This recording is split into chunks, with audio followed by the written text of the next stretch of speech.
morning, Council. Court will call case of State of Wisconsin versus Brandon R. Dassey, 06CF8. Appearances, please. Morning, Your Honor. May it please the court, the state continues in its appearance by Special Prosecutors Ken Kratz, Tom Fallon, Norm Gahn. Attorney Mark Fremgen appears with Attorney Ray Edelstein. Brendan Dassey appears in person. All right. Members of the prosecution, are we ready to go? We are. Okay. State. Proceed. State will call its first witness, KAYLA Avery. Please raise your right hand. Please be seated. Please state your name and spell your last name for the record. KAYLA Avery, Avery. Good morning. How old are you, KAYLA? 15. All right. And do you go to school? Yes. What school do you go to? Mishcot High School.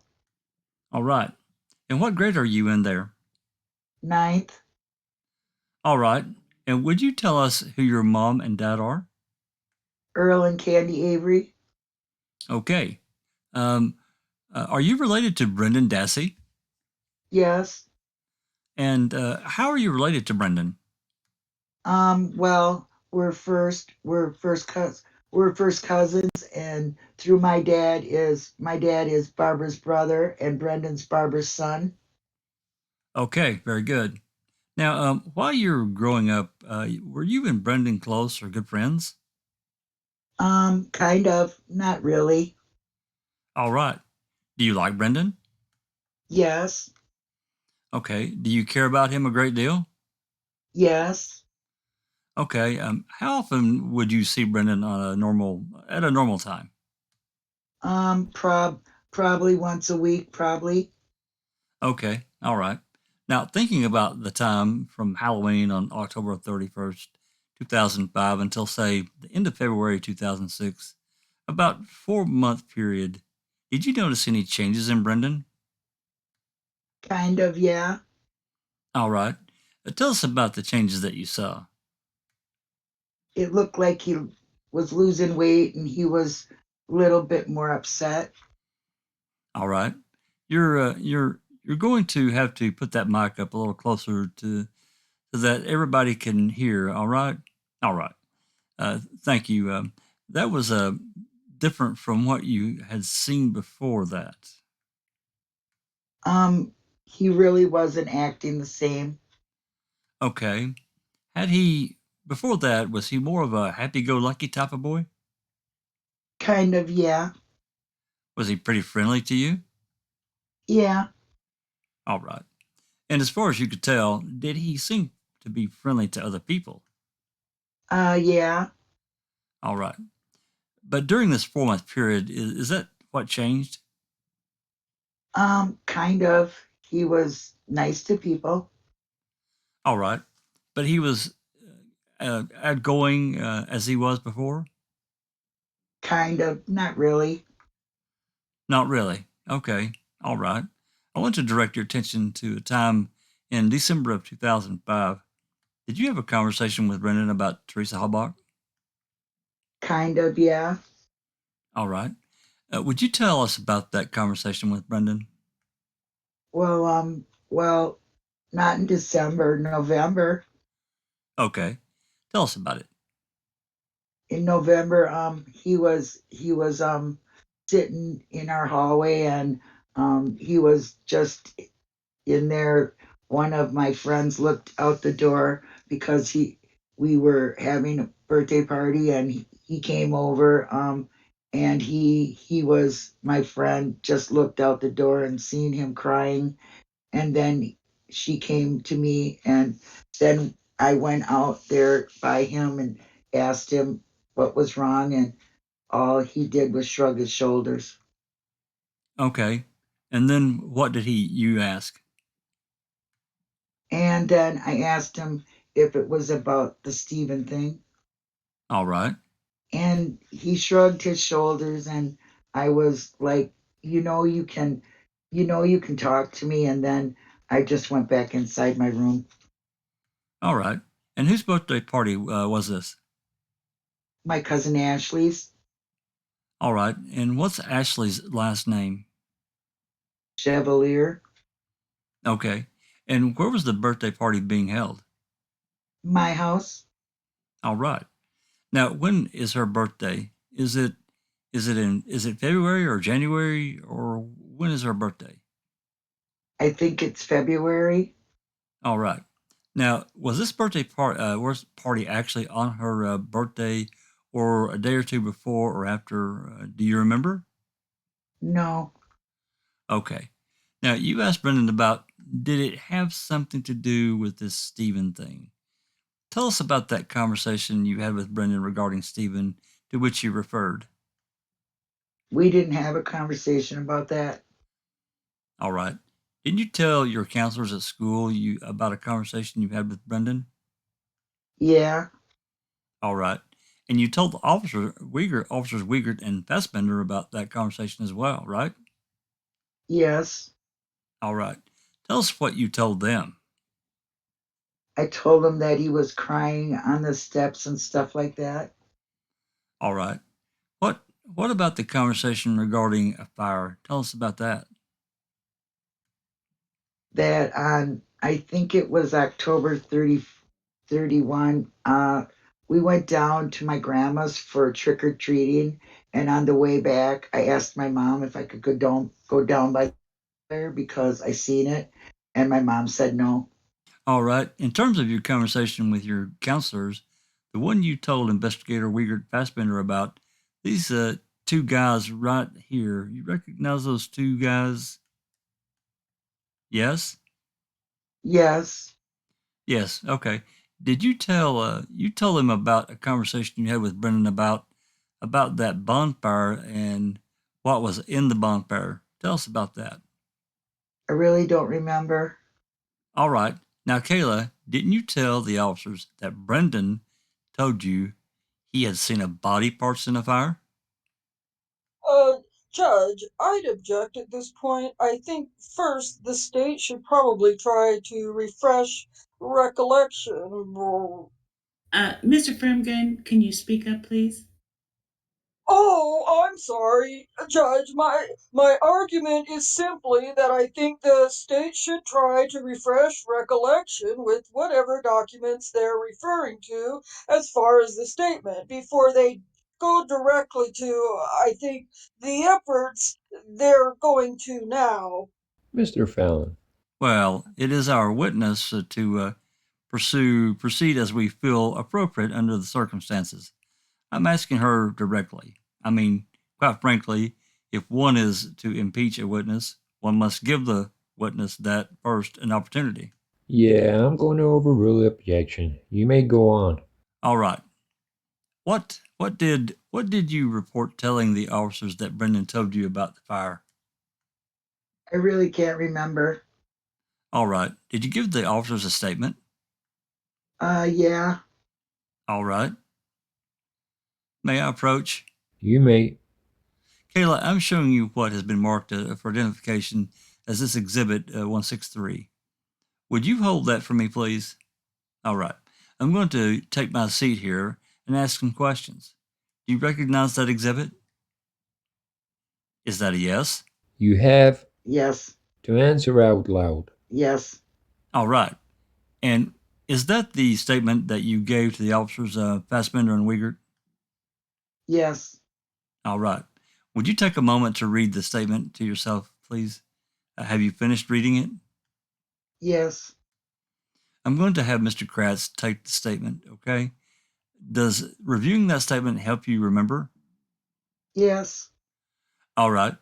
What did Brendan tell you about the fire? You'll have to pull the microphone a little closer so we can hear you.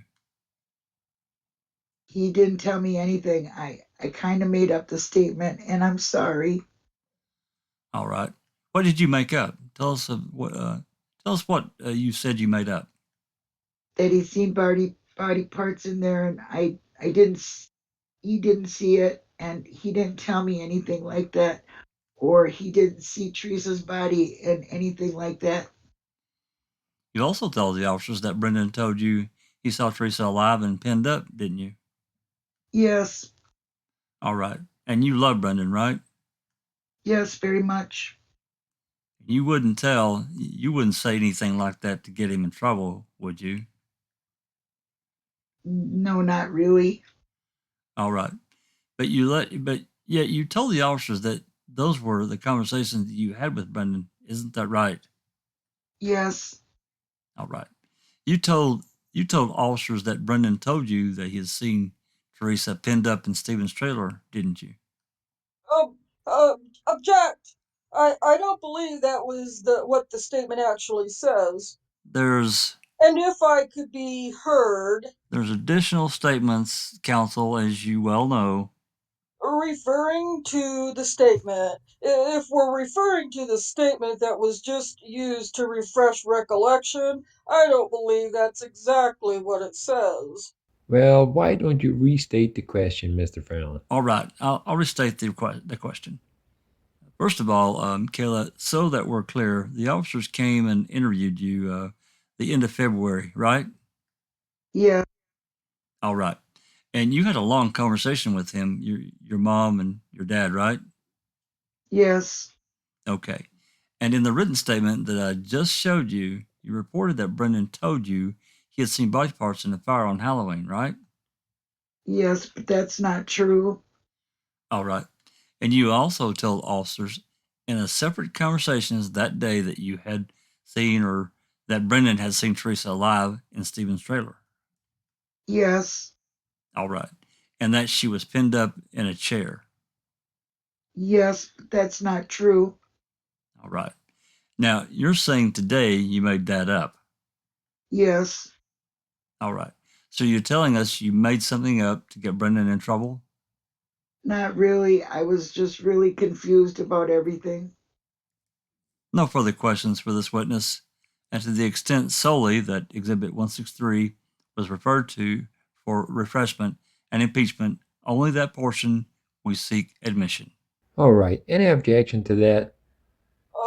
With that condition, no. All right. It's received. Cross. You indicated that you would often see Brendan once a week. Yes. Did you guys hang out and do stuff together? No, when I went over there, we played video games and stuff. When I went inside his room and he would be playing them. Oh, would it be when your families got together, you'd see him then? Normally, when we went over there. You would go over there.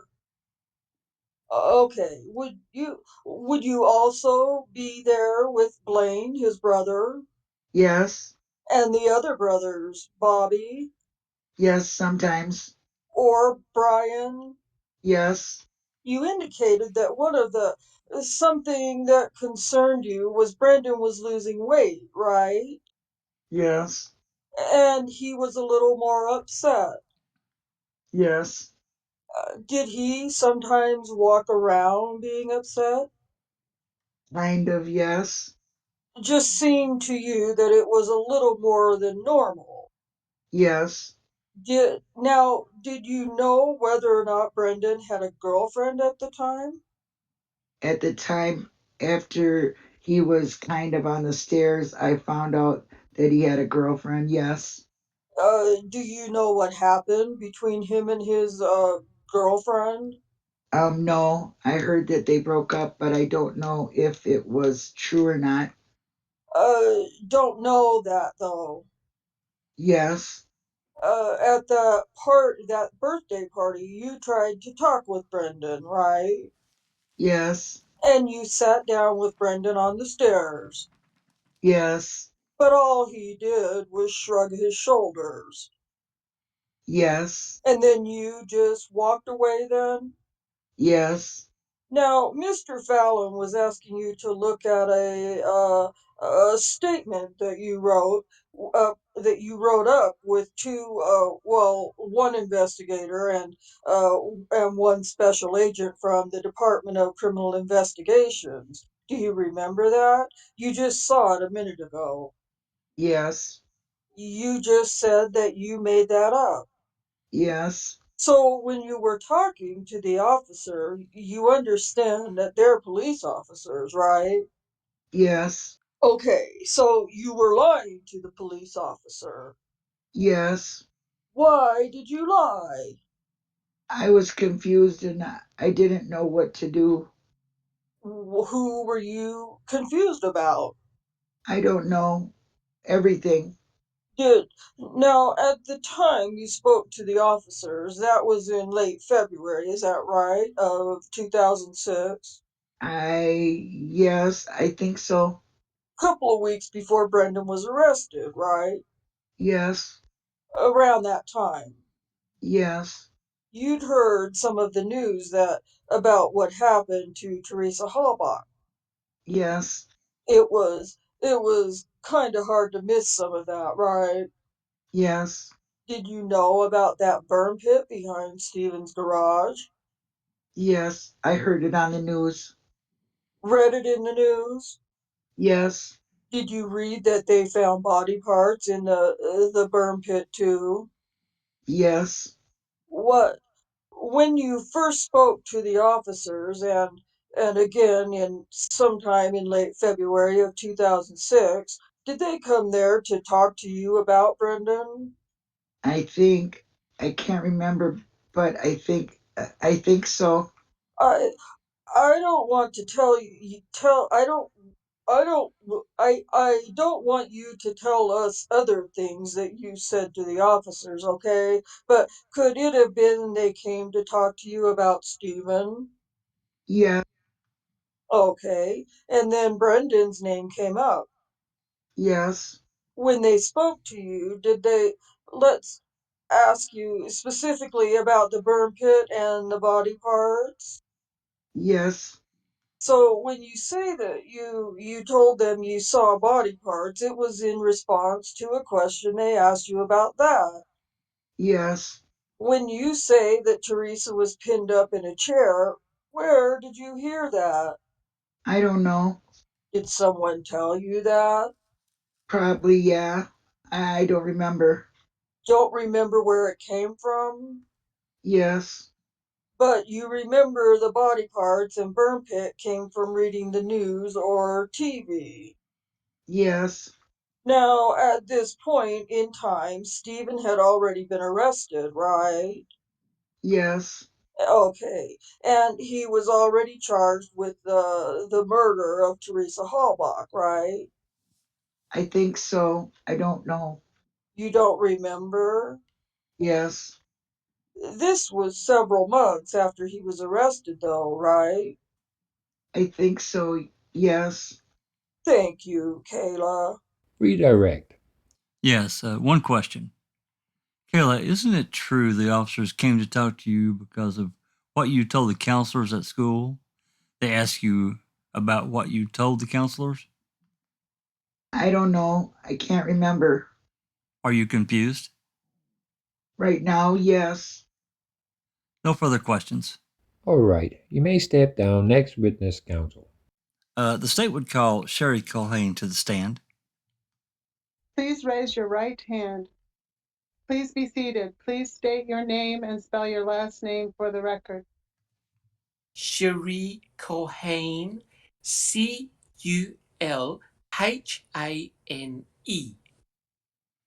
And Miss CULHANE, what is your occupation? I work as a forensic scientist in the Wisconsin State Crime Laboratory in Madison, Wisconsin. And how long have you been employed at the State Crime Lab in Madison? 23 years. And what are your duties and responsibilities at the Crime Lab? I work in the DNA section of the crime lab, so I'm responsible for examining physical evidence, usually things like clothing, bedding, objects, samples that are taken from an alleged crime scene or an alleged victim for the presence of biological material. We attempt to identify that biological material and then develop a DNA profile from that. We are also submitted DNA profiles from standard samples from specific individuals, and we also develop DNA profiles from those samples.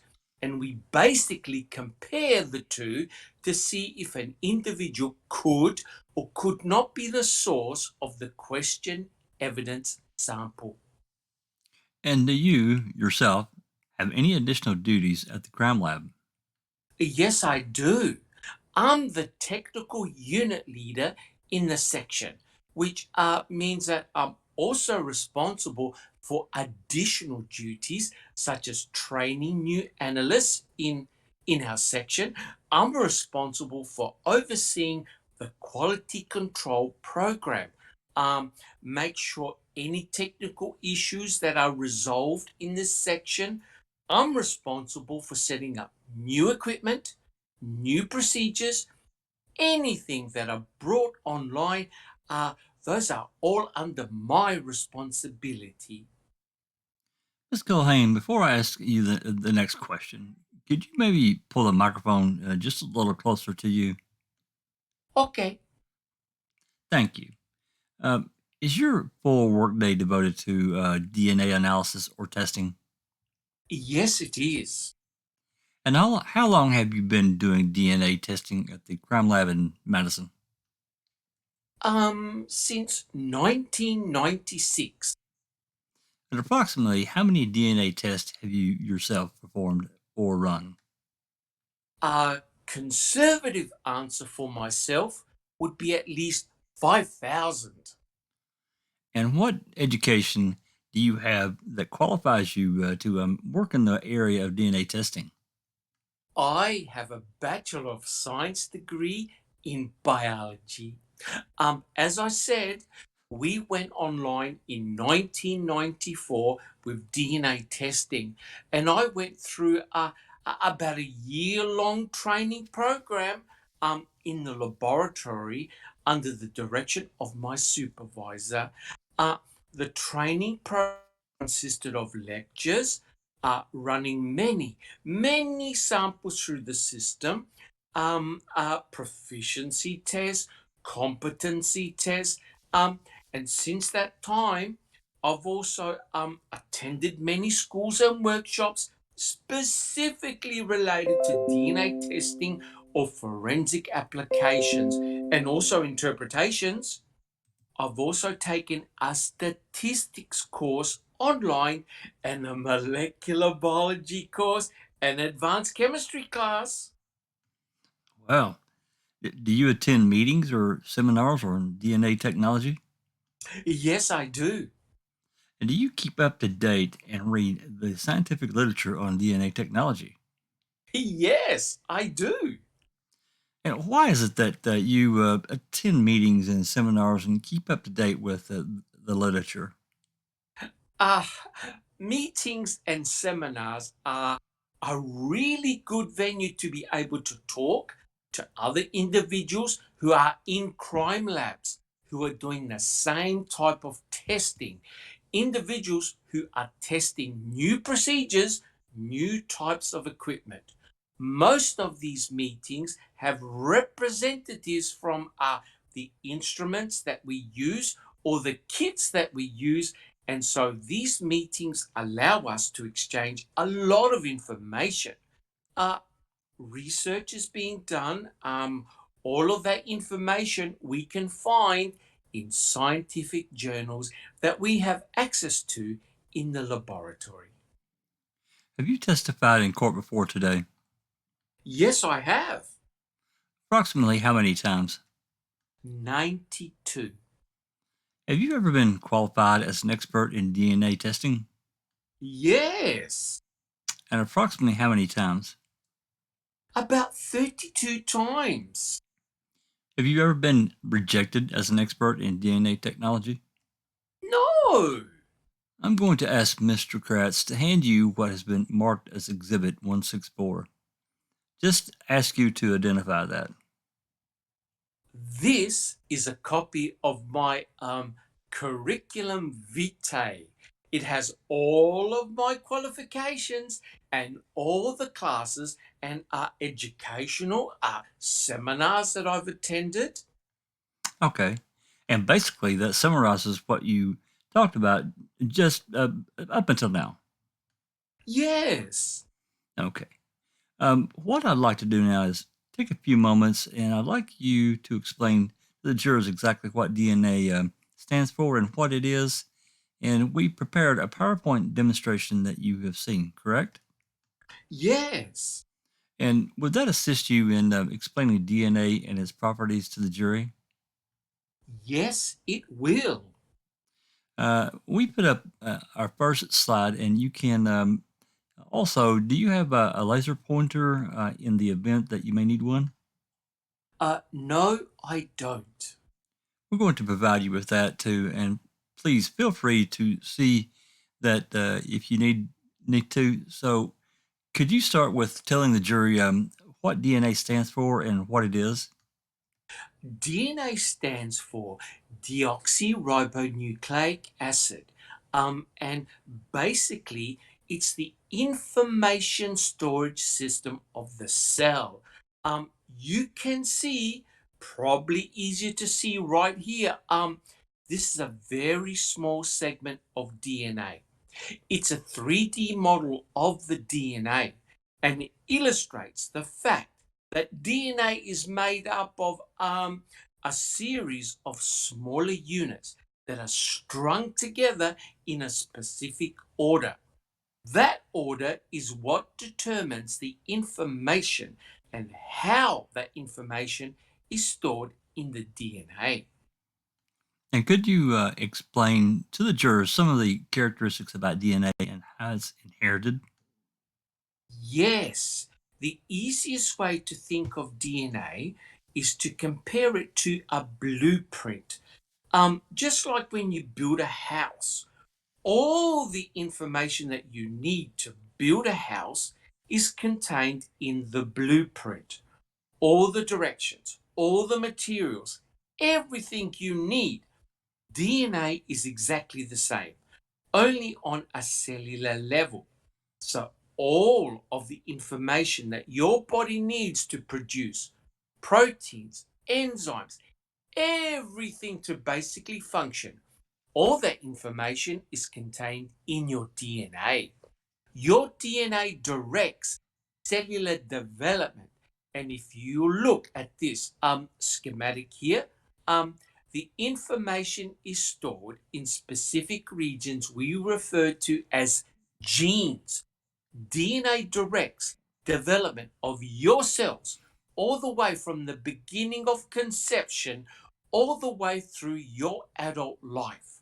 So things like eye color, hair color, the shape of your face, all of those are characteristics that are determined by your genes. In a forensic setting, we're more interested in the areas of DNA that are not connected to a functional gene. Scientists really don't know what their function is, but they're there, and there's a lot of variation within the population.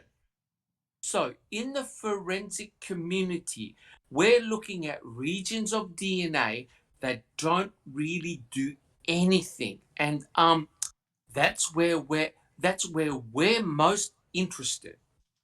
DNA is also inherited from your biological parents. You inherit 50% from your mother and 50% from your father, and you, in return, pass on 50% of your DNA to your offspring.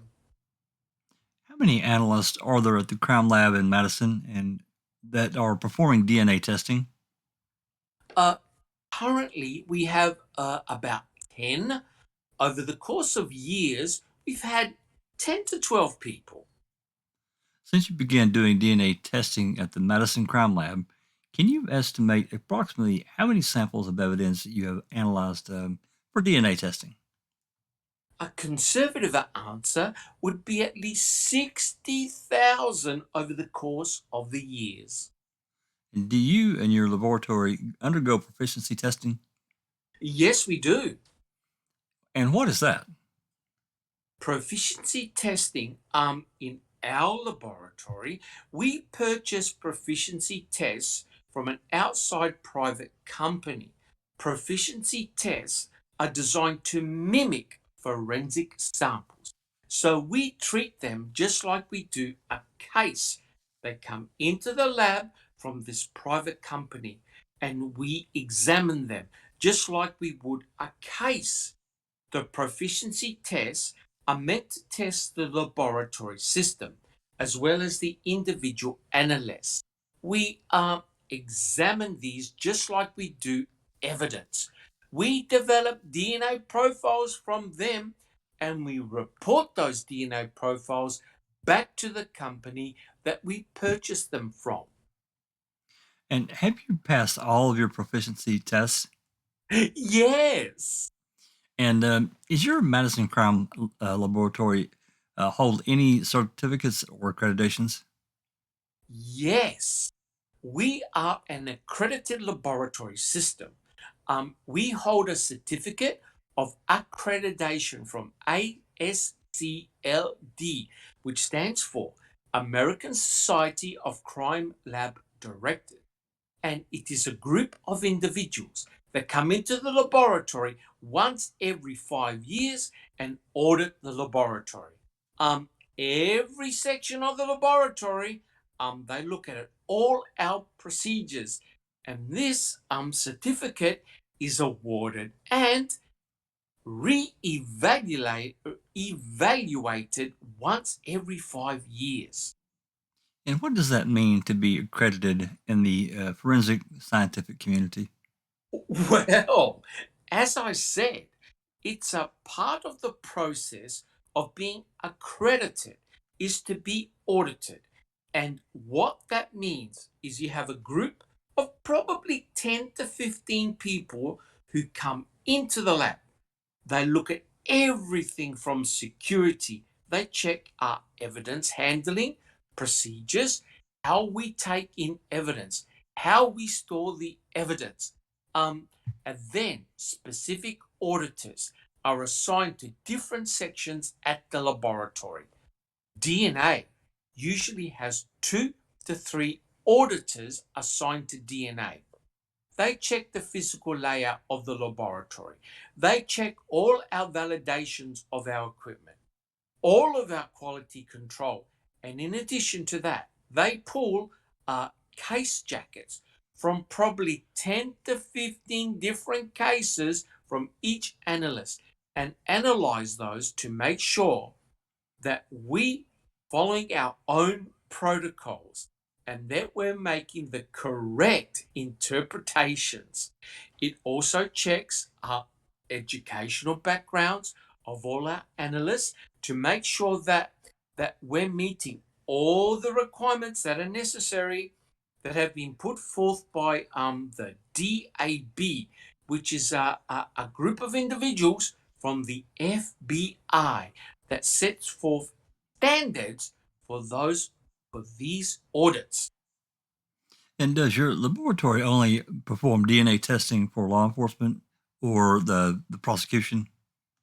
By law, we perform testing for authorized submitters. Authorized submitters would be distinct attorneys' offices, coroner's office, police agencies, but we do any requests that come through them. Are you familiar with the Innocence Project at the University of Wisconsin Law School in Madison? Yes, I am. And what is that Innocence Project briefly? My understanding is that it's a group of law students that review post-conviction cases. So they look at cases that have already been decided in court. And they review these cases to see if they're appropriate for a new trial because of new evidence or new technology that was not available at the time. And do they ever request testing from your crime laboratory? Yes. And as a result of cases that you tested, post-conviction cases, Have people ever been freed from prison whom Yes. have been wrongfully convicted? Yeah, that's correct. And you do that work at the crime lab also? Yes. I would like to now go back to the PowerPoint and just ask you to would you describe to the jurors where DNA is found? DNA can be found in all the nucleated cells in your body. For our purposes, if you look at the slide here, most of the common types of biological materials we're dealing with are blood, semen, saliva, and hair. But any biological component of your body that has a nucleated cell has the potential for DNA. In the blood, it would be white blood cells. Semen would be epithelial cells, skin cells, and sperm cells. Saliva would be skin cells. All of these types of biological materials have a complete copy of your DNA. So the important fact to remember, especially with forensics, is that these question biological sample that may be found on a victim, alleged victim, or at an alleged crime scene have a particular DNA profile, and that profile is the same as any other nucleated cell in that person's body. Ms. CULHANE, before I go any further, I'm going to ask you when you point something out with the laser pointer, could you use the Sure. big screen so that the defense can also see what Sure. you're pointing to? I'm sorry. Thank you, ma'am. So basically, the DNA in one person's body, whatever tissue it comes from, is the same. Correct. And is it possible to make comparisons of the DNA that you find in a person's body, wherever it comes from, with perhaps samples that are found at a crime scene? Yes, it is. And what allows you to do that? We can develop the DNA profile from the questioned sample, and we can also develop a DNA profile from the reference sample or a standard sample. That's it from a known individual, and compare those two profiles to see if they are consistent with one another or not. And in order to test these biological fluids, what testing procedure do you follow at the crime lab? Currently, the type of technology that we're using is referred to as DNA STR typing. And this is what most, as far as I understand, what most crime labs in the country are using this type of technology for typing. And basically, and briefly, what is the DNA STR method of typing? STR typing is a PCR based system that allows us to specifically amplify or make a whole lot of copies of specific regions of DNA. If you look at the photograph here, there are target regions that are interspersed throughout your DNA. These target regions we refer to as STR or genetic markers. When we develop a DNA profile, we actually look at 15 different target regions of DNA throughout a person's entire DNA. So our profile is developed from 15 different target locations.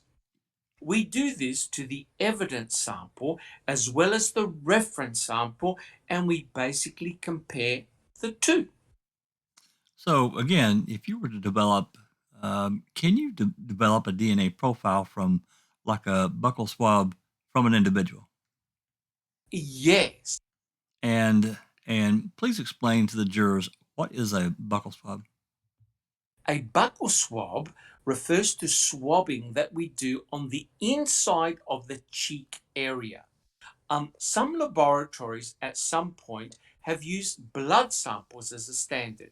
We currently use buccal swabs, which is swabbing of the inside of the cheek as a standard sample, so that we'll know that those cells come from a particular person, and we'll be able to assign that particular person a profile. And you can develop a DNA profile from that. Yes. And if that person were to leave, shall we say, their blood at a crime scene, can you develop a DNA profile from the blood at the crime scene? Yes. And then could you compare those two? Yes, we do. So can you make a determination whether someone may be the source of a biological substance at a crime scene? Yes. And is this DNA technology that you just talked about used in other fields besides law enforcement and the forensic setting? Yes. Could you explain just some of those for the jurors? The technology, the PCR technology that this system is based on is used in the medical community quite frequently. It's used for a lot of diagnostic testing, and it's used to identify individuals from mass disasters. I believe most servicemen now give a DNA sample that is kept on file. So there are a lot of other applications. This type of technology is used in many applications besides forensic. Now, in this case here, the case that we're trying today, did you receive items of evidence from law enforcement agencies to perform DNA testing? Yes, I did. And when law enforcement submits items to the crime lab, do you generate some type of case file? Yes, I do. And could you just explain to the jurors how you'll go about gathering your case file? Any time evidence is brought into the laboratory, we have individuals referred to as evidence specialists. They take the evidence from the submitter, the police officer, or agency, and we have a computerized barcoding system in the laboratory that keeps track of all this evidence. So anytime a piece of evidence comes into the lab, we give it a yellow sticker with a barcode on it that is a designation of what the lab number is. So we give it a numerical number. Also, each item of evidence is also given an item designation. So, for instance, your number of the case, and then you'll have items A, B, C, D, E. So all of that information is given to the items when they come into the laboratory. It's put into our computer system. All of that evidence is put into storage, into our evidence storage, and remains there until the analyst needs it to actually examine the evidence. All of the documentation that we generate for each case is kept in a case file. So all of that information with chain of custody, who took it in, what happened to it, plugs all of the notes and all of the data that we generate from our analysis is kept in a case jacket. And that's the case file that's generated for each case. And did you bring your case file with you today? Yes. And do you need that to testify today? Yes. And your file, your case jacket, will that indicate what items of evidence you received and on what date? Yes, it will. And will it also contain the dates that you performed your analysis? Yes. I'm going to ask Mr. Kratz if he would bring you number of photographs, which I would like first just take a look at, and then I'll have a question for you when we're completed looking at those. Yes. Those photographs. Do you know who took these photographs? I believe they were taken in our laboratory. And those are photographs of Teresa Halbach's RAV4, correct? Oh, that's correct. And that was brought to your crime laboratory from the Avery salvage yard. Is that correct? Yes. Okay. And who's Ron Groffey? He's the our one of our imaging analysts, and he takes the photographs when we process vehicles or when we need evidence photograph. And did he take those photographs? Yes. And as you look at each of these photographs, do they have appear accurately depict Teresa Halbach's RAV4 as it appeared when you first saw it? Yes, I do. Okay. I would like you first to look at Exhibit 141. And Yes. would you, and that is it the photograph that you have in your hand? Is that the same photograph that we have up on the screen? Yes, it is. Okay. And would you explain what that is? This is a photograph that it's taken in our garage at the laboratory. And it is a picture of the Teresa Halbach's RAV4 as it was in our laboratory. And when did you first see Teresa Halbach's RAV4 in your lab? On November the 7th, 2005. And that would have been on Monday. Yes. Okay. And what was your involvement at this point on November 7th? I was asked to process the car for the presence of blood or any biological materials. And how did you go about doing that? The first thing we do, anytime we're processing evidence, whether it's a vehicle or a piece of clothing, the first thing we do is a visual examination. And we basically just look at the item of evidence to see if there's any obvious stains. We're looking for different biological materials depending on what type of case it is and what circumstances there were. And did you find any bloodstains in Teresa Halbach's RAV4? Yes. As I was processing the car, again, I was just basically looking at the interior, and there were numerous obvious stains that were consistent with the appearance of blood stains. And did you perform any type of preliminary test on these, which appear to be bloodstains in Teresa Halbach's car? Yes, I did. And what preliminary tests would those be? Preliminary tests in the laboratory are tests that are not specific for a biological material, but it gives us a good idea what we're looking at is, for instance, blood or semen. These are what we refer to as presumptive tests. They're not confirming for blood, and they're certainly not confirming for human blood.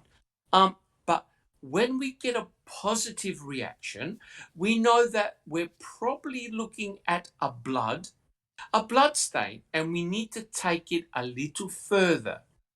If we get a negative reaction, then it's not blood, and we're not going any further with the analysis. And once you perform a preliminary test and get a presumptive test, shall we say for blood, then what would you do? What would be the next step? If I got a positive reaction, then I would sample the stain and retain that for further DNA testing. In this particular case, when I got a positive preliminary test, then I sampled a portion of each one of the stains that I looked at on a cotton swab. I moistened that with some sterile water, and then I basically just swabbed the stain and removed it. And that was retained for further DNA testing. Just give me one moment here, Miss CULHANE. Miss CULHANE, Mr. Kratz is going to hand you a number of envelopes, and each one has been marked as an exhibit. And I'd like you to look at exhibit number 155. Could you identify that for the jurors? Yes, I can. And what is that? This is a swab that was taken. My item designation was A6, and this was a swab that was taken from the RAV4. And I would like you to, at this point, would you look at exhibit 142? That would be the photograph, okay? Yes. And can you show the jurors on this big screen where it is that you collected this item A6? A6 was collected from the front seat driver's side portion of the vehicle. And it was a stain that I cut out of that area. And that was a blood stain, correct? Yes. You had done your preliminary tests on that. Yes. I would like you now to look at exhibit 156, and could you explain to the jurors what that is? This is my item designation A7. This was collected. These are some reddish brown rust material that was collected from this area right here on the floor by the console. And again, that appeared to be a bloodstain. Yes. And what was the purpose of collecting that? I did my preliminary test and eventually developed a DNA profile from that. Now, you state that you give these an item designation number. Explain that a little bit to that. What you mean by your crime lab designation number? Okay. The vehicle itself was given the item designation of A. And everything that we subsequently collected from the car was numbered through however many samples we took. So this would be referred to as A7. A telling me that it came from the vehicle, and A7 are telling me exactly where I recovered this item from. And I would like you to look at exhibit 157 and identify that for the jurors. This is my item designation A7, and this was a reddish brown stain that was collected from the right of the ignition area in the vehicle. Okay, do you have exhibit 157? Is that A8? Yes. I thought you said, did you say A7? I didn't mean to if I did. I mean A8. Okay. Yes. So exhibit 157 is item A8. Okay. And again, what is that? That was a reddish brown stain that was taken right here to the right of the ignition. You can see it here on the photograph. And would you look at exhibit 143, which is a photograph? Yes. And is that the photograph that you have in your hand? Is that the photograph that's up on the large screen now? Yes, it is. And again, before you collected this blood stain from by the ignition switch, you performed a preliminary test. Yes, I did. It tested positive for blood? Yes. And then when you say you collected it, just tell the jurors, how did you go about collecting it?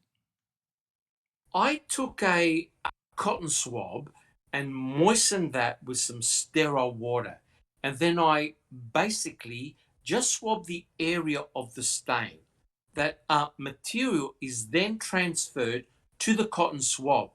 And then when I take that back to my lab bench to do my testing on it, Then I will cut the portion that has the stained area on it and develop a DNA profile from that.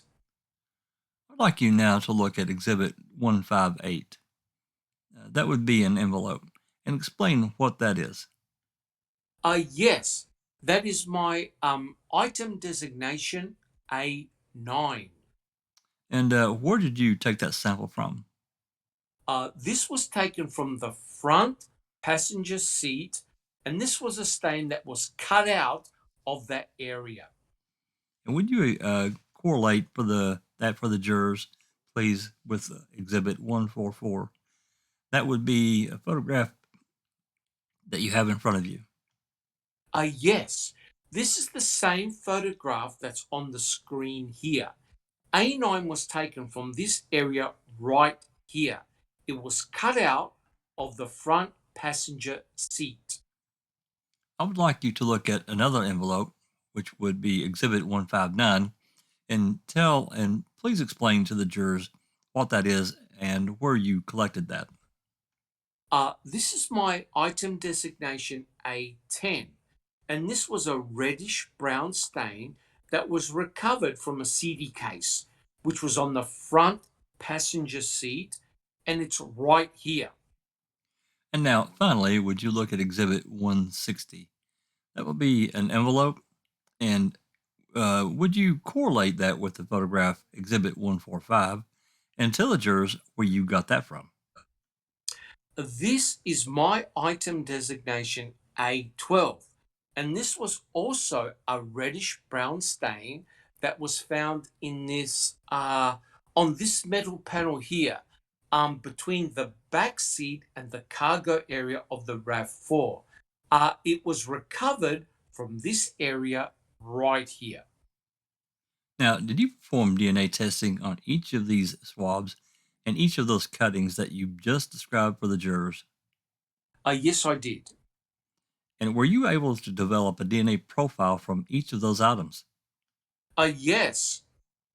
Now, did you also have a buccal swab from an individual by the name of Stephen Avery? Yes, I did. And once again, what is a buccal swab? That is a swabbing of the inside of the cells on the inside of your cheek. And is that referred to as a standard? Yes. And why is a standard necessary in DNA testing? Because in order to compare an evidence sample or a question sample to someone, a person, you need a reference sample. You need to know what a particular person's DNA profile is. So we use a reference standard. We know it comes from a particular person, and we can develop a profile from that and compare that to the evidence. And did you develop a DNA profile from the buccal swab of one Stephen Avery? Yes. And I'm going to show you on the PowerPoint demonstration a slide and ask you does this slide correctly display your findings of your testing of the buccal swab of Stephen Avery? Yes, it does. Would you explain to the jurors what this slide means? Earlier, when I was talking about the STR markers or genetic markers, and I told you that the PCR process amplifies or makes a lot of copies of 15 different markers. These series of numbers and letters on this slide are actually designations of where those markers are found throughout the DNA. So it tells me a specific location of this marker, where it's found. These numbers on this slide reflect the size of that target regions of DNA that we're amplifying at that particular location. So in other words, at this location, D3, Stephen, the sample from Stephen Avery had 2 fragments of DNA, size 16 and size 18. And the entire DNA profile, this is what we use. These numbers and fragment sizes, that's what we use to actually compare to the evidence sample. And the example you just gave, where Mr. Avery was a 16, comma, 18 at D3, are there other possible numbers at that location that one could be? Yes. Do you know what is the range of number it could be? At that particular location, I believe it starts at around 11 up to maybe in the 20s. So there are numerous fragment sizes at that particular location. But here at that location, Mr. Avery happened to be at 16, comma, 18. Yes. And at each different location, there are many choices, several choices of fragment sizes at each one of those markers. Now, did you compare this profile that you obtained from Stephen Avery's buccal swab with the DNA profiles that you developed from the bloodstains in Teresa Halbach's RAV4? Yes, I did. I'm going to put up another slide now and ask, does this slide accurately show your findings? Yes, it does. Now, in this slide, we just did, we put up for A10, A8, A10, and A12. And again, A8 was the bloodstain found where? By the ignition A10 on the CD case. and A12. Was found on the metal panel between the rear seat and the cargo area. And the DNA profile that you developed from each of those bloodstains, please explain to the jurors how that profile compared to Stephen Avery. You can see by the numbers that it's consistent all the way throughout. So at each one of these markers, the evidence sample was a 16, 18. Stephen Avery was a 16, 18. And at this marker, THO1, the evidence sample was 9.3. Stephen Avery was 9.3. So these evidence samples are consistent with his profile throughout all the 15 markers. And is there any way in your testing process that you can tell whether it's a male or female who leaves a biological substance? Yes, it is. And how do you do that? The last marker that we used is referred to as a melogenin, and it's a gender marker. If you're a female, you're only going to have an X chromosome. If you are a male, you're going to have an XY chromosome. So you can see that both the evidence sample and Stephen Avery both have an XY. So that tells me that's DNA from a male. Now, you also developed a DNA profile from the other bloodstains that you found in the passenger compartment, correct? Yes. That would be A6, A7, and A9. Yes. Okay. And did you develop similar profiles with Stephen Avery as you did with A10, 8, and 12? Yes, I did. Okay. Do you have an opinion to a reasonable degree of scientific certainty whether Stephen Avery was the source of those bloodstains that you found in the passenger compartment of Teresa Halbach's RAV4? Yes, I do. What is that opinion? It is my opinion that Stephen Avery is the source of the evidence sample that, as they're illustrated right here. Now, I'm going to ask Mr. Kratz to bring you up and what has previously been marked as Exhibit 9.4. And this has been described as a swab which was taken from the release lever of the hood latch of Teresa Halbach's RAV4. And did you receive that as evidence? Yes, I did. And how can you tell that you received it? Again, this is a sample of our system, that our computer tracking system. This is a label with the lab number on it, and the item designation is ID. That's our item designation with a barcode that keeps track of that. These are my initials, and when I received it, and a seal across the back with my initials when the evidence was opened. And did you, when you received that swab of the hood latch, what did you do with that? In this particular case, I did a visual exam of it. There was no visible staining that was consistent with blood or anything. And so I took the swab, I cut a portion of the swab, and simply began my extraction for DNA. And did you assign a crime lab designation to that? Yes, And what was that item designation? ID. And were you able to develop a DNA profile from the swab of the hood latch of Teresa Halbach's RAV4? Yes, I did. I'm going to ask if the slide that we have put up before the jury, whether this correctly displays your findings for the DNA profile from the hood latch. Yes, it does. And again, briefly, just explain to the jurors what that is. Again, these are all the 15 different genetic markers or STR markers, the locations throughout the DNA. And these are the size of the fragments that were developed from the evidence sample. So in this case, they were fragments that were developed from item ID, which was the hood latch. And did you compare that DNA profile with the DNA profile that you developed from the buccal swab of Stephen Avery? Yes, I did. And does this slide correctly display your results? Yes, it does. And again, you can see that the profile that was developed from the hood latch is consistent all the way throughout the markers with Stephen Avery's sample.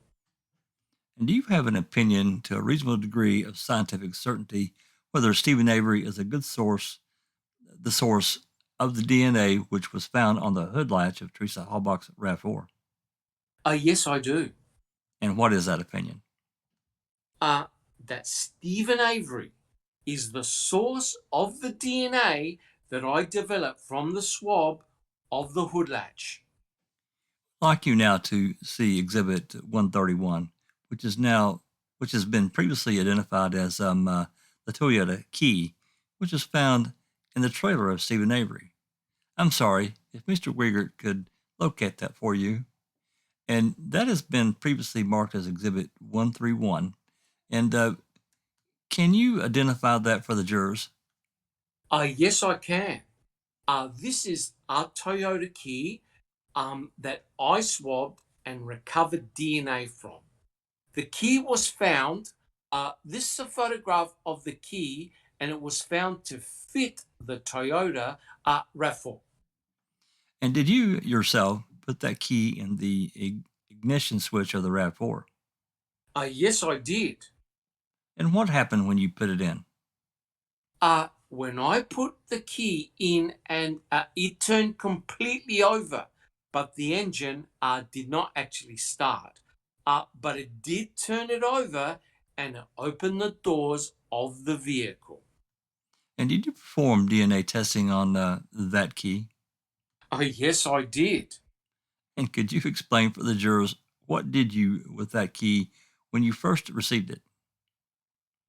When I first received it, I simply took the key. I did a visual examination. There was nothing. There was no visible stains that I could see. So I took a swab and I swabbed the edges of the key, this portion of the key, and both sides of the key. The swab itself, after I did that swabbing, was not discolored. So there was no visual indication that there was any blood or anything that I could see on the key. And then I took the swab and I did a DNA extraction and developed a profile from that. And I'm going to ask you to inform the jurors whether this slide adequately or correctly displays your findings of your testing of the Toyota key. Yes, it does. And the DNA profile that you developed from the Toyota key, did you compare that to the DNA profile of Stephen Avery? Yes, I did. And does this slide correctly display your findings? Yes, it does. And again, would you just explain to the jurors what this shows? Again, this is the profile from the evidence sample, which is a swabbing of the Toyota key. And it's consistent throughout with a DNA profile developed from the buccal swab of Stephen Avery. Do you have an opinion to a reasonable degree of scientific certainty whether Stephen Avery is the source of the DNA that was found on the swabbing of the Toyota key? Yes. And what is that opinion? My opinion is that he is the source of the swabbing, the DNA from the swabbing of the key. Ms. CULHANE, I would like to now shift back to the processing of the RAV4, and you found other bloodstains in that RAV4. Isn't that correct? Yes. Did you also look into the rear cargo area of the RAV4? Yes, I did. And did you find bloodstains there? Yes. There was also another item that was in the passenger compartment, and that was a wild cherry Pepsi can. Is that correct? Yes. And I'd like to go back and can you point out for the jurors where you found this wild cherry Pepsi can? Yes. I recovered it from the console area where the opening is to put a can or something. And there was the soda can was right here, and that's where I recovered it from. And I'm going to ask Mr. Kratz to bring you up Exhibit 161 and ask if you recognize that exhibit. Yes, I do. This is the Pepsi can that I recovered from the RAV4. Again, it has our laboratory item designation and lab number on it. And my item designation was A14. And that bag contains the actual Pepsi can. Yes, it does. And how did you process that Pepsi can? At the time when I found the can, I was trying to I basically there was nothing visible on the can. There was no stains or anything like that. So I was trying to determine who may have drank out of the can. So I swabbed the opening where if you were drinking, where your mouth would touch, and that's what was the swabbing, and that's what I processed for DNA. I'm going to ask Mr. Kratz to hand you some additional photographs. I'd like you to take and look at those first. Those are exhibits 146, 147, 148, 149, I believe. Is that correct? Yes. Okay. And again, are those photographs of areas of Teresa Halbach's SUV? Yes, they are. And again, were those taken by Ron Groffey, your photographer at the crime lab? Yes. And I'm also going to ask you to identify a few other exhibits. I'm going to ask Mr. Kratz to hand you 4 additional envelopes. What I'd like you to do is to look at the first envelope. I believe it is 151. Yes. And what is that? This is a sample that was recovered by me from the vehicle. And it was my item designation A1. And would you please look at exhibit 146? It's a photograph. And is that photograph being shown on the big screen now? Yes, it is. And your item designation A1, can you show the jurors, first of all, that was a bloodstain that you located? Yes. Show them where you located that bloodstain. Okay. This was, it was a fairly large stain right here in this area, up against this wheel well. I'm going to ask you to look at another photograph, which is exhibit 147, which is a close-up of that area. And again, could you just point out to the jurors where you took that DNA sample from? Right in here. And again, You can see the stain here. and could you just describe for the jurors the size of that stain and how it appeared to you? It was a fairly large stain. I don't know the exact measurements, but maybe 6 inches long or so. And it was a fairly substantial stain. So I only collected a small portion of the portion that I would need for my examination. I would now ask you to look at, please, Exhibit 152, and can you describe that for the jurors? What is that? This is also a reddish brown stain that I recovered from the vehicle. It's my item designation A2. And I would like you to correlate that with Exhibit 148, which would be a photograph. Yes. And could you show the jurors where it was that you located A2? Right along here, right along this plastic threshold here into the, this is the cargo area of the RAV4. So right along this plastic piece right here. And did that appear to be blood to you? Yes. Did you perform preliminary tests on those stains also?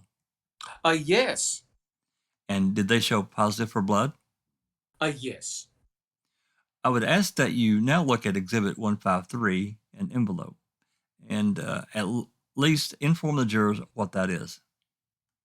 This is also a reddish brown stain that was recovered by myself from the cargo area of the RAV4. And my item designation was A3. And where did you locate that on? On what? On where? That was on the door, the actual door that you open of the cargo area, right here. Would you correlate that with Exhibit 149, the photograph you have?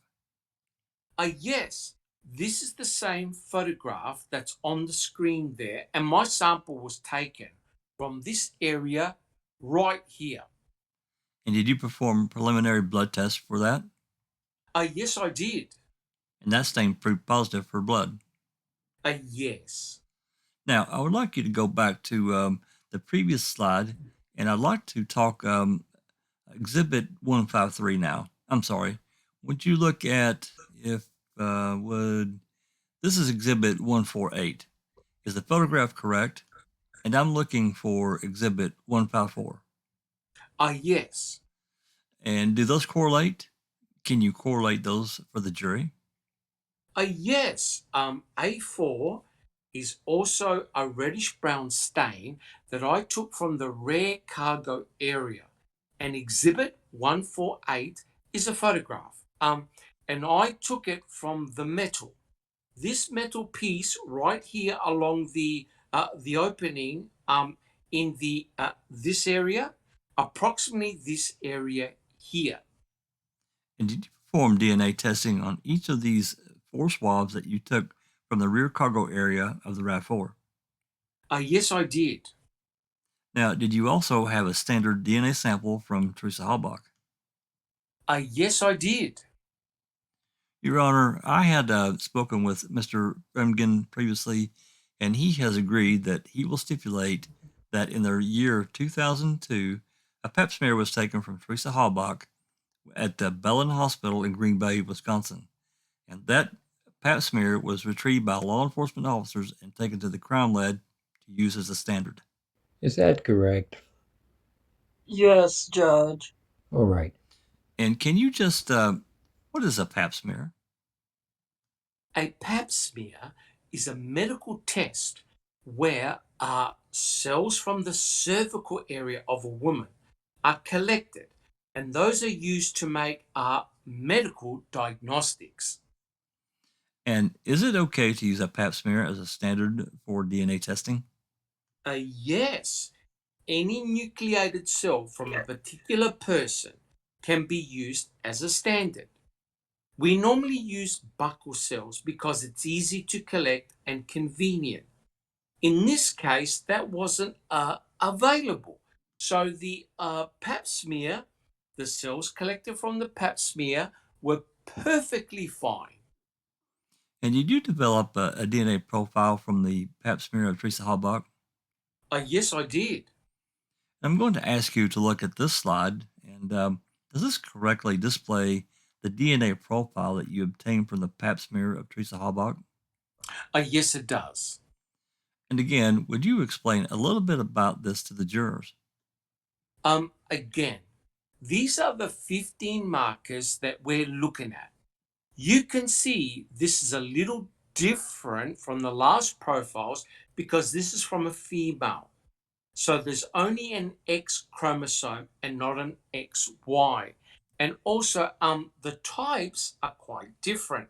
Some of the types are the same, but if you take the entire profile in its entirety, it's quite different from the profiles that we just looked at. And did you compare this profile from the pap smear of Teresa Halbach with the DNA profiles that you developed from the rear cargo area? Namely, the bloodstains in A1, A2, A3, A4, as well as the DNA profiles from the Pepsi can? Yes.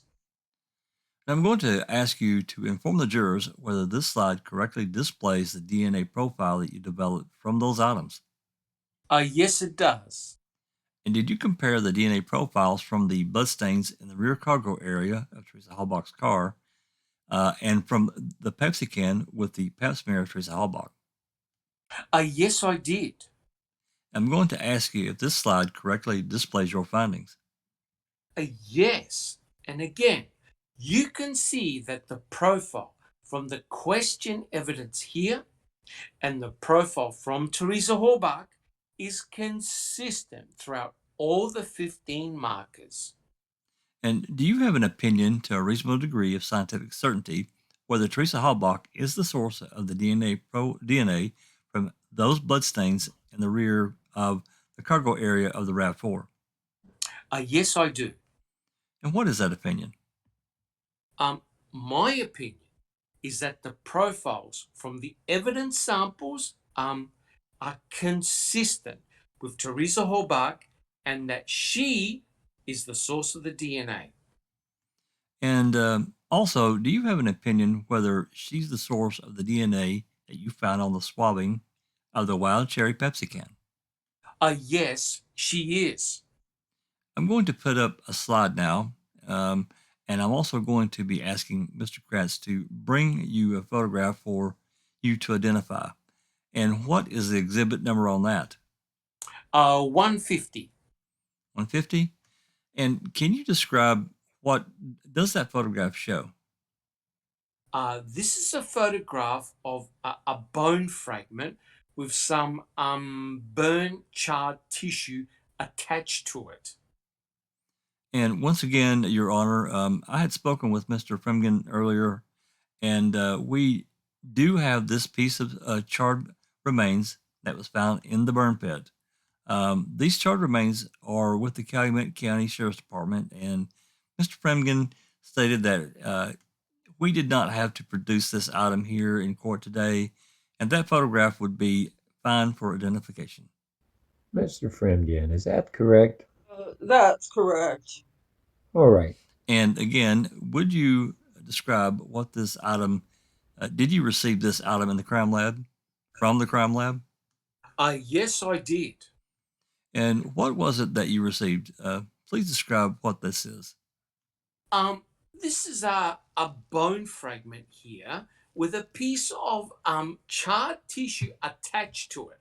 When I sampled this, I took a portion of the tissue that was appeared to be least burned towards the bone, and that's what I used for my examination.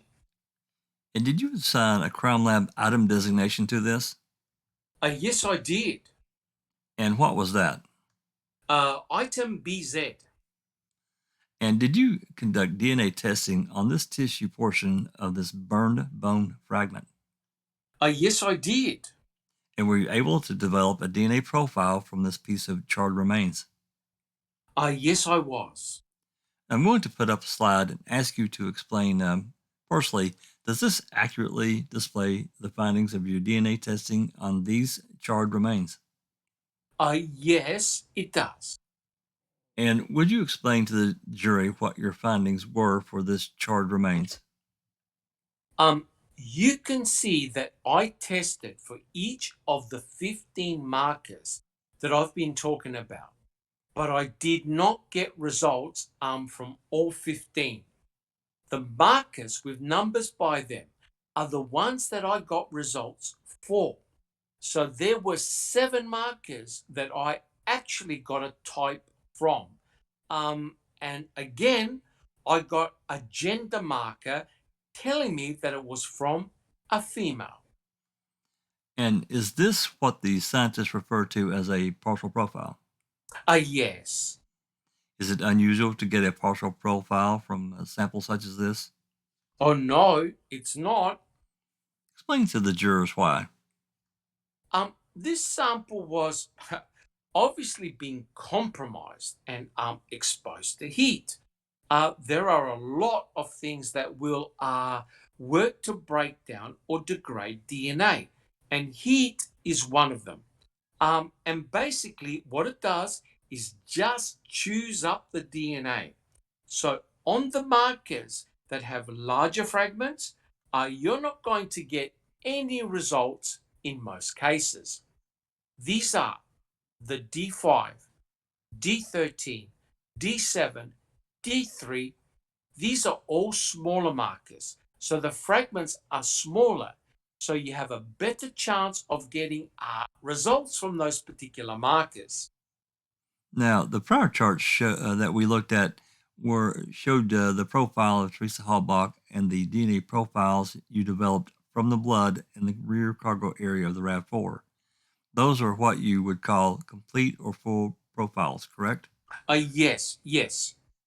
And this here is what's called a partial profile. That's correct. Now, for the complete profiles, I ask you a question whether Teresa Halbach was the source of the blood in the rear cargo area of the RAV4, correct? Correct. And you were able to state, yes, Teresa Halbach was the source. Correct. Can you say that Teresa Halbach is the source of this DNA profile that you found? No. Now, did you compare it to Teresa Halbach's pap smear, correct? Yes, I did. And does this show your results? Yes, and again, all of the markers that I did get results for are consistent with the types of Teresa. Now, why can't you state that Teresa is the source of this profile? Anytime we develop a DNA profile, we do a statistical analysis. And the purpose for that is for us to determine how common or how rare the entire profile is in the general population. So we have statistic numbers that reflect how common or how rare each one of these types is. Each one of these markers is within the population. In order to get a composite number that reflects the entire profile, we multiply these numbers together, and that tells us how common or how rare the entire profile is in the population. As a matter of laboratory policy, any profile that is rarer than 3 times the world's population, which would be 6 trillion, we refer to that as a source attribution. So we're able to say any profile that's rarer than that is consistent, and that person is the source of that profile. Now, because this was a partial profile, the numbers are not that high, and that's why I could not attribute it to Teresa. And this is laboratory policy based upon world population. Correct. Okay. However, you were able to generate a statistic to tell how rare or how common this profile would be in the general population. Yes, I was. And what is that statistic? 1 person in 1 billion in the Caucasian population. 1 person in 2 billion in the African American population, and also in the Southeastern Hispanic population. And 1 person in 3 billion in the Southwestern Hispanic population. And what does that statistic mean? What does this mean? When we calculate these statistics, we use a database of individuals that's maintained by the FBI, and it's the same database that's used in most crime labs throughout the country, and each one of those DNA types is assigned a specific frequency. It tells you how often that occurs in the population. So in the first one, 1 person in 1 billion, I would expect to find that partial profile from the evidence sample. I would expect to find that if 1 time in 1 billion instances in the Caucasian population. So it's a very rare statistic, correct? Correct. Are there more than 1 billion people in the state of Wisconsin? I don't think so. In any event, Teresa, the charred remains that were found in the burn pit, those matched Teresa Halbach at a number of genetic locations. Oh, yes. I believe there are 7 genetic locations. Correct. And that was a complete match, correct? Correct. And I'm going to ask you now to look at one more exhibit, 2 more exhibits, and that would be exhibit what was previously been marked as exhibit 113 and described as a bullet fragment that was found in the garage of Stephen Avery. And can you identify that exhibit for us, please? Yes. This is a bullet fragment that I examined, and it's my item designation FL. And when you received that bullet fragment, how did you process that? This was a very small bullet fragment. I was interested in trying to determine if I could find any DNA on the bullet fragment. I visually looked at it. There were no visual stains like blood or anything that I could see. So I took the bullet fragment itself, put it into a test tube, and washed the surface of it with the reagents that we use to extract DNA. So basically, I was trying to wash off all the DNA that was actually on the surface of the bullet fragment. And I took that washing, and that's what I did. That's what I processed for DNA. And were you able to develop a DNA profile from that washing? Yes. And does this slide correctly display the DNA profile that you developed from item FL, the bullet, which was found in Stephen Avery's garage? Yes, it does. And did you compare that DNA profile to the profile of Teresa Halbach that you developed from her pap smear? Yes, I did. And does this slide adequately or correctly display your findings? Yes, it does. And do you have an opinion to a reasonable degree of scientific certainty whether Teresa Halbach is the source of the DNA that was found on the bullet item FL? Yes, I do. And what is that opinion? That the profile from the bullet fragment FL was consistent with Teresa, and she is the source of the DNA that was recovered from the bullet fragment. At this time, I would like to move into evidence exhibits 141 through 161. Is that correct, I believe? Yes. Her CV is in at 164. And And Exhibit 164, yes. Counsel, any objections? No. All right, those exhibits are received. I have no further questions.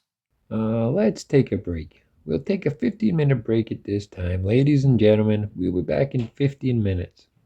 Mr. Fremgen, Cross? Thank you, Judge. Miss Culhane, I'm not going to ask you anything about your qualifications. I think they seem to be fine. Seems that you have significant experience in DNA matching as well as developing profiles. Fair to state. Uh-huh. Yes. Now, in this case, you also had to prepare a profile of Brendan Dassey's DNA, correct? Correct.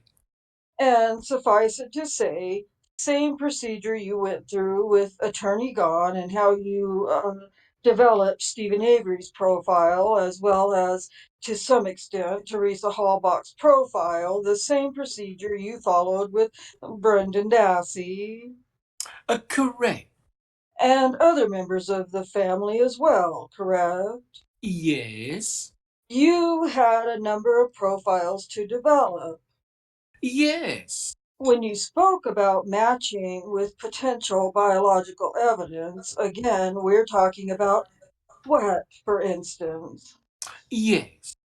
possibly Correct. saliva, Yes. um, semen, Correct. and obviously blood. Yes. And at times you mentioned there was no blood, yet able to develop a DNA profile, and that's from some other form of, as you put it, some other form of biological transfer from the person, cell transfer, I think you referred to it as. Yes. Anytime it would have been from some type of nucleated cell that was present on that item of evidence. Now, obviously, the same procedures weren't used then when you developed profile on, for instance, what they took from the RAV4 to match with a known person. Correct. Do you recall seeing this item before? Yes, I do. And I believe that would be, was it your designation DD? Yes. And I believe it's exhibit, the exhibit number is on there. 129. Okay. Did you have an opportunity to not just determine whether or not you could obtain a DNA or some sort of profile from some source? You actually swabbed it yourself. The gun? Yes, I did. Did you swab the trigger? Yes, I swabbed the trigger area and the trigger guard here, and also the area around the barrel, the end of the barrel. Now, specifically, as to the end of the barrel, were you looking also for blood on the end of the barrel? Yes. Did you find any blood on the end of the barrel? No. And you did that from first visually observing the end of the barrel? Yes. And then did you do a swab to determine if possibly it would react to something that would be positive for blood? Yes, I did. And that was negative. Negative. Yes. But that doesn't end your examination, correct? Correct. You also did a separate swab to determine if possibly there's some other sort of fluid on the end of the barrel that might create a profile, a DNA Uh, profile. correct. And so you did the same thing? Yes. I swabbed the barrel area and also this trigger guard. And unable to develop any sort of DNA from that firearm? No, I did not develop a profile. Okay. And specifically, did you provide any profile that matches Brendan Dassey, correct? Well, I didn't develop a profile at all. At all? Yeah, I'm going to have Attorney Edelstein put up on the screen using an Elmo.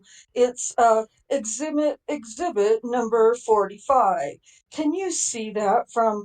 Oh, you have it on that screen too. Okay. So you can see exhibit 45 on the screen. yes, And again, that appears to be a license plate, correct? correct. Do you recognize that license plate as something that you looked at the crime lab? Yes, And again, did you attempt to develop some sort of a DNA profile from something that might be biological transferred onto this plate? yes. When I was examining this plate, this is the same license number that I have in my notes. I was primarily looking. There was no visible stains that were consistent with blood or anything like that. So I was primarily looking for DNA that might have been transferred when someone touched it. So for my sample, I swabbed around the the edges and of the item, and with a cotton swab, that's what I extracted. And you were unable to develop any profile, correct? Correct. Now, I'm now going to have Attorney Edelstein put on the screen for us Exhibit 107. Is there a way to put it in more focus or closer up? Raise the technology. He's technologically limited. There you go. Okay. Do you see what? Well, you see the picture obviously on the screen? Yes. Uh, in that picture, there's something that says blackjack. Correct. Have you seen that before? Yes. And referred to as a creeper. Yes. Correct? Okay. And you actually had an opportunity to attempt to extract some sort of, again, determine whether there was any biological fluid or something on this creeper that you might be able to develop a DNA profile, correct? Uh, in this instance, on this item of evidence, I was simply looking for the presence of blood, apparent blood stains, and I examined it, and it was negative. When you do that, again, you first did a visual examination.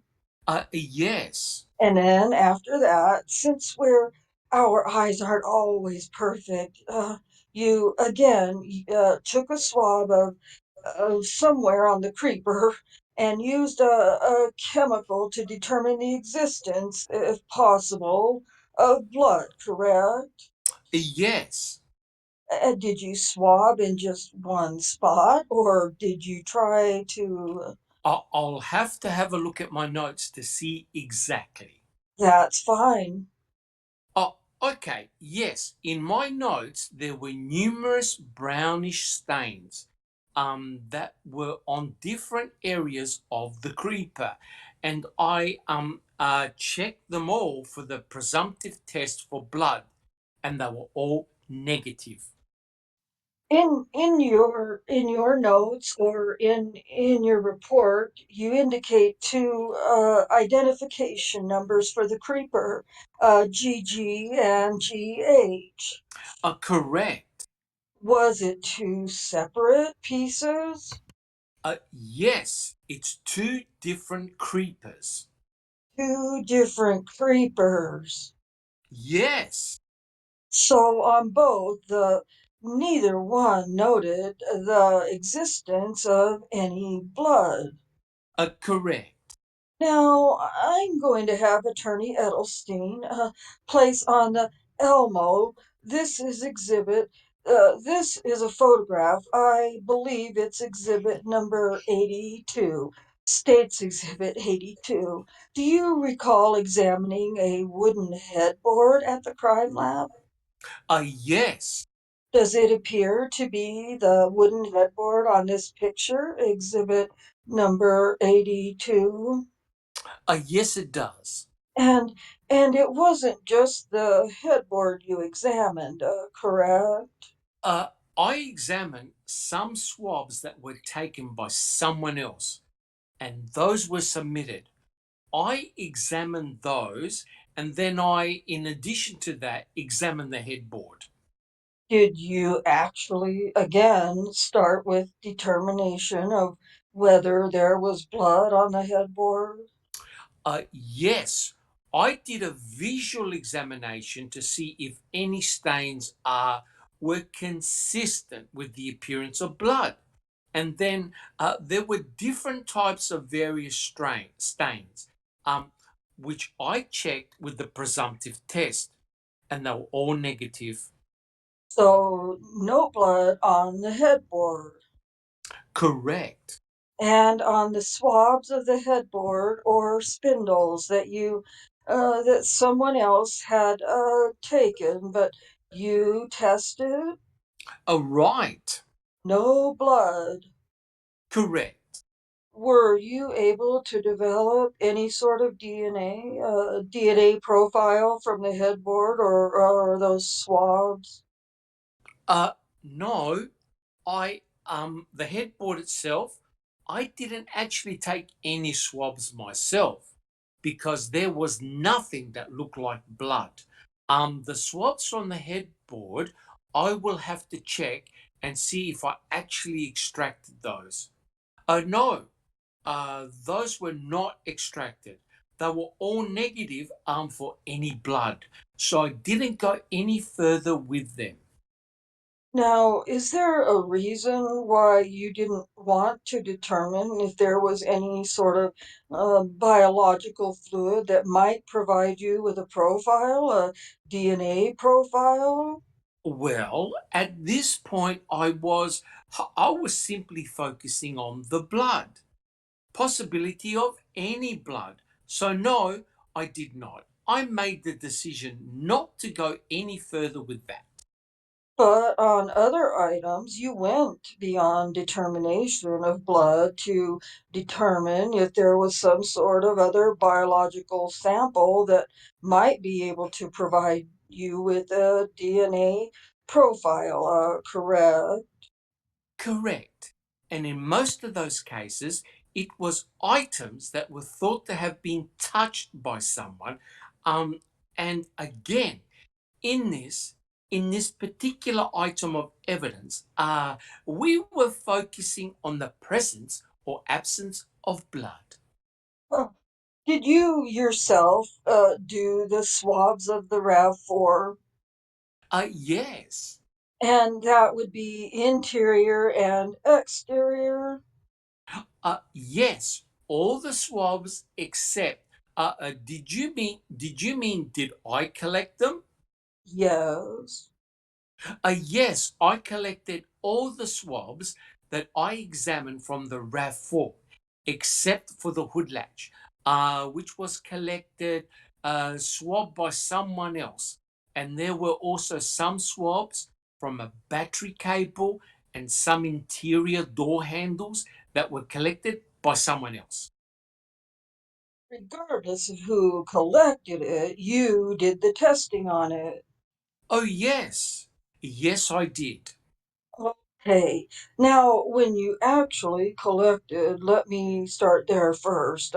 Did you collect a swab from obvious places that a person might use to open up the vehicle, like, for instance, a door handle? Again, I didn't swab those areas, so someone else swabbed those areas. But I'm assuming that's what they did, is take them from obvious areas where someone would have touched. Did each swab indicate where they came from on the vehicle? Yes. And do you recall whether there were swabs of the cargo door handle? The back, the very back. There was I did take a swab of and I believe it was my item A23 because I did analysis was processing that area and saw something and I did swab that area and I did extract it. Okay, you did extract a sample, Yes. and that was human or non-human blood. It was positive for blood because the presumptive test was positive, but it was inconclusive because I didn't, the profile was too partial. I could not make any kind of conclusion, so that was inconclusive. Oh, oh, so you were unable then to go further and determine if that had any sort of DNA profile, whether it be a partial profile or a full profile? I did get a partial profile, but it was inconclusive because sometimes if a partial profile only shows up one or two types, then we report it that it is that as inconclusive because that's not really enough genetic information to report that. So in this case, it was inconclusive. So on direct, for example, you had been asked by attorney Gahn about partial profiling Yes. or partial profile, excuse me. Yes. And for instance, I believe it was one where there were 7 characteristics Yes. of 15. Is that right? Yes. And you were able to come up with a partial profile, but here you're saying it was probably more like 3 characteristics. Yes. Right. So, because it was so little, you weren't able to come up with something that you can even give a partial profile to? Correct. Okay, now, and and the last items that you were able to obtain a DNA profile within the RAV4, were you able to match any of that DNA profile in comparison to Brendan Dassey's profile? No.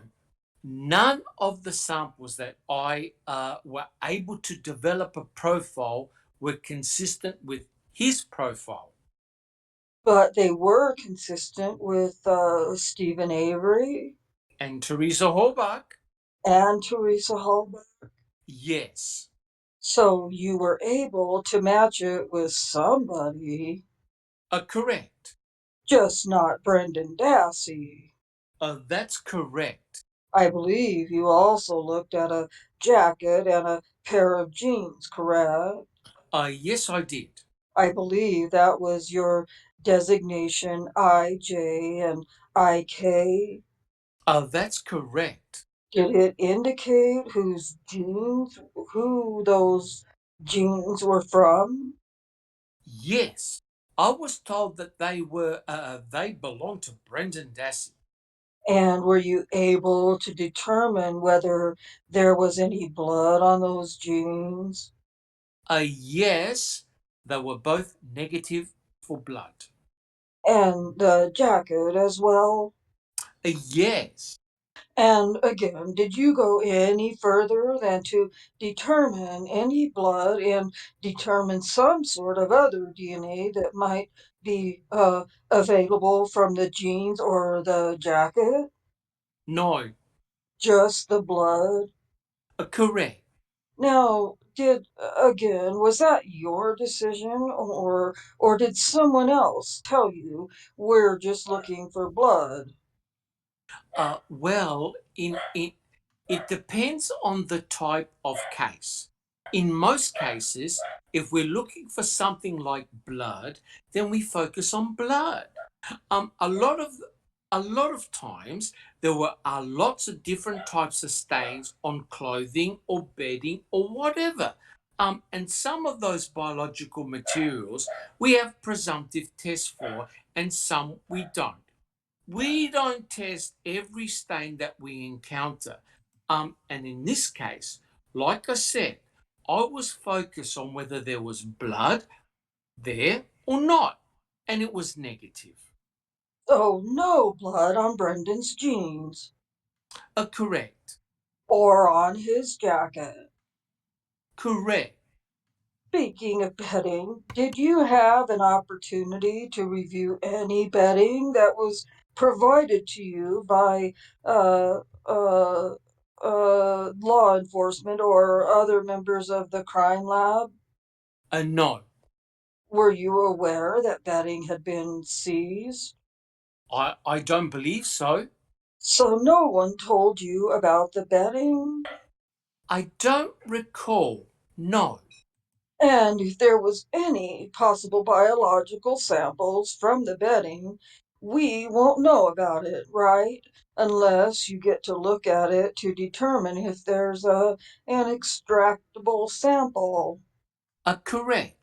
Were you provided with any shell casings to determine any sort of whether there was any sort of biological sample that you could provide or develop a profile? No, I did not look at the shell casings. That's no, I did not. Now, you said you didn't look at the shell casings. You were aware there were shell casings. I believe there was some submitted, but they wouldn't have come to me, so I don't really have any knowledge of them. So again, if they don't give them to you, you can't Correct. tell us if there's any sort of DNA that you can extract from those shell casings. Is that correct? That's correct. Did you have an opportunity to look at a large car hood? I think it's referred to as a rambler hood. No. Any cardboard boxes provided to you to determine whether there might be some blood or extractable DNA? No. Were you aware of any? No, I don't recall. Okay, I believe you may have already testified as to Exhibit 211. Do you recall this item? Yes. The key. You had an opportunity, as you testified, to develop a DNA profile from on two subjects from the key, correct? I'm sorry. Could you repeat that? Sure, that was kind of confusing. You had an opportunity to review the key, correct? Yes. And from that key, you were able to obtain some trace biological sample. Yes. And from that, you were able to develop a DNA profile. Correct. And I believe your testimony was that it reflected that of Stephen Avery. Yes. Was there also a mix, including that of Teresa Hallbach on the key? No. Just Stephen Avery? Correct. Was Brendan Dassey's DNA on that key? No. Was there any blood on the key? Uh, there was no visually anything that looked like blood. The swabbings that I took from the key were also, there was nothing consistent with the appearance of blood. I did not do any preliminary testing for blood on that. Okay. And if I may just ask, why not? Because in a sample like this, when something is that small, I really, the important part in most cases is whose DNA is there. And so I made the decision that I was probably working with a limited amount of sample and I wasn't going to waste any of that on a preliminary result that really didn't give us very much information. I'm going to show you what's been marked as Exhibit 92. And do you recognize this exhibit? Yes, And that, I believe, has your identification number, CJ2. correct. And that's a pair of leg irons you were asked to test to see if you could find any extractable DNA.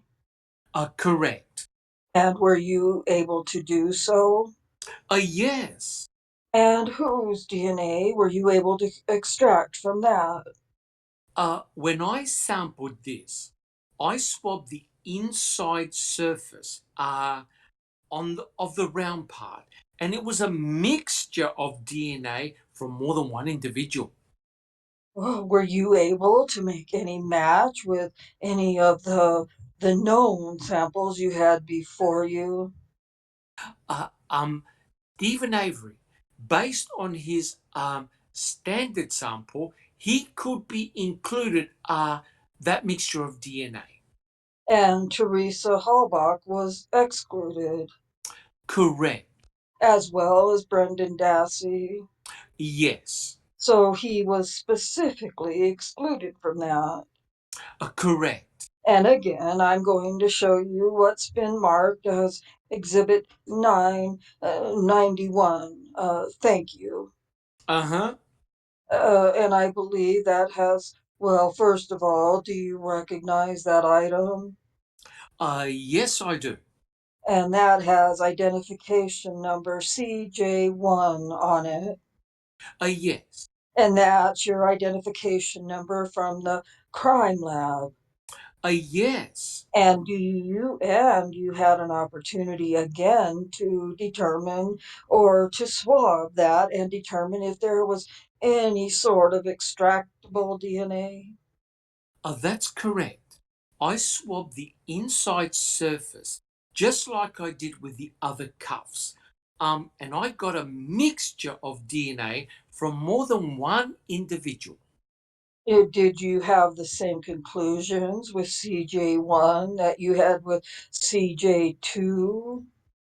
Yes. And that would be you could include Stephen Avery as a possible match to the DNA Yes. and exclude Brendan Dassey. Correct. And Teresa Hallbach was also not, or not included in that, She was also excluded. excluded. Correct. Did you review any other, did you review any other leg irons such as these? No. Any other handcuffs? No. Just those two sets. Correct. So if there were any biological samples on these, we wouldn't know because you didn't have a chance to look at them and test them, correct? Correct. Were you able to, or I'm sorry, were you asked to obtain any DNA profile from any hair samples? No. Would it have been your duties at the crime lab if for say a vacuum were seized to go through it and try to determine if there were any usable hair samples? Yes. In a hair sample, really, the only thing that you're looking at is going to be the root portion of a hair. So I would, to see if hairs were suitable for DNA, they would have to contain a root portion. Would someone else first go through it to determine if that's possible before they send it to you? No, I would do that. Okay, and you don't recall at any time in this investigation they asked you to go through any, hair samples that might come from, say, for instance, a vacuum? No.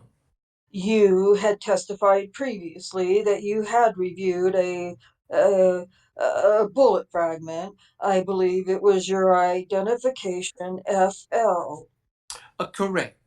There was also a second bullet fragment, correct? Yes. And you also had an opportunity to review that. Yes. And that was, I believe, your designation FK. Yes. Were you able to make any determination of whether, well, first of all, were you able to determine if there was blood on FK? Again, I treated that exactly like I did FL. There was no visual indication of blood. So I did not do any preliminary test on anything. I simply washed that fragment, bullet fragment as well, and treated it just like FL. And were you able to extract any sort of a DNA sample for purposes of comparison? No, I was not able to develop a profile. Now, you weren't the actual technician or the crime scene person who was at the Stephen Avery trailer swabbing potential stains, etc., correct? That's correct. Excuse me. Did you observe photographs while of items that had been photographs of the trailer? Items that they suspected might be blood or some other sort of biological sample. No, I don't believe so. So when you would get a swab, for instance, it would just say where it came from. Yes. And you recall that there had been some swabs of stains of suspected blood from Stephen Avery's bathroom floor, vanity, and sink. Yes. And you had an opportunity to test all those stains, correct? Yes. And you were able to, first of all, was it positive for blood? I tested several different swabs from those areas. I tested 3 from the vanity, 1 from a toilet seat, and 1 from a sink. One of those swabs from the vanity was positive for blood, and 1 from the sink was positive for blood. You were able then to develop a DNA profile of that blood sample or that Yes, yes. which one? Both of those samples, oh, I'm sorry, one of those samples from the sink was consistent with Stephen Avery. The other, I did not develop a profile. Okay, none were consistent with Teresa Halbach, Correct. and none were consistent with Brendan Dassey. That's correct. Do you recall again having the opportunity to test a swab of what appeared to be or may have been labeled as a suspected blood found by the molding of the bathroom or bedroom door? Yes. And again, you followed the same procedure you just explained. Yes. Were you able to test it positive for blood? That's correct. And again, were you able to develop a profile as to the DNA of that blood? Yes. And that DNA was. Consistent with Stephen Avery. And again, excluding Teresa Halbach Yes. and excluding Brendan Dassey. Yes. Some items were sent to the crime lab. A number of knives. Were you able to, did you see those knives? Yes. Excuse me. Yes. And and again, did you go through the same process to make a visual observation to determine if there was any blood on the knives? Yes. Did you also do the same testing you explained earlier about determining if there was positive for blood by using a swab? On some of the knives, yes, I did. If there was nothing visual to look at, no visual type stain, then I just did random swabbings on the blade portion to test for blood. Did you also then test thereafter to determine if there was anything that you could extract from it that would develop into a DNA profile? No.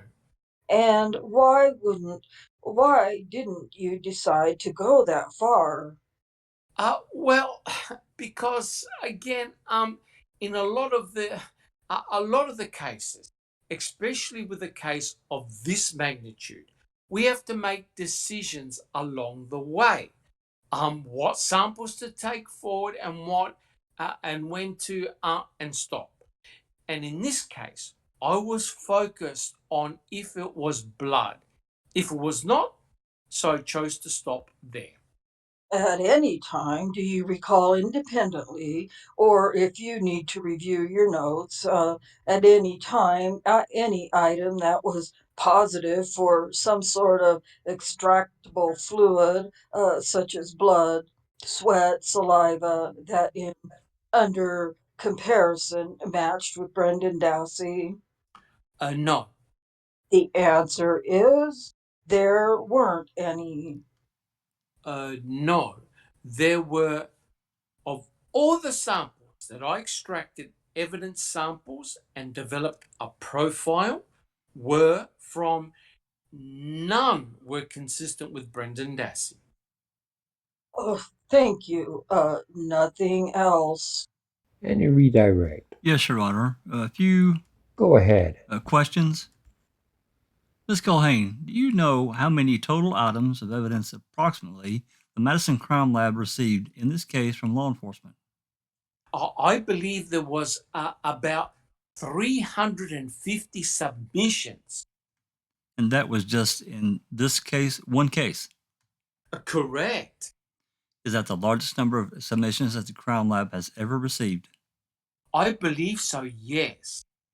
And how many of these submissions do you know how many of them came to your unit, the DNA unit? About 180. So law enforcement submitted about 180 samples for potential DNA testing. Yes. Did you examine in some form or another all of those submissions? Yes. Would you explain to the jury what is the range of tests or examinations you do for an item of evidence? Well, again, a lot depends on the type of case it is and the request that may be made. In a lot of these particular items of evidence, I was looking for a transfer of blood. Okay, blood was found in the RAV4. This was a homicide case, so obviously blood would be a potential, very important potential biological material. So I was focusing on the presence or absence of blood in most of these pieces of evidence. However, in some cases, it was more the information or the question we were trying to answer was more who touched this item or who may have touched this item. And in those instances, blood wasn't necessarily the primary focus. The primary focus was there DNA on that evidence and who may it have belonged to? So those kinds of decisions are made routinely by all analysts as you go through the evidence based on what the piece of evidence is, what type of case it is, and what information you may have at the time. And of course, during the course of the investigation, a request can be made from anyone to go back and look at other items of evidence or examine for different biological fluids or whatever. At some point, a request can always be made to go back. Those 180 samples that you were submitted to the DNA analysis unit, do you know about how many tested positive for blood? 41. And did I ask you, this 180 that were submitted to you, is that the largest amount of submissions for one case that your unit has ever received? It's the most I've ever received. I'm not sure about the unit. But you said that 41 tested positive for blood. Correct. And then did you carry each of those on for DNA testing further? I attempted some type of further testing on them. In some cases, even though the test may indicate there's, if the preliminary test may be positive for blood, when we finally extract it, part of our procedure in the extraction is to quantitate or to find out how much DNA you actually have in your samples. And in some of these samples, the level of DNA or the amount of DNA there was below the limits of detection for our system. In other words, there wasn't enough there to go any further with. And even if let's say your system can say, well, there's enough to go forward, and you do go forward with other steps of the test, are there other limitations that you still may not develop a profile? In some cases, it may depend on the sample. If there's degradation, if there is, you may have your quantitation part of the procedure may tell you have enough DNA, but when you actually amplify or you try to make copies of those target portions of DNA, you may not develop a profile. And in that case, excuse me, because of the condition of the sample or whatever, there's just no, pardon me, there's just no profile there to be developed. So, as opposed to what we may see on CSI and Law and Order and other shows, there are no detection limits built into the system, or there are detection limits built into the system itself. Is that fair to say? Yes, there are. And I want to talk a little bit about the different samples that have come up now. You found complete DNA profiles for blood swabbings in the car, correct? Yes. You found Stephen Avery's blood from blood. Correct. You found Teresa Halbach's from considerable blood stains in the rear cargo area, correct? Yes. And you could carry the system through to get a complete full DNA profile. Yes. Now, we talked a little bit, or I think Defense Counsel had asked about what's referred to as touch DNA. Yes. Understand what I'm talking about, or what we're talking about when you yes. say touch DNA? Yes. Could you talk about the limitations or the sensitivity of the system and the differences between having a blood standard and what you think may be touch DNA? Could you explain that to them? Most of the time, when you have a blood sample, you have a large amount of DNA to work with. Our systems are very sensitive, and we can get very good results on most samples. However, there is a limitation to the system.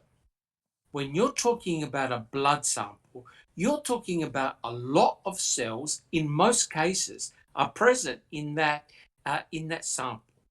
If you have enough blood to see a reddish brown stain, you've got a lot of cells. When you're talking about a touched item, you're not necessarily targeting a specific stain. If I were to touch this, all I can do is swab the area that I touched. And what I'm looking for is a transfer of epithelial or skin cells that may have been transferred from my hand to the item. So it's not quite the same thing as actually looking at a blood or a semen stain where there's plenty, in most cases, plenty of DNA to sample. When you're looking at a touched item, you're looking at very small amounts of DNA. And also, if you're looking at a touch item that is an item that could have been touched by more than one individual, in some cases you're going to get mixtures of DNA. Some cases you won't. Some cases you're going to get DNA from the last person who touched it. A lot of that depends on the person themselves. Most of us, when we touch items of evidence, we leave some of our DNA behind. But some people leave more than others. Some people naturally shed more cells than others. So if you're a person who sheds a lot of cells, when you touch something, you are probably going to leave behind more DNA than someone who does not naturally shed that many cells. So when you're looking at touched items, all of these variables and all these factors come into play. And all of this determines whether you're going to get a usable profile from a sample or not. And when you talk about someone being a good shedder or poor shedder, does the surface that's touched have any impact on whether you'll find a sufficient DNA to develop a profile? Yes, if you're touching something rough, like a piece of wood, maybe, or I don't know, a rough surface, you're probably going to leave more cells than if you're touching a smooth surface. Probably. And again, these are generalizations. These are not rules. And these are not always exactly the same. Smooth surfaces, sometimes there's not as much DNA left behind. But again, that's not to say that you can't get a profile from a smooth surface. They're just generalizations. An example would be, and I believe Mr. Fremgen handed you the 22 caliber rifle, correct? Correct, yes. And you swabbed the barrel. Well, you looked for blood and you did not find any, correct? Yes. And then you swabbed the trigger guard. Yes. But according to your notes, as I recall them, you developed some DNA, correct? Some DNA markers? Yes, I developed one marker. And I think referred to it as finding some trace DNA being present. Correct. So if there is a limitation of the system to develop the full profile, or it could be just, or it could, or could it be that whoever touched it just did not leave enough, or the surface wasn't sufficient to gather enough? It's probably a combination of all three. There's no way to tell exactly why. The bottom line is the person who touched it may not have shed enough DNA. The DNA itself may be degraded, not of good enough quality to get a full profile. So it's probably a combination of all those factors. And that would be the same for license plates. The same factors would determine whether the DNA was left on the license plates if they were touched by someone. Yes, that's correct. And that, of course, is also going to be assuming someone's not wearing gloves or using something to put in between the item and their hands or whatever. Right. I'm making the assumption that you're actually touching it with your skin. your bare skin. And Mr. Bregman asked about the key, and you found Stephen Avery's profile on that key, correct? Yes. Have there been other studies done or any literature that talks about this somewhat? I think you stated that you generally will find the profile of the last person who touched it. Is that correct? Did you state that? Yes. Could you explain that to the jurors more? Well, again, there have been studies done about transfer and how much you have to handle something. What factors are involved in transferring DNA by touched items? And again, these are not these are generalizations. And in a lot of cases, it has been found that transfer of DNA happens instantaneously. And it's usually either the last person that touched the item or you're going to get a mixture of DNA. And again, this is simply a generalization. You may get mixtures of DNA from several different people who have touched it, or you may just get a single source DNA. And I believe also Mr. Fremgen asked you um, whether there was any blood on the pants of Brendan Dassey that were submitted. Do you remember that? Yes. And I believe what was your answer to that question? There was no blood found. Do you recall what you put in your notes when you examined the pants of Brendan Dassey? Yes, I can refer to those notes. In my notes, I described the size, what brand they were. My notes read that they're fairly clean, large areas of whitish stain. Looks like staining from bleach. No stains consistent with the appearance of blood. There was one small brown stain on the leg of the jeans, and that was negative for blood. I put up what has been previously marked as Exhibit 54, and are those the genes of Brendan Dassey, do you recall, that you examined? I believe so. And you note in your notes that there appear to be bleach stains, correct? Yes. And what does bleach do to DNA? Bleach basically chews up DNA and destroys it.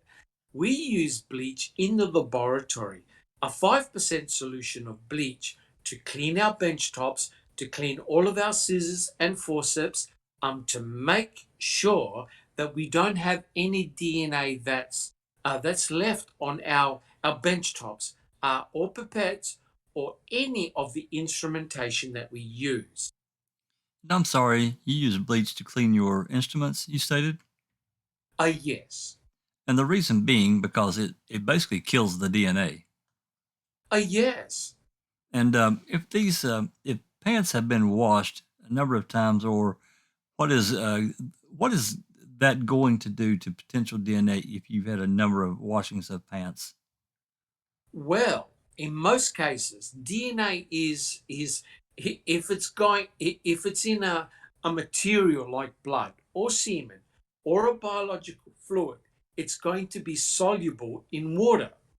So the more times you wash it, depending on how thorough you wash it, what type of, whether you wash it with bleach, whether you wash it, what type of detergent you use, eventually it's going to destroy the DNA, or at least wash it from the garment where we would not be able to detect it. And so cleaning materials like bleach or wiping surfaces clean, that all also would have an impact on whether you will find DNA on a particular item to test. Yes. And is there anything in the literature that discusses what the absence of DNA at a crime scene means? Most of the references that you see in the literature, the absence of DNAs, basically inconclusive. The presence of DNA obviously point to some sort of physical contact. The absence of DNA, because there's so many variables, either there was no contact, or it wasn't there in the first place, or it's been destroyed by some environmental factor, or it's just in a level that's too low to detect. So basically, the absence is an inconclusive conclusion. And all the other variables kick in to whether someone's a good shedder or a bad shedder, correct? Uh, yes, correct. The surface area that perhaps the biological substance is left upon, correct? Yes, Whether someone's cleaned it up or not. correct. So the absence of DNA at a crime scene does not mean someone was not there. Well, the absence just means that there's no DNA that we can detect. Thank you. That's all I have. Any recross? Few, Judge. One of the comments I think Mr. Gahn was asking was about blood and comment about touching items versus a blood stain, for instance. It's easier to see blood, correct? Yes. Would you agree it's easier to develop DNA profile from blood than from possibly a touched transfer of DNA? Well, it depends on how much blood is there. But if you have a visible blood stain, a fairly visible blood stain with a lot of material to work with, you'll probably be able easily to develop a DNA profile. It's hard to compare the two because there's no visual measure between the two. There may be a touched item that you have with the lots and lots of DNA on it. There may be not, but you can't really see that. There also may be touched items with very little DNA that you can't really see. Uh, One you can see, you think you could more easily extract DNA from something that you can't see. Um, I suppose I would agree with that. Well, one of the comments you made on redirect was there are more cells available in a blood. Well, if you have a fairly large blood stain, again, you're talking about, I was referring to the stains primarily that I recovered from the RAV4. If you have a very light blood stain and you don't have very much, I mean, it's a very weak blood stain, you may not have that many cells in that as well. But the fact that you just, I think, mentioned it, the fact that it may not be blood doesn't mean you can't extract the DNA sample from that item. It just depends on whether or not whether or not there was a transfer of some sort of biological fluid or cell from a touch, for instance, that you can actually be able to extract and develop into a profile. Correct. Okay, so for instance, you had mentioned the bullet fragment FL. You weren't able to discern blood on the bullet Not visually, no. visually. Right. And but you were able, I think you said you washed the bullet Yes. and able to extract DNA from that matched Teresa Hallbach. Correct. You tried the same with the bullet FK and unable to do so. Correct. And that would be the same with such things as shell casings, for instance. You could probably wash those to extract potentially a DNA sample or something that might be able to develop into a profile. Correct. But but again, you didn't do that in this case. That's correct. So I guess the issue is if you don't try, you won't know, right? If you don't try to extract DNA from something, you don't know if it's there. That's correct. In regards to the genes, question was raised about you noticed some white specks and a light kind of a brush area that appeared to be bleach.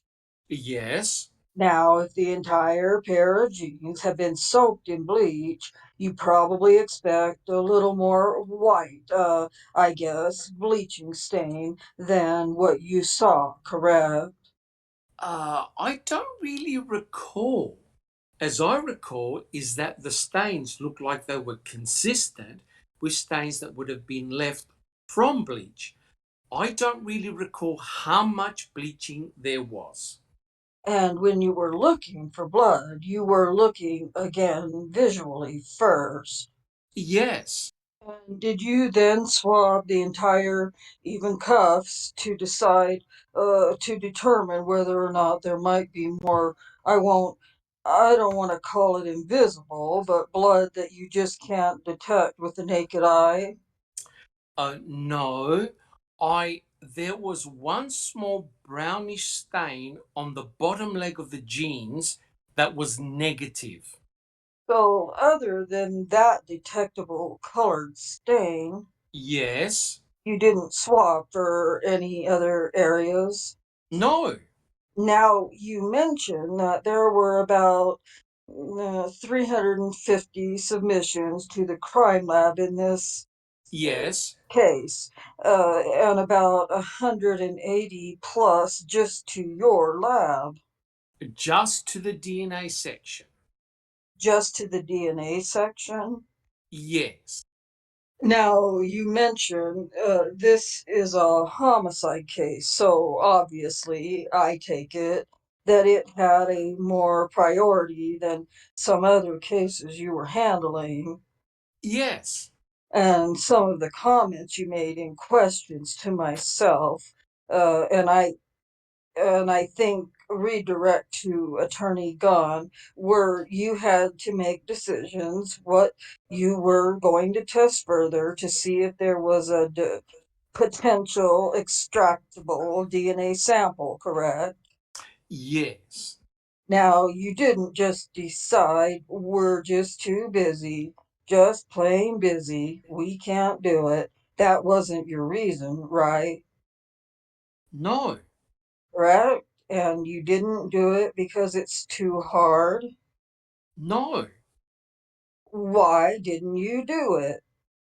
Well, again, because what we're doing was, as an analyst, it's my job to take all the information I have on a case and to decide what evidence is going to be, I feel, is going to be probative. Again, at some point during the my analysis and after my reports are written, if there was more evidence that was felt to be probative by either the submitter or defense counsel, then those requests could be made at that time to further do more testing. You said that this is a homicide case. You're also aware there were allegations of sexual assault. Yes. And would you agree with me that in those types of investigations, testing the bedding is often a very common investigate or a common way of determining if there's any extractable DNA? Yes, it can be. Okay, and again, you weren't asked to look at any bedding. That's correct. No one sent it to you, No, it was not submitted. and you didn't test anything like that. That's correct. Thank you. All right, you may step down. Unless the state has a 5-minute witness here, we're going to adjourn and reconvene at 1. Can you make that about 1:10. Thank you. Good afternoon, counsel. Your first witness. Yes, Your Honor. The state would call Nick STAHLKE to the stand. Please raise your right hand. Please be seated. Please state your name and spell your last name for the record. Nick STAHLKE, STAHLKE, Mr. STAHLKE, where are you employed? Wisconsin State Crime Laboratory in Madison. And what is your position there? I'm a forensic science training coordinator. And what is your formal educational background? I have a bachelor's degree in chemistry and medical technology. And would you please summarize your current duties and responsibilities at the State Crime Lab? Forensic science training coordinator, I'm responsible for coordinating the teams of individuals that go out and process crime scenes, and I'm also responsible for the training of those teams to respond to those cases. And how long have you been at the Wisconsin State Crime Laboratory? 15 years. And during those 15 years, was there any time period that you were involved in a interpretation of bloodstain patterns? Actually, the entire time that I've been at the State Crime Lab in Madison, I've been involved in bloodstain pattern interpretation. Have you attended any specialized schools for bloodstain pattern interpretation? Yes, I have. And would you just describe some of the schooling that you've had for the? In 1988, I attended a 40-hour course in basic bloodstain pattern interpretation. In 1999, I also attended an advanced course in crime scene processing, which had a component of bloodstain patterning interpretation. And I've also been to or attended workshops involving the examination of clothing with stains. And could you, what skills and experience do you have in blood pattern analysis? Well, I've been examining scenes and clothing for the past 19 years. I had 5.5 years at the State Crime Lab in Idaho prior to my being employed with the state of Wisconsin. So for the past 19 years, I've examined scenes and see whether or not there are any information that we can gain from interpreting those things at the crime scenes. And then any clothing that has been submitted to the crime lab that has blood stains on them to determine whether or not there's any additional information that can be gained from an interpretation of those stains. And have you given lectures or taught on this subject that's related to bloodstain pattern analysis? Yes, I have. And you stated that you've been involved for 19 years with bloodstain pattern analysis. That's correct. Have you ever testified in court of law, Wisconsin, as an expert in interpreting bloodstain patterns? Yes, I have. And how many times? Approximately 10 times in interpretation of stains. And have you ever been rejected as an expert in this area? No, I have not. I'd just like to take a moment and, well, first, I'm going to ask Mr. Kratz to hand you what's been marked as Exhibit 165. And if you would please identify that for us. And what is that document, sir? This is my curriculum vitae. And is that basically a summary of your training, education, and experience in blood pattern analysis? Yes, it is. Thank you. Now, I would ask you to just explain for the jurors the types of determinations that can be made from bloodstain patterns. Interpretations of stains, bloodstain. Bloodstains can help in determining the victim's placement, the suspect's placement, whether or not the victim has moved since bloodshed had occurred or it began, or it can also give some indication of whether or not the suspect has that there's been any movement from the suspect.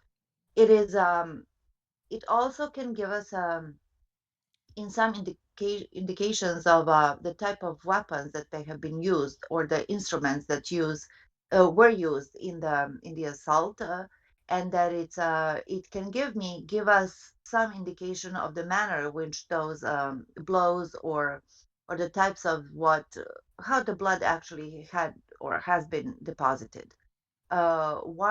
One of the valuable things between of bloodstain pattern interpretation is trying to determine the difference between or to distinguish the difference between a suicide and a homicide.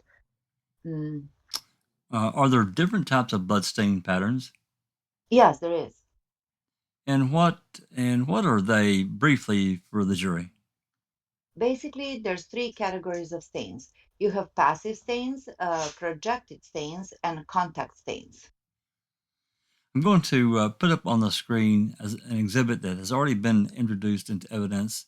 It's Exhibit 141. And in this is a photograph which you'll see in just a moment of Teresa Halbach's 1999 RAV4. Do you recognize this vehicle? Yes, I do. And when did you first see this vehicle, Mr. It Stahlke? would have been on a Monday, November 7 in 2005. And where was the vehicle at that time? This is in the center bay of our garage at the State Crime Laboratory in Madison. And did you have an occasion to examine the interior of this vehicle for any type of bloodstains? Yes, I did. And exactly what did your examination consist of initially? Basically, the examination of a case for bloodstains is to a visual examination. And in this particular case, I observed bloodstains in the front passenger compartment of this RAV4. And what type of bloodstains did you observe in this RAV4 in the passenger compartment? In the front passenger compartment, I saw contact transfer stains. And I said that as one of the categories of contact transfer stains is those stains that have a bloody object that has come in contact with a non-bloody surface. I'm going to now show you what has already been marked as Exhibit 142, and I also identified by Charee CULHANE as a photograph of Teresa Halbach's vehicle from the crime lab. And do you recognize this photograph? Yes, I do. Mr. Stahlke, is the laser pointer up there? I do not see one. Okay, we're going to look for that now. But what does this photograph depict? Well, this is the driver's compartment, front or the seat with the door open. And did you observe any type of individual contact transfer stains in this area? Yes, I did. Okay, I'd like you to just point out to the jurors where you found these stains. Right here on this front driver's seat, right here. And how did you describe that as what type of stain? That would be a contact transfer stain. And what do you mean by contact transfer stain? Be the type of stain that's deposited when a bloody surface has come in contact with a non-stained surface. And I'm going to just show you now that what has been previously marked as Exhibit 144. And this is a photograph also of Teresa Halbach's RAV4. Can you describe or show any other contact pattern stains that you observed in the vehicle for the jury? Image is of the passenger's front compartment or passenger seat with the front door open, and I also saw contact transfer stains right on the front edge or on the left edge of that front bucket, bench seat or bottom of the seat. There's also stains on this plastic CD holder.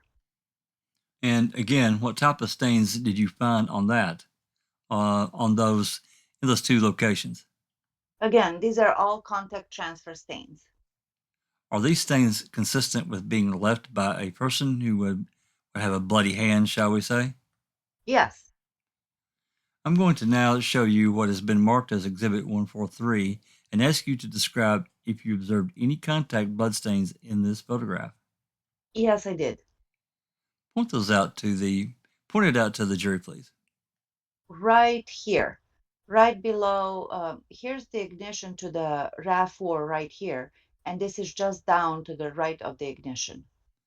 And again, this is the type of stain that is left by something that has blood on it, coming in contact and leaving the stain.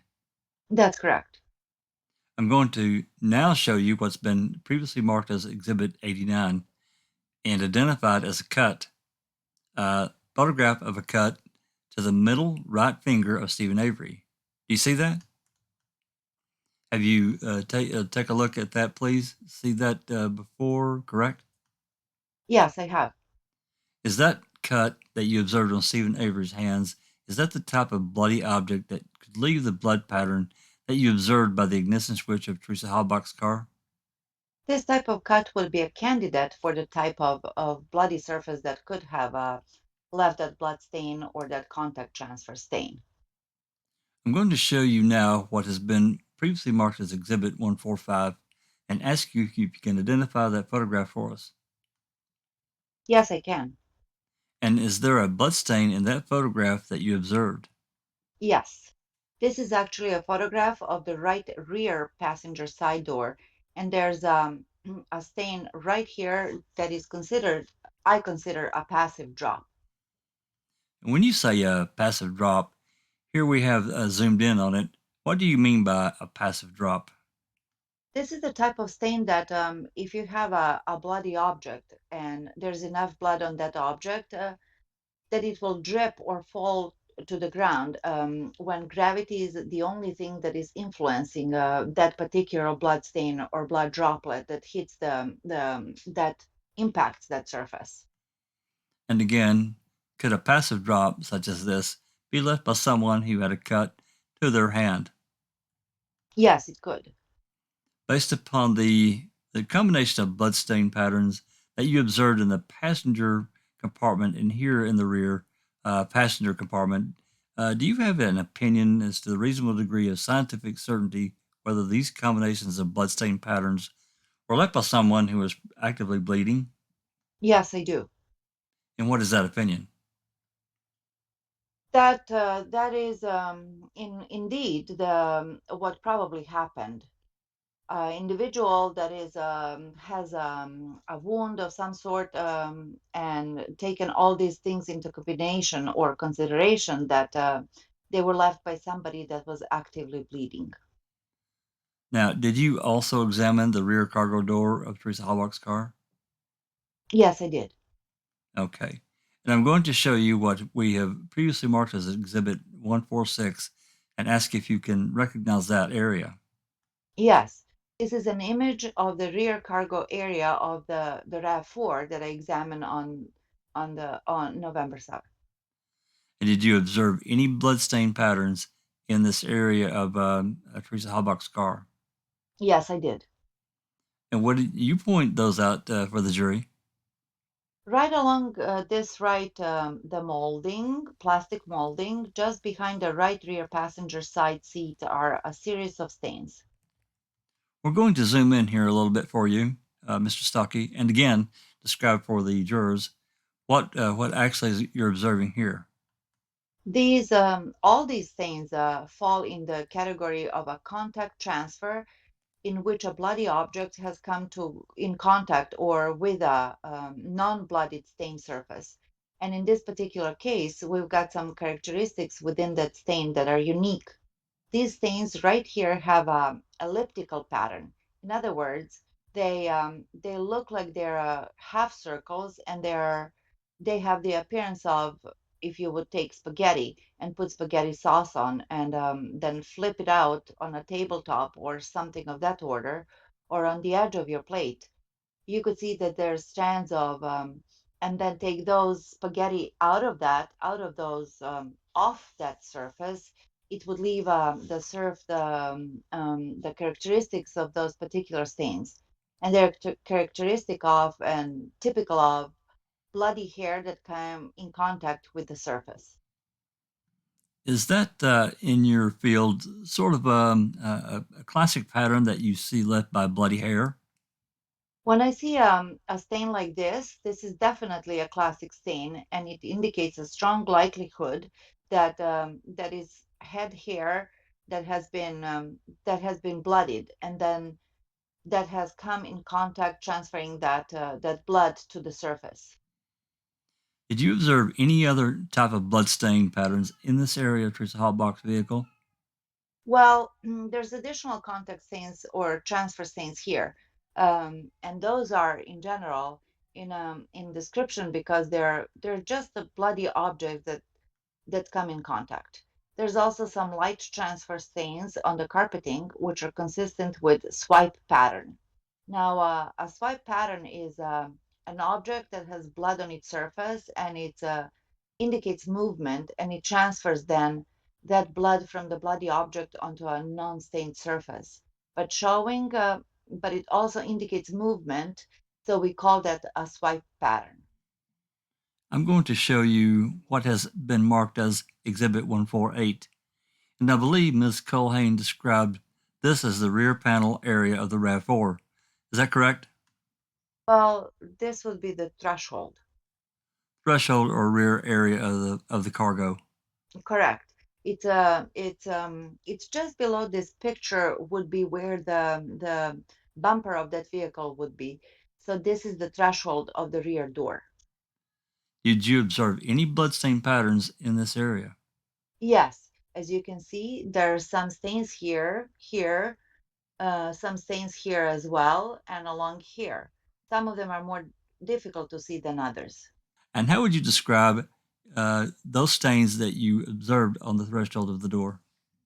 Well, they've got these are some of them are contact transfer stains, like I described earlier. Others are impact stains, and there's here that might be considered that's considered a swipe pattern there as well. And again, what does the swipe pattern indicate to you? Movement. It's a transfer of blood from a moving object that has blood on it, and has contact with a non-stained surface, leaving that blood behind, and it also indicates that there's been movement. Based upon your observation of the combination of the bloody stain patterns you've observed here on the threshold, and also those wavy patterns that you observed up in the inside panel of the rear cargo area, are these consistent with a body that has bloody hair being moved into the rear cargo area? I'd say it's very consistent with that, yes. Did you also examine the interior door of the RAV4? Yes, I did. I'm going to show you now what has been marked as Exhibit 149 and ask you to point out to the jurors any observations you made of this examination. This is the rear cargo door. It's hinged on one side and it opens like any other door entrance to a vehicle, but it's larger and it covers the whole rear end of this RAV4 and it opens to the right. This is the interior of that particular door. On this door were numerous impact stains. Some of these stains then had associated flow patterns to them. I'm going to zoom in here on some of these stains and ask you to just point out to the jury the stains again, what that you observed. Okay, some of the stains right here. You see these? These are more circular in nature. Here, here, here.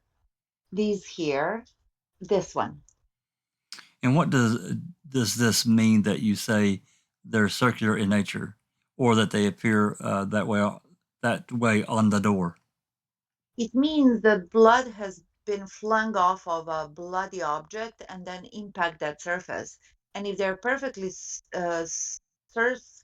circular, that means then that they impacted the surface at a 90-degree angle. Now, if there's any elliptical pattern to that, then they impacted at an angle. In this particular case, these are near circular. However, some of them are somewhat elliptical in that they may have been have fallen. So it's indicative of blood being flung or thrown from a moving object. Now, I think you've also stated that you saw some associated flow patterns. That's correct. And again, please point those out to the jury and explain what you mean by that.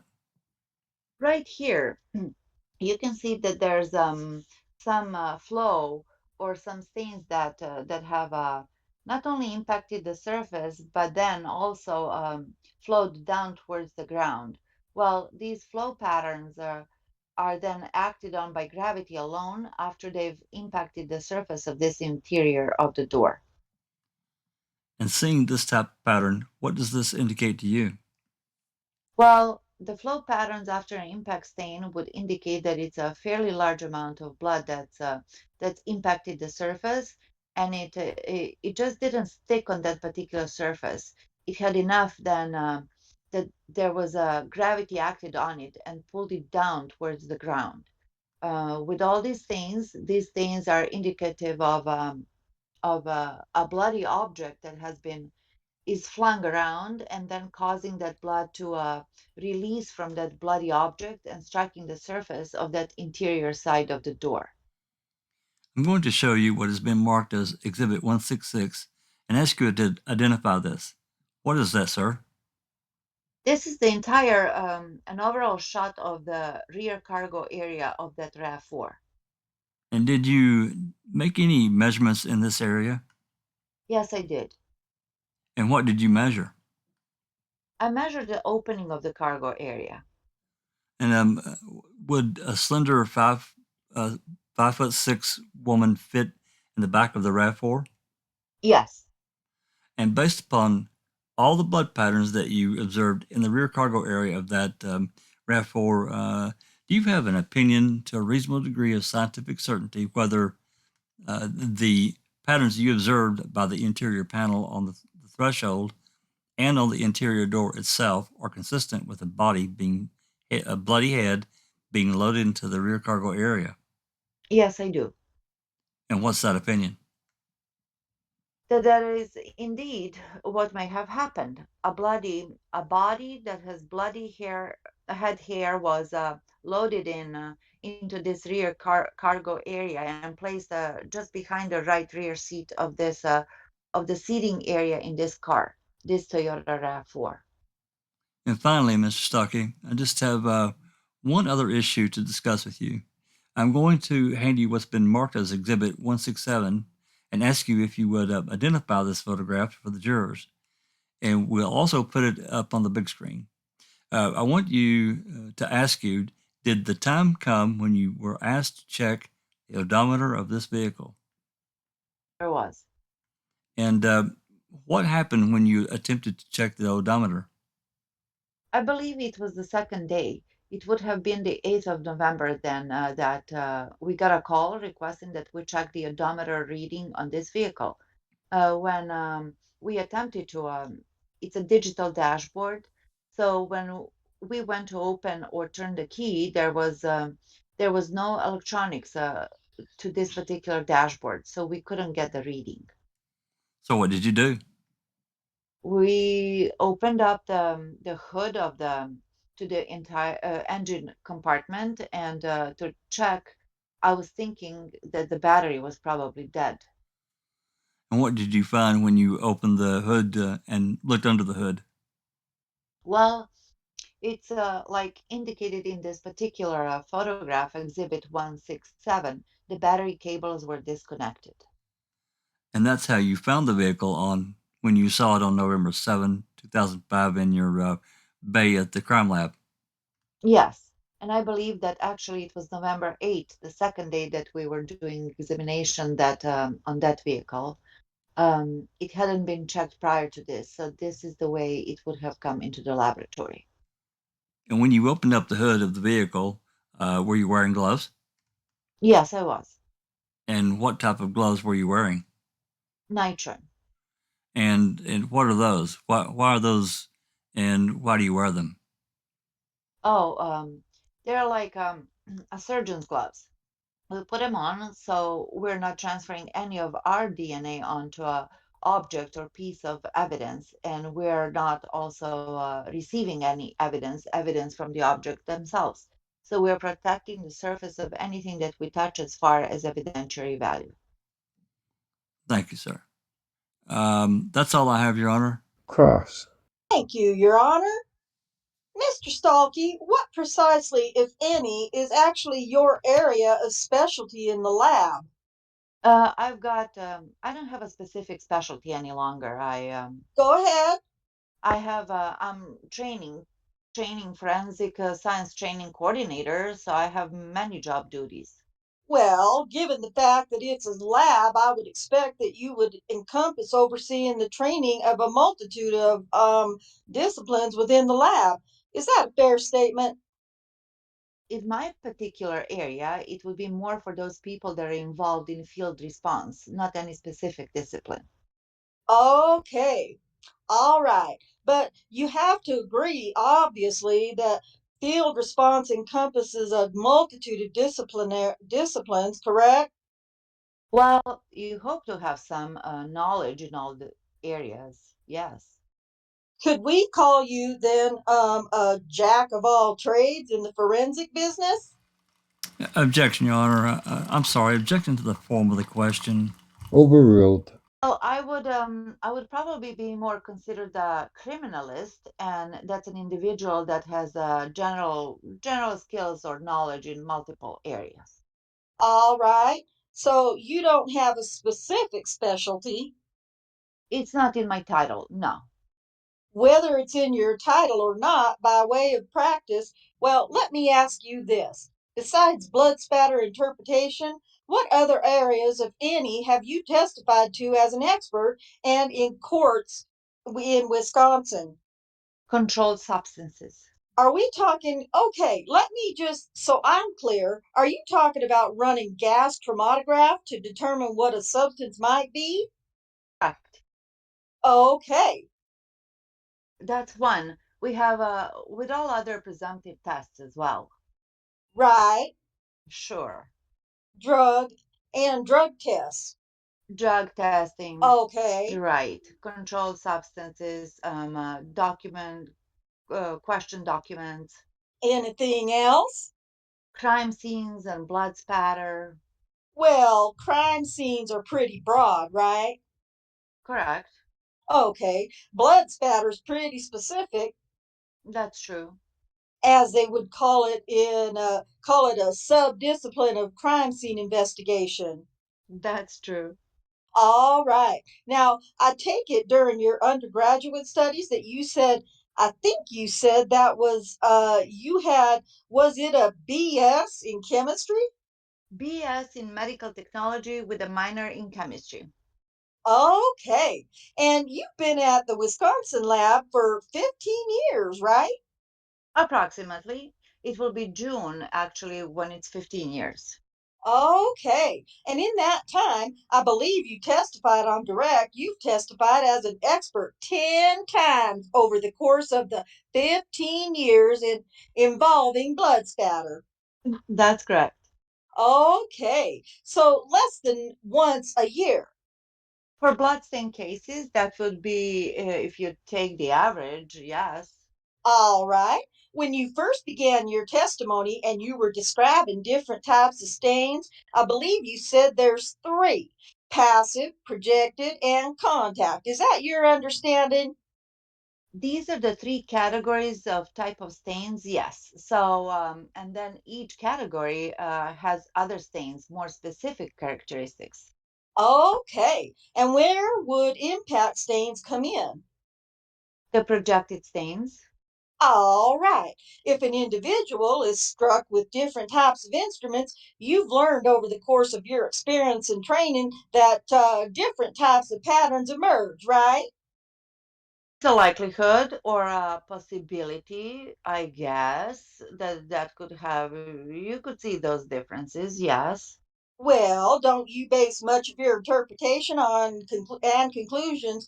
For example, State asked you here a few minutes ago, do you have an opinion about whether a body was placed in the back of that RAV4? And you said yes, and you based your opinion upon the stains that you observed, right? Wasn't your question about whether or not we could distinguish the type of weapons that we were used? I'll be one asking the questions, and you'll be the one answering them. Fine. Well, I'm getting to that, but you answered that, and I assume that that answer that yes, a body was placed back there was based upon the interpretation of those patterns and stains that you observed. That has nothing to do with weapons. I understand that. You would expect, for example, if a firearm were used, a different type of pattern than you would if someone cut themselves with a knife. If I'm looking at stains that were generated from a firearm or and comparing them to stains that were generated from a passive drop or bleeding from a cut or a wound to the finger, yes, I would see differences. That wasn't my question. My question, let's use this as a hypothetical. Please repeat your question. Okay, I'll do my best. Would you expect a difference in patterning from a gunshot wound as opposed to a stab wound? And I would describe that as differences in their characteristics. Pardon me?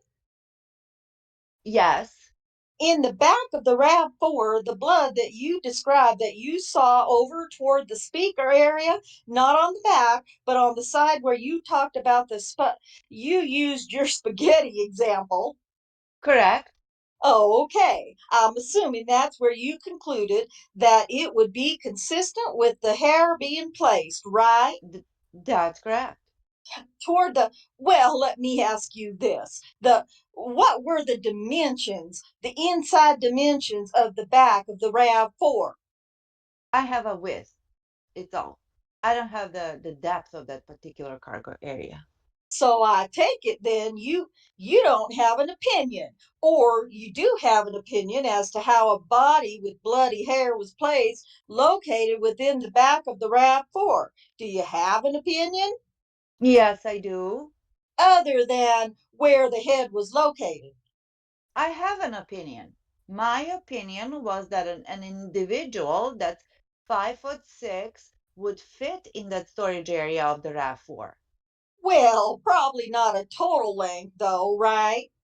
No, Okay, but you don't have an opinion as to if that's where the head was. Do you have an opinion where the feet were?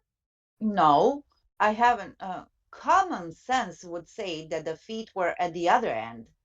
Don't you think? Head at the top, feet at the other end And somewhere in between there. would be the torso. Exactly. And as a matter and the and from your examination, am I correct in stating that you found absolutely no evidence by way of blood pattern evidence to suggest an active wound in the torso area of this body? Repeat that question. Am I correct in stating that you found absolutely no evidence, given how you believe the body was placed in the back of the RAV4, for you to conclude that there was a wound in the torso area of that body? There is no direct evidence from that stains that I examined that particular cargo area of this RAV4 that would indicate the position of those or location of any wounds other than the ones that were indicative to bloody hair, which would then indicate that that bloody hair is head hair and that there was a blood surface you would then assume a wound to the head. And I assume your answer would be the same, that you found no indirect evidence, because you said there was no direct evidence that you noticed, and there was no indirect. I guess I'm at distinguish for me if I can. you can't distinguish for me, if you can, the difference between direct and indirect. I can tell you that those stains that were on the threshold area, the stains that were on the inner front panel of the rear door, I cannot distinguish the location from on a body that those stains could have originated from. They could have been from anywhere on the body. Any bloody surface could have caused those stains when blood was flung from any part of the body. The only ones that I can positively identify or distinguish from any other part of the body would be the stains that were textbook stains for bloody head hair that were transferred to the area just behind the rear of the passenger seat. Okay, let me ask you this then, Mr. Stalky. Given your experience, the assumptions you've made about the location of the body, assume that this body had at least one or perhaps two stabbing wounds to the torso area. Would you not expect to find some pooled in the area between where you believe the head was and where the feet were? Well, that's a fair question, and I saw some swipe patterns between the area or the threshold of the door or the vehicle and that rear passenger seat. Now, Your Honor, if the court please. outside of that, Would the I hate to interrupt the witness, Your Honor, but I would ask that the witness be directed to answer the question. I didn't ask about sweat. It's about swipe. Oh, I'm sorry. He's talking about swipe. Go ahead. I think that's part of the answer. So why don't you just finish your answer, please? Thank you. Those are the only stains that I saw between on that carpeted area in that cargo area. I would expect that if we had an individual that had multiple wounds, especially to the torso area, that you would see additional staining. Now, the lack of stains would may indicate that you have some surface or some object that was underneath between the blood source and that carpeted area, which then was removed with the body, let's say, and would prevent any blood then from transferring onto that carpeted area. Well, Mr. Stalky, in connection with your duties as the training coordinator for the response teams, let just let me ask you this. Given what you know about this, when that RAV4 got to the lab, there's no reason for you to even remotely suggest that there was anything other than what appeared as that at the carpet level in between prior to it coming to the lab, is there? No. We just examine and make note of those observations. This was just your speculation or your probing that I came up with that hypothesis. Okay, but there was nothing to suggest that that hypothesis has any basis in fact in this particular incident as far as that vehicle goes. I have no reason to believe that. No. All right. As far as the timing of when stains that you discover appeared, you conducted no examination to determine the relationship, for example, between the stain present by the ignition switch in relation to the stain you observed in on the back door inside panel. No, I cannot determine a timeline from comparing two stains in this particular case. Or in any case. In some cases, you can get a feeling for the age of the stain. Okay, but certainly not any degree of expertise that you'd be able to render an opinion on that. At least not within a short time frame. No. Is someone's Have you had occasion to be involved in the examination of scenes where an individual has had their throat cut? Yes, I have. Can you describe for the benefit of this jury what sort of pattern is likely to result when that occurs? Well, there's obviously a lot of blood, and depending on the variables involved, you can have a large amount spread over a large area, or you can have it confined to a small space. But in either case, you'll have a large amount of blood directly below the area where the throat was cut. So, if an individual, for example, had their throat cut while they were on a bed, you would expect to find a great deal of blood in that area, would you not? Well, yes, especially if the person is still alive at that point. All right. If they're already dead, of course, then there's not going to be as much blood flow because there's no heart or blood pressure. There would be draining blood. However, you'd still see some blood from a cut throat. In this particular case, did you ever go to what you understood to be the Avery property? No, I did not. So you never were asked to go inside of a garage to do any examination for blood pattern evidence? I was not involved in any of scene work there. No. If an individual is struck from a projectile from a firearm, there are distinctive patterns that emerge. Is that correct? If you have the classic gunshot wound, high velocity spatter from a gunshot wound, there are some stains that are indicative of that type of wounding. Yes.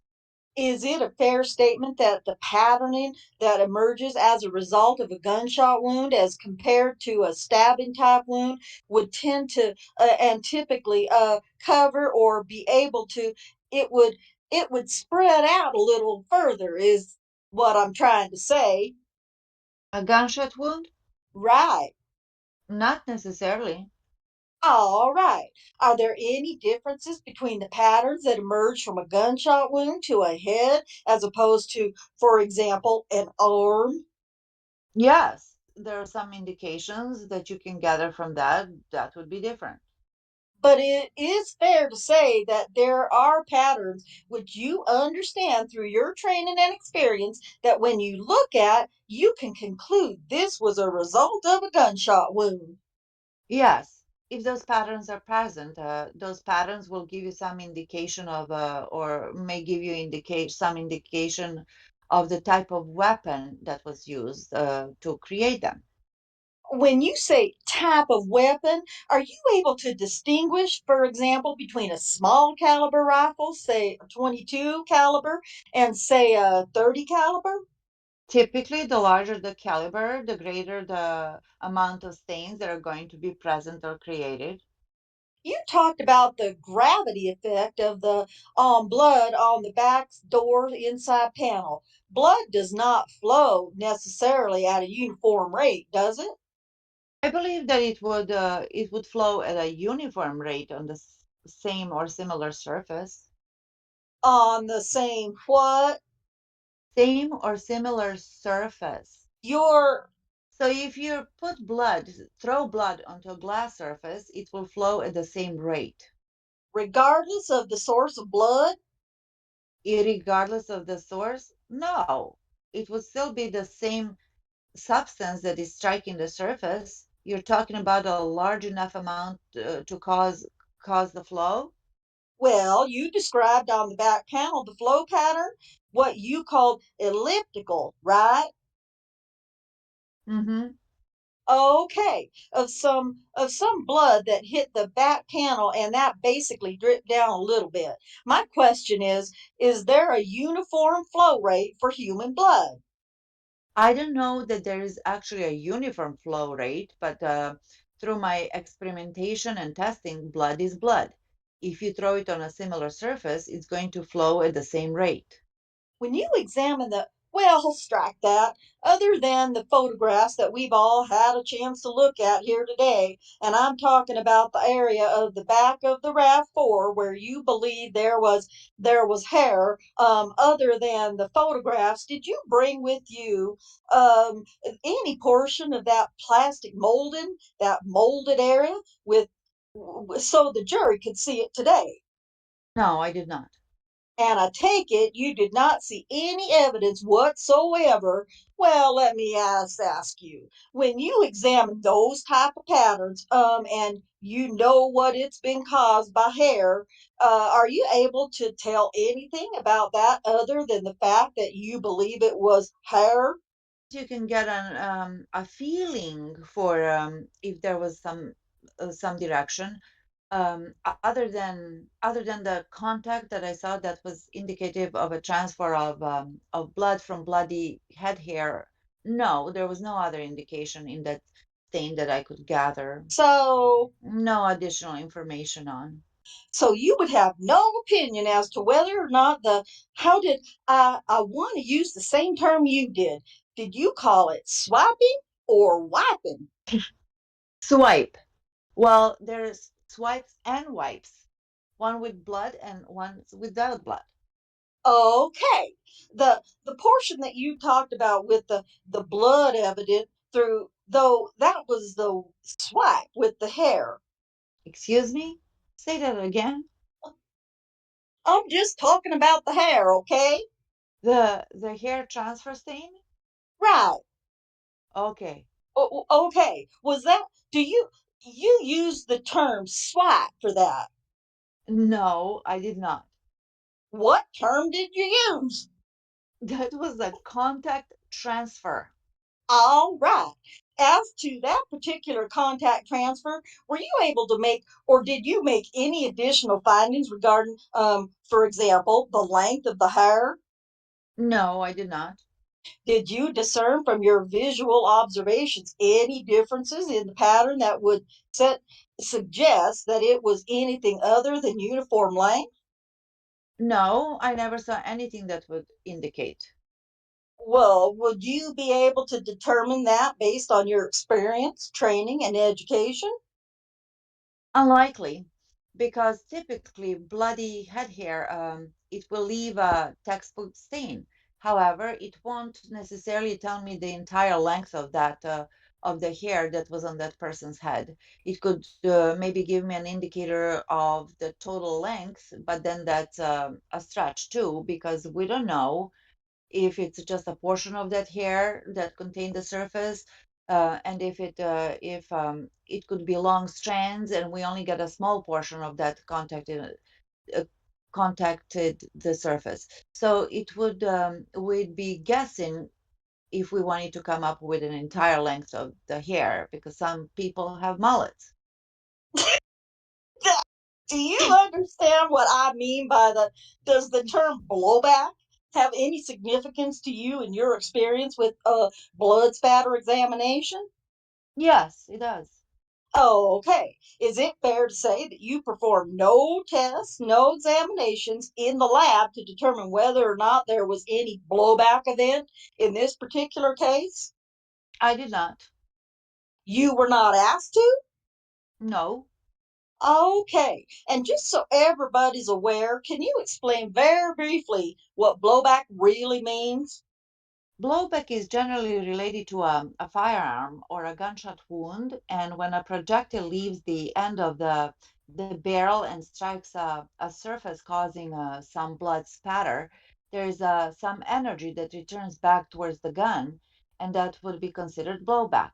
Now, you can also view it as a general terminology too. Anything that comes back from a particular wound is maybe considered as a general term as blowback. Right. But it's not uncommon though in a case and investigation involving a homicide and there's a firearm involved to request that type of examination on a suspected weapon. Is that a fair statement? I think that's been requested before, yes. Fairly regularly where there's a gun involved in your experience. You know, it's not your fairly regular question or request, but it definitely has does is requested. And I take it you've done those type of examinations previously in your career. I have examined guns of firearms for the presence of it, yes. But in this case, nobody asked you to do that? I did not see the weapon, no. Okay. All right. Thank you. Pass the witness. Just a couple of questions, Your Honor. Mr. Stocky, the blood patterns or blood stains that you observed in the threshold area of the cargo, of the rear cargo area of Teresa Halbach's car or on the bumper, you would not be able to tell whether those blood stains came from the head area of Teresa or any other part of her torso. That's Now, correct. and when you talked about blood from a cut to the neck or throat being cut, the amount of blood would determine how large the cut is, how deep it is, correct? Well, it can be the size of the wound, and it could also be a matter of time. I mean, if an artery or an aorta or something is hit, you will, but if there is, I mean, someone, you can cut your throat shaving and you're not going to have a lot of blood. No, You can have a superficial cut to the neck, and there's not going to be a lot of blood. correct. And the same thing from your analysis or crime scenes. A single stab wound to the torso, say the stomach area, even the chest area, may all be internal bleeding as opposed to any external bleeding. Is that fair to say? Well, that's true, and there's other variables as well. It could be you could have clothing on or something on that order, and it can trap the blood that's been leaking out of that or projected out of that particular wound as well. And finally, with regard to blood stain patterns and how they're left, blood stain patterns can also be cleaned up, can't they? I mean, afterwards, and there wouldn't be any patterns available, That's true. correct? And someone could use bleach to clean blood stains, Yes, and that could destroy any future finding of the biological substance or DNA or whatever it may be. Is that fair to say? that's fair to say. Thank you. That's all I have. And a recross. Just one. There's absolutely nothing that you saw on the back of that rapport suggested use of bleach. Correct or incorrect? I do not have any information on that. No, I didn't see anything that would indicate that. No. That's all. All right, you may step down. State would call Susan BRANDT. Hold on. Excuse me. Your Honor, I would offer exhibits, just 1 second, 165, 166, and 167 into evidence. Any objection? No. Received. Please raise your right hand. Please state your name and spell your last name for the record. Susan Brandt, BRANDT. What do you do for a living at this time? I'm a stay-at-home mom. All right. And how many children do you have? 3. All right. What is your educational training? I have a bachelor's in psychology and a master's in counselor education. All right. And when did you receive your bachelor's degree? I graduated December of 2002.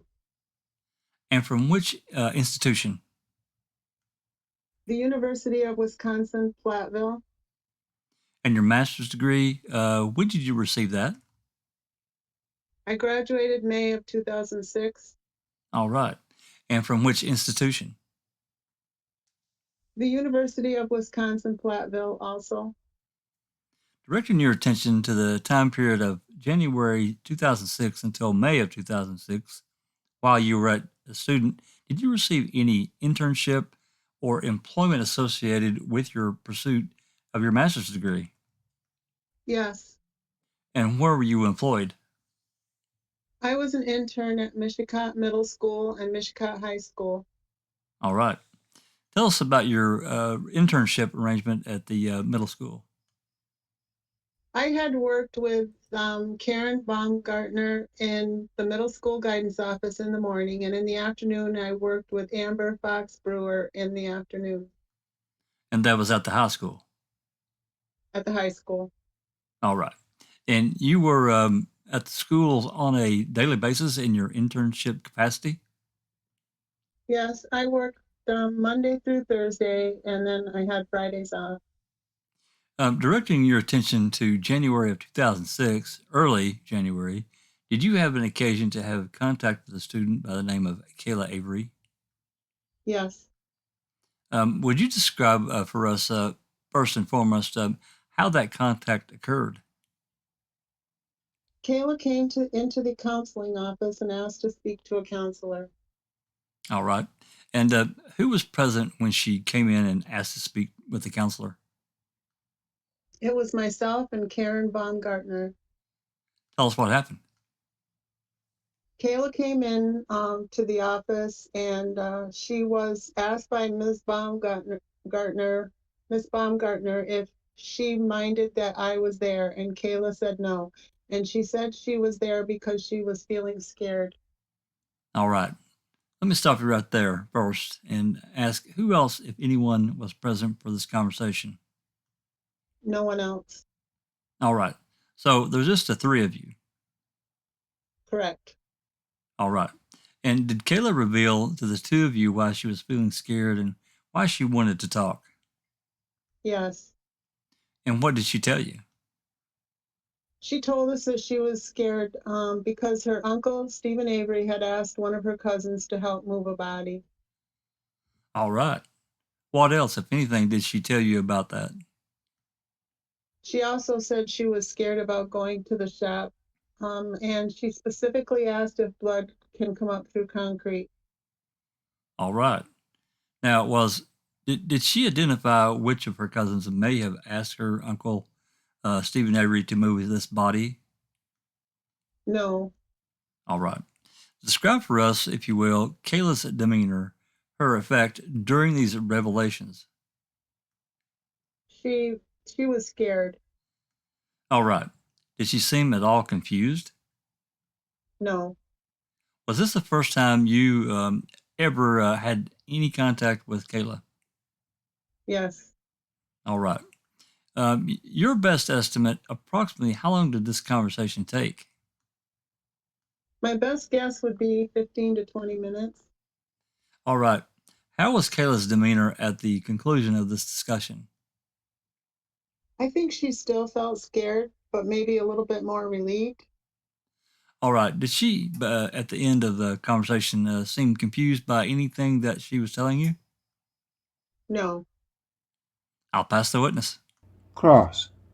You said this was the first time you've met KAYLA? yes, that's correct.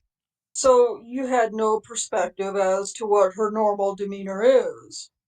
No, Do you know if she's normally a scared girl?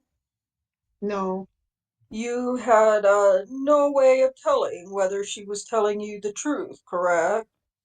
correct. Objection, improper question, commenting on the veracity. You're correct. The objections abstained. Credibility is solely to be judged by the jury. Move to strike. Motion granted. Question is struck. You don't have any, again, because this is the first time you met her. You don't know her reputation for telling the truth, correct? Correct. Now, you indicated that you had both a bachelor's degree and did you have a master's at this point? No, Were you working on it? This was the internship portion of your master's. correct. And you've taken a number of classes in child development.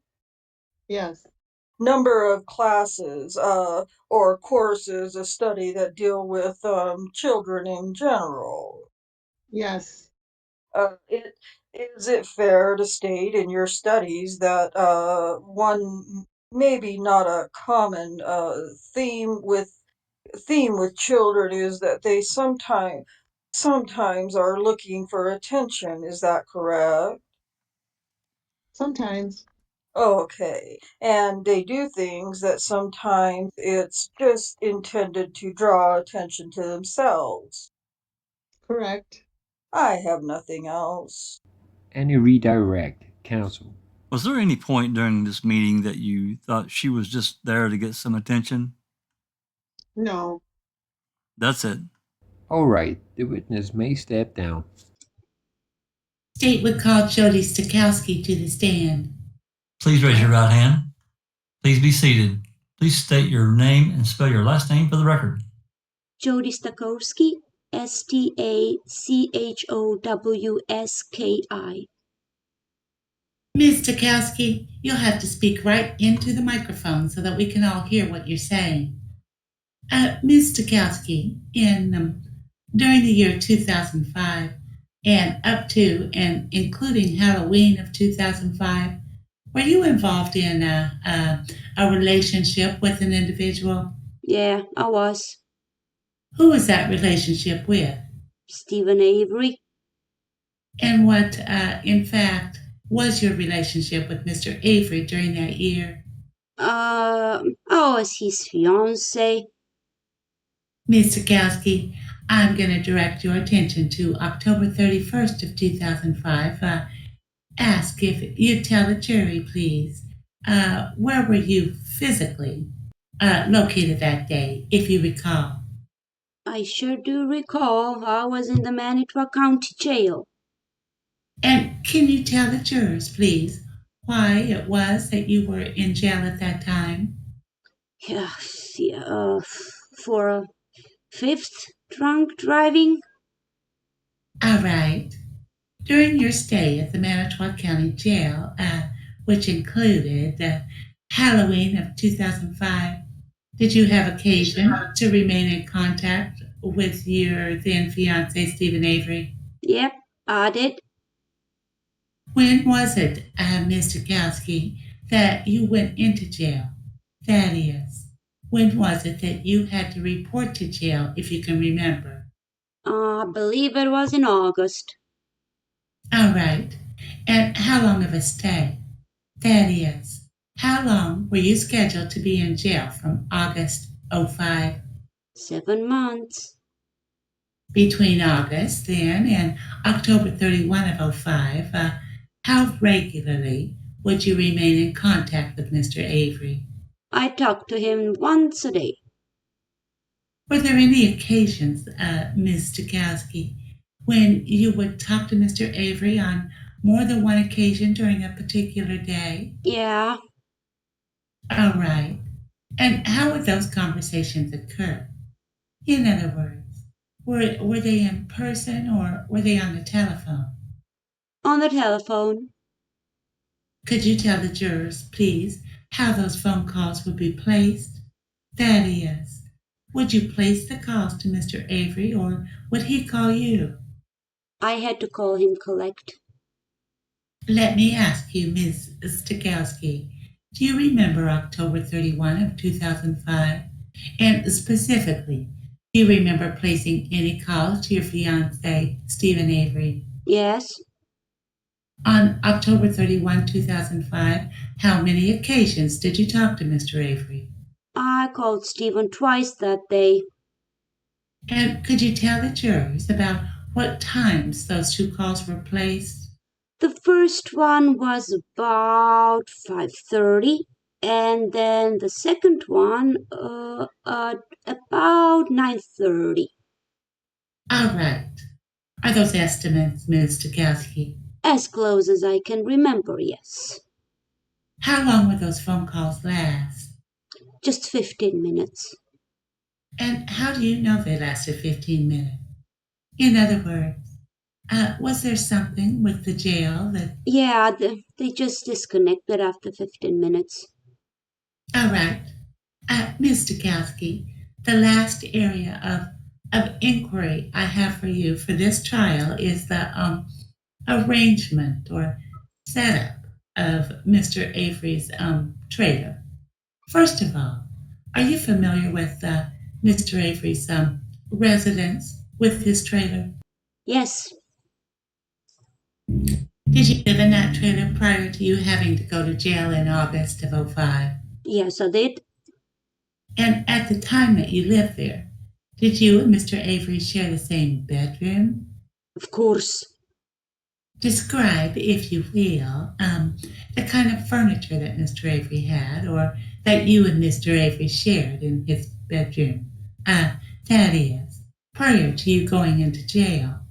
There was the bed, a filing cabinet, a desk, a bookcase, a dresser, and a TV. All right. Do you remember, Miss Stachowski, prior to your going to jail, if Mr. Avery had any gun racks or firearms on the wall? There was a gun rack with 2 guns on the wall. Do you know what kind of guns they were? If you don't, that's fine. I'm just asking. All right. I'm going to show you what has been received as exhibit number 73. This is a computer-generated diagram. First of all, at least from the standpoint of having a bed, a desk, a bookcase, and a nightstand or filing cabinet, and a dresser, assuming that's what that is down there.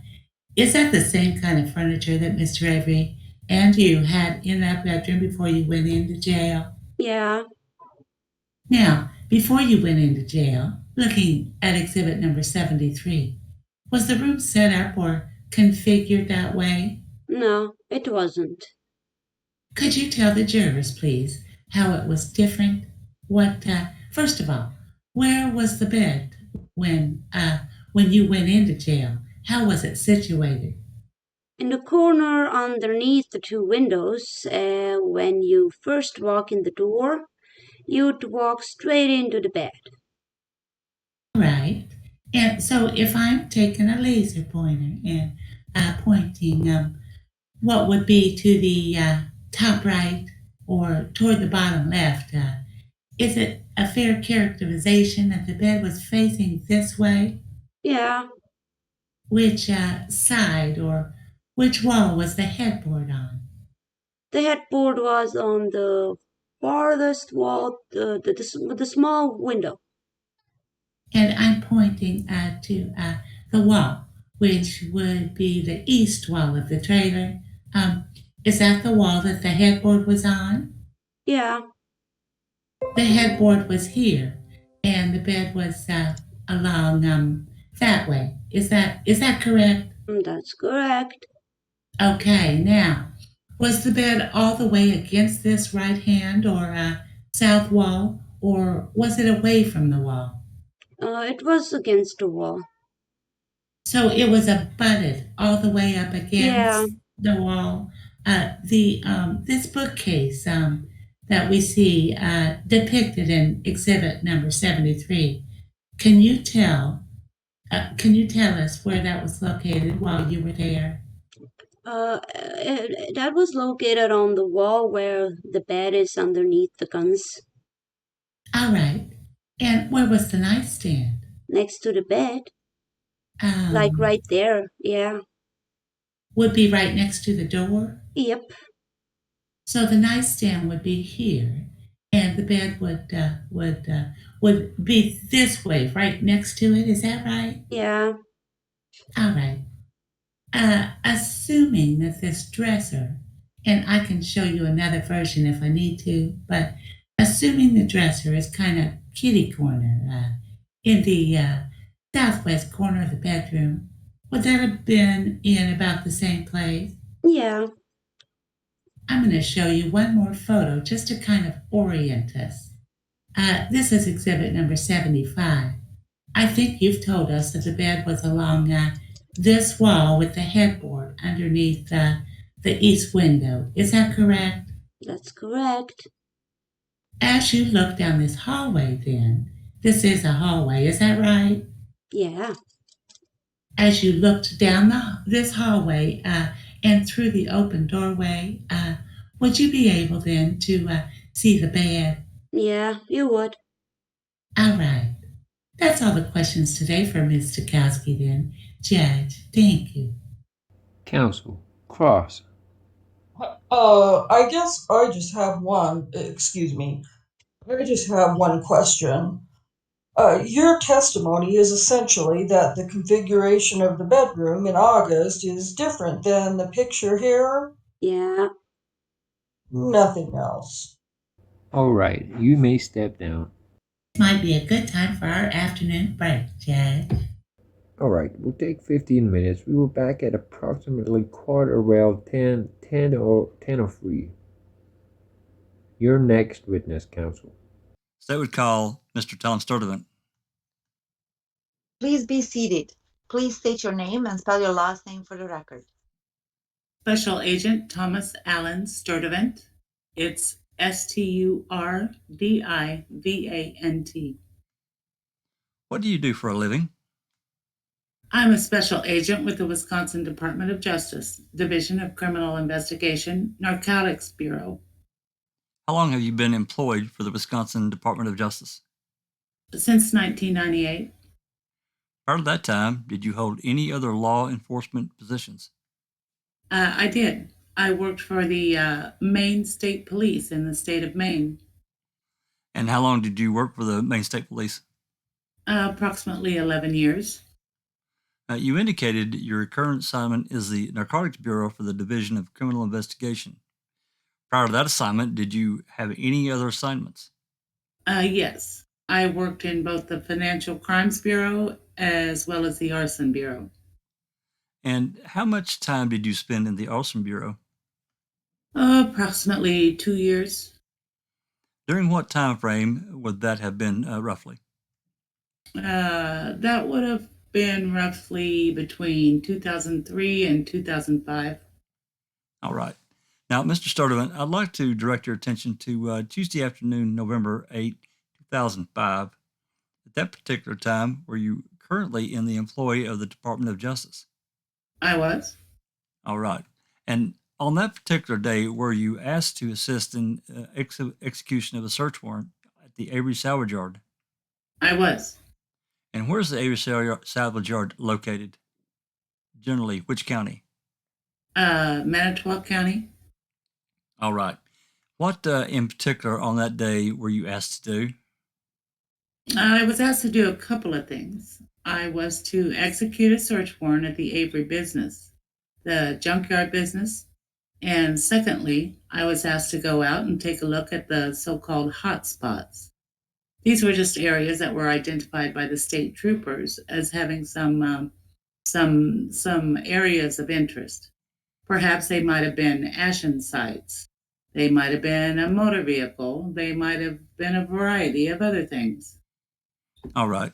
And in terms of these spots, was there any time where you were asked or your attention was directed to an area behind the garage identified as Stephen Avery's garage? Yes. Sometime after 1:30, I was asked to go over and take a look at some of these so-called places that of interest. And one happened to be behind the Stephen Avery garage, and Manitowoc officer Jason Jost was standing over what, in my opinion, was a piece of charred bone matter, which was about 6 or 8 feet from the pile of dirt behind the garage. All right. And how was your attention directed to that area? I think at some point we were asked to go out prior to 1:30, go out and take a look at some of these places of interest.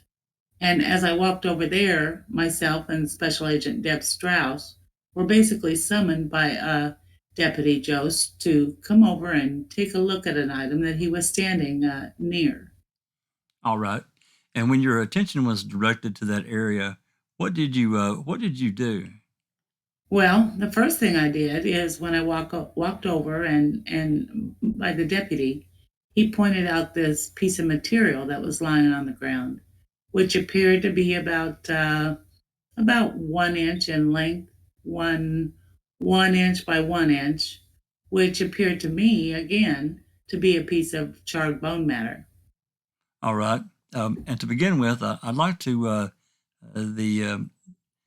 screen the project the exhibit 132 first, and then we're going to have 2 more photographs marked.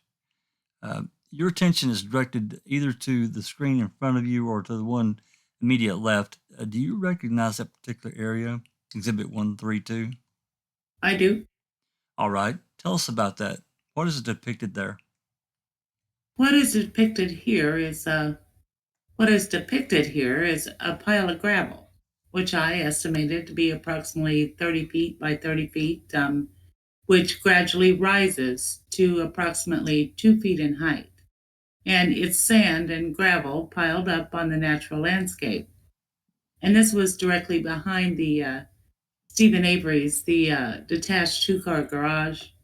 And in the center of this pit and in the center of this 30-foot by 30-foot pile of gravel here was what I considered, or I refer to it as a burn pit, which is about 6 feet wide. And it appeared to me as though somebody had come in with a 6-foot scoop and scooped out 6 feet of this gravel. This wasn't, this pile of gravel wasn't natural to the landscape. It had been on top of the grass behind Stephen Avery's garage. All right. And the piece of bone fragment that I initially... We'll get to that in just a minute. I think we have 2 more photographs in front of you that might be illustrative. What are the exhibit numbers on those photographs, please? The first one I looked at was exhibit 041807. I'm sorry, 06 CF88. Exhibit 168. Exhibit 168. Yes. Thank you. All right. And we're going to have that projected in just a moment. All right. Now, the exhibit which is depicted on the screen now is that 168? Yes, it is. All right. Now, is that a fair and accurate portrayal of this burn area at the time of your first set eyes on it? Yes, it is. All right. We note that there is a German or Belgian Shepherd appearing there. Yes. Was that dog present when you first discovered that area? Yes, it was. Tell us about that particular dog, if you would. This was a large German Shepherd type dog that was very aggressive and would actually lunge at people as they walked toward this mound of dirt. The doghouse was positioned on top of the dirt, and the dog could reach around the mound of dirt. And again, it was barking. It would lunge at people, and I was also told that the dog might have bit a trooper. That's hearsay. Ask that it be stricken. It's not a matter It will. Objection sustained. Strike that last remark about the dog biting. all right. Now, I note that there is a red box-like or shed item which appears to be on the left-hand side of that photograph. What is that? That's the doghouse. All right. Now, you have one other photograph in front of you. Let's talk a little about that. Okay, Which photograph, which exhibit number is that? that's Exhibit 169. All right. And what is it depicted in Exhibit 169? Depicted in this photo are a number of things. The swirl from the steel belt from the tires. Let's use your pointer, if you would, and Sure. identify for us what you believe is the steel belted wiring.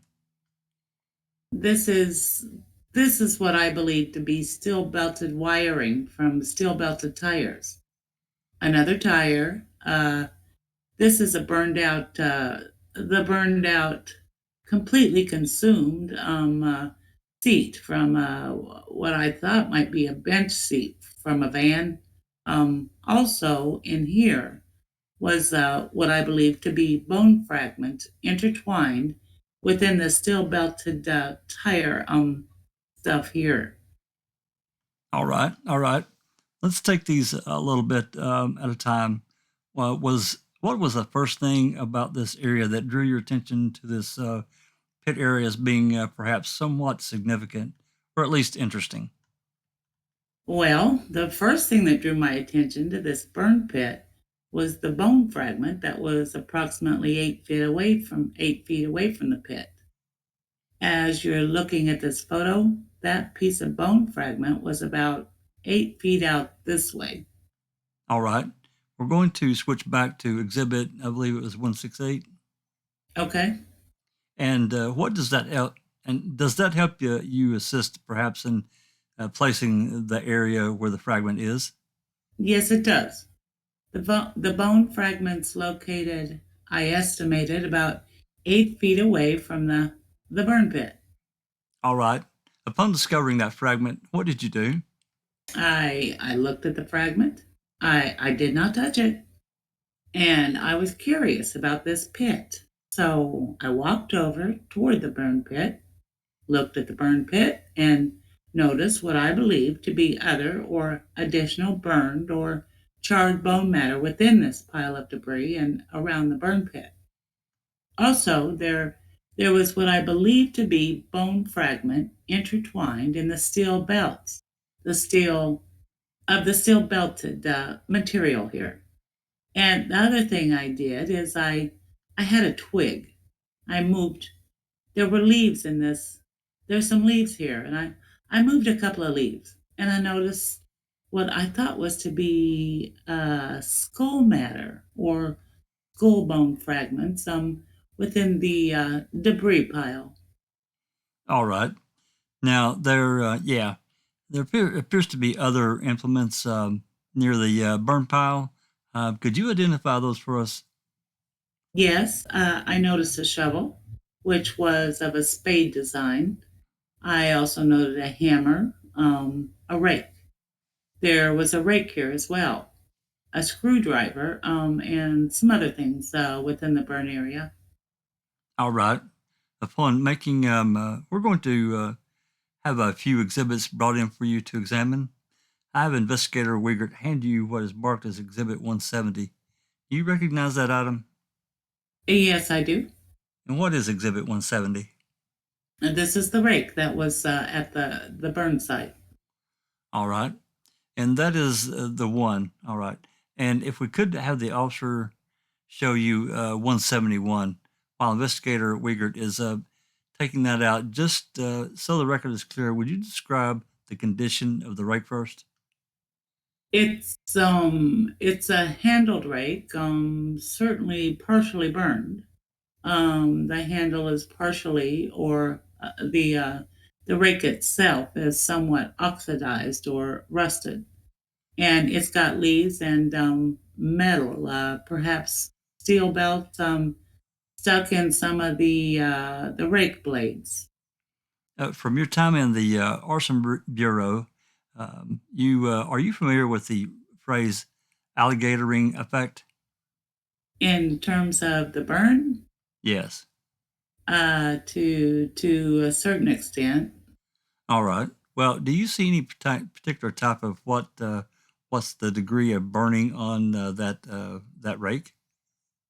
Well, the burning is at the bottom and working its way toward the top, meaning that more heat was applied to the bottom of this than the top. Therefore, you've got more charring and more boning from the bottom up. All right. What do you call, in your experience, the ridge-like effect on the wood that you're holding? The specific name escapes me, but Okay. but you know, the heat. By looking at this, you can tell that it was burned more from the bottom than from the top, and that it was used, or that in the fire at the bottom. All right. So, And the handle of that rake is made out of what substance? Just wood. so. Wood. Very good. All right. And would you take a look at Exhibit 171, please? Do you recognize Exhibit 171? Yes, I do. This is the spade that was at the scene, as depicted in the photo as well, that I observed near the burn pit on November 8th. All right. And if you would, what is the handle of that spade made out of? This would be wood as well. All right. And describe the condition of, first of all, the spade itself, the shovel portion of the bottom of the shovel, the metal part is what I would refer to as the spade. And it does show some signs of also being exposed to fire, with some of the charring at the bottom of the blade, toward the blade itself. All right. Does the blade appear to be somewhat oxidized? Yes, it does. Is that an unusual occurrence for metal being exposed to a fire? No. All right. Very good. I'll have Investigator Wiegert take that from you. Now, after you made the discovery of the bone fragment, which was about 8 feet in front of the area that you described, and then you said you indicated you used perhaps a twig or something to move leaves to get a closer look at some of the other items directly in the darkened area, which is depicted in Exhibit 168, which is portrayed on the screen, I believe. Yes. All right. After you made these discoveries, what did you do? After the bones or bone matter or charred matter was discovered, at that point we made several phone calls. We attempted to contact some of the arson folks and have them come over. They were busy with other issues. We also contacted the crime lab folks, and because they were busy processing other scenes, it was probably an hour and a half or so before the crime lab actually arrived at the burn pit. All right. And who, in fact, arrived at the burn pit to assist you? The crime lab personnel were John Ertl, Chuck Cates, and Guang Zhang. All right. Prior to their arrival, did you attempt any processing of the pit yourself? Absolutely not. All right. When they arrived, tell us how the pit was processed. When the crime lab arrived at the scene, John Ertl and others, as well as myself and Deputy Jost, assisted with erecting a sifting apparatus. And this is just not something one person can erect. It's a large tripod type to piece of equipment. So it took a couple of us to erect this thing. It's, again, a large tripod. It probably stands 8 feet off the ground. And from that, after putting up the tripod, we then attached a sifting device, which were probably 2 feet in width and maybe 4 feet in length, and began to sift through that debris pile. All right. And how did this sifting actually mechanically occur? John Ertl and some of the other crime lab folks actually scooped up that debris material with I believe, a flat shovel. If my memory serves me correctly, placed that onto those sifting screens, which were again, I think, 2 feet wide by 4 feet in length. There may have been more than one sifter. And as the debris is placed on top of what we sorted, and we picked out things that we felt were either bone fragments, teeth, metal grommets, zipper, piece of a metal belt buckle. And so as we sifted through that, we took those things out that we thought might be bone matter and other things that might be of importance, and then placed those items into a box that was turned or the crime lab took with them after we completed sifting that pile of debris, which is right there. All right. I'm having Mr. Fassbender show you Exhibit 172. If you would take a moment to examine that exhibit, do you recognize Exhibit 172? Yes, this is the zipper that we picked out of the debris that we were sifting through. All right. From this pile. All right. Are there any particular markings on that zipper? Yes, there are. And would you tell us what they are, please? They are in capital YKK. All right. Very good. Thank you. Approximately how long did the sifting process take that you engaged in? I think I would just have to guess was roughly 2 hours. And that included the time that we actually set up the apparatus, the sifting, and we sifted rapidly due to darkness. All right. And you indicated the presence of others, implements, items in the general area of the pit? Yes. I'd like you to, first of all, if you can recall, what implements, if any, were actually found in the darkened area, which looks like the burn pit. If you could recall what was found in that part. I believe there was a screwdriver, hammer, of course, this steel belt wiring, a hacksaw blade, and I believe that was it, to the best of my recollection. I'm having Investigator Fassbender show you Exhibit 173. Is there an item depicted in there? Yes, it's a screwdriver. We'll have that projected in just a moment. That is a screwdriver that you were just speaking of? Yes. The photograph also appears to depict some circular wire material. Yes, and in my opinion, this was more steel belt wiring. All right, very good. And that was Exhibit 173. As 5 o'clock draw near, what did you do? As darkness was nearing, we sifted what we could, and I felt it was important to pick these items up and get them to the crime lab, because at this point in time, we don't know if Teresa Halbach is alive or dead. So it was important, with the impending darkness, to sift through this stuff, do it fairly quickly, be thorough, pick out what we could, and then get that to the crime lab so the crime lab could analyze that and make some sort of determination. So after we sifted through the remaining debris, and we sifted this on top of a tarp that I think was 6 feet by 8 feet. So the stuff that we sifted through, we collected.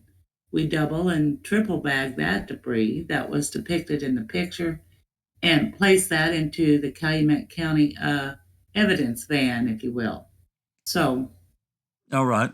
And how was the pit preserved, if at all, when you were done? the pit, we placed a tarp over the pit so that if this, in fact, turned out to be Teresa, that we would then go back and more closely examine that pit and a little closer. We're going to have you identify one more exhibit. Investigator Wiegert prepared to the exhibit for your examination. This may not. This may require you to step off of the stand. I'm not sure what your view will be. Just bear with us for a moment. Mr. Sturdivant, would you step forward? I'll share my microphone with you so everyone can hear. Uh-huh. We've had now produced an exhibit marked 174, and do you recognize it? I don't know that I need it. I do. And then maybe we put up photo 169 or Sure. and I can just point that out to you. Yep. This is in my opinion, just a burned out bench seat frame from a motor vehicle that is completely consumed. That was to the, if you, as you're facing the pit, if it's directly in front of us, this seat or bench seat was immediately to the right or the edge of it toward the burn pit. All right. And just so it's clear, Exhibit 174, is this the seat which you observed at the scene and which is depicted in Exhibit 169? Yes, it is. All right. You may have your seat. Thank you. Does it appear to be substantially the same condition as it was when you first observed it? It does. Your Honor, at this time, I would move into evidence Exhibits 168 through 174. Upon their receipt, would tender the witness for cross-examination. Any objection, counsel? No objection. Items 168 through 174 are received, and you may cross. Thank you. If I could just use those photographs, thank you. You're welcome. While I'm doing this, if I could ask you a couple of questions, maybe a silly question, but I don't know the answer to this. As you looked at each item, you put on a pair of gloves, correct? Yes, I did. Why would you do that? Well, because for one, there's some soot on the items, and two, to keep my hands clean. And secondly, just because it's something you typically do when you're processing evidence. So it's just a normal occurrence for you, and you're probably from being a crime scene tech for so long that you just second nature grab some gloves. Yes, I'm not a crime scene tech, so that's why I'm not a crime scene technician either. okay. This is Exhibit 169, the picture. Yes, sir. And this, I believe you testified to, was essentially the Vancy with some steel belted tire wiring wadded up, correct? Yes, sir. And just behind that is a tire, correct? Yes. Obviously, that tire doesn't look burned, No. correct? Is this the way the scene looked when you got to this fire pit area? I do not recall some of these red flags being in the crime scene. The van seat itself, though, was not on the actual ashen area of the pit. It was off to the side like this. The van seat was close to the edge of the burn pit, and we don't have this isn't a complete photo, so I'm not certain how close that is to the pit. So, did someone move the van seat to where it's at now? It's hard to depict from this photo exactly where the burn pit is, but the seat was located. That's your that's a fairly accurate representation of where that seat was. Okay. I guess I was under the impression from your previous answer that You said that was the van seat itself was somewhere in this area when you first arrived. We can get a better photo, but the van seat was to the immediate right of the burn pit. Okay, I'll show you Exhibit 1668 again, the larger picture of the burn pit.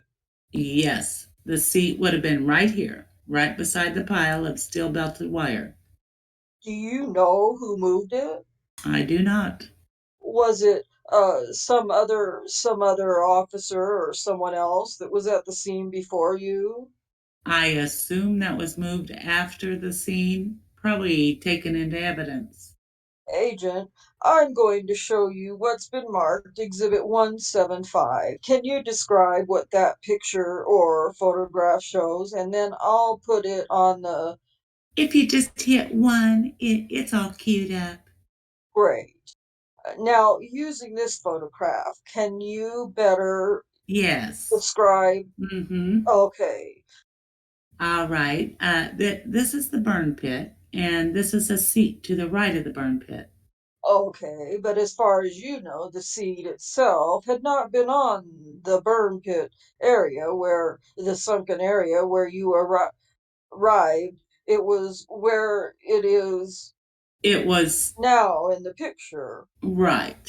It was not the burn. The seat was not on top of the debris pile. It was to the right.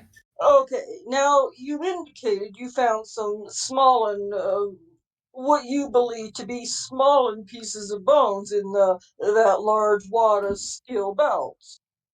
Yes. Did you find any in the van seat? No. The bone material was intertwined in all the steel belts. You mentioned that what drew your attention to this area in particular was having seen a small bone fragment about 8 feet from the front end of the bone of the burn pit. Yes, sir. And about how big a bone fragment was it? As I estimated, it was about 1 inch by 1 inch, just a small bone fragment. Could you tell by looking at that bone fragment whether it was human or animal? I could not. Do you have expertise in bone fragments, being able to distinguish between human and the animal? I do not, sir. When you refer to a skull bone fragment in the burn pit, you don't have an expertise that it's distinguished between skull fragments and other fragments. No, sir. You were just assuming. Wasn't assumption. I think what I testified to is I thought that it was important that we pick up these bones and have them analyzed to determine whether or not they were human bones and Teresa Hallbugs. Okay, but I mean, at the time you arrived at the scene, you didn't know what they were, I did not, sir. No. but they at least provided you with some sort of potential evidential value that you wanted to protect it or preserve it. That's correct. In Exhibit 173, I'll put that back up on the Elmo. You were describing the screwdriver in the middle of this pit area, correct? Yes, sir. And actually, I think I might have misspoke. It's actually on the outer edge of the bit of the pit area. Well, I believe the screwdriver was, I consider the pit the concave area, or that area that had that 6 foot rectangular area that was scooped out. The screwdriver, was it burned? I believe it just had, you can see soot on the handle. Did not see any indication where it's burned here. Nothing on the metal portion. No, Didn't have that same look, for instance, as the spade of the shovel. no. This is the way it appears. Okay. Thank you, Your Honor. I have nothing else. Any redirect. None. You may step down. Thank you. You're welcome. We have one last witness. So that would call Don Simley to the stand. Why don't you just remain standing there and take the oath, please? Please be seated. Please state your name and spell your last name for the record. My name is Donald O. Shimley, Shimley. That's the second. What do you do for a living? I'm a general dentist in Madison, Wisconsin. And how long have you been employed in that capacity? I graduated from Marquette University in 1976 and have been there ever since. What type of dentistry do you practice? General dentistry is a family dentistry where I take care of patients and their general oral health. Also, I'm a consultant in forensic dentistry. All right. And what is forensic dentistry? Dentistry can basically be defined as the application of the science of dentistry to the field of law. I'm sorry, slow down. The application of science of dentistry to the field of law. There are a number of different areas that can be involved in forensic dentistry.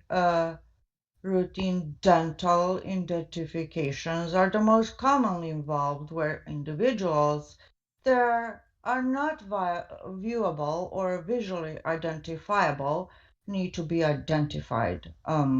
Mass disaster involvement, just dental identification taken to a higher number. Child abuse cases, bite mark evidence, dental malpractice, and negligence in trauma of injury that are involved in litigation. All right. And how is it that you are involved in this case, doctor? Received a phone call from Special Agent Rhonda Fremgen on November 9 of 2005. What were you asked to do?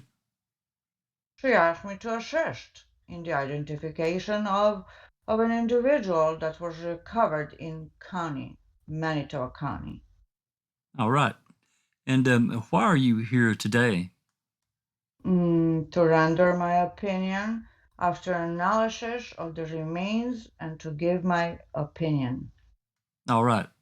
Well, before we get to the opinion and your findings in this case, if you would tell us a little bit about yourself. First of all, tell us where you received your undergraduate degree.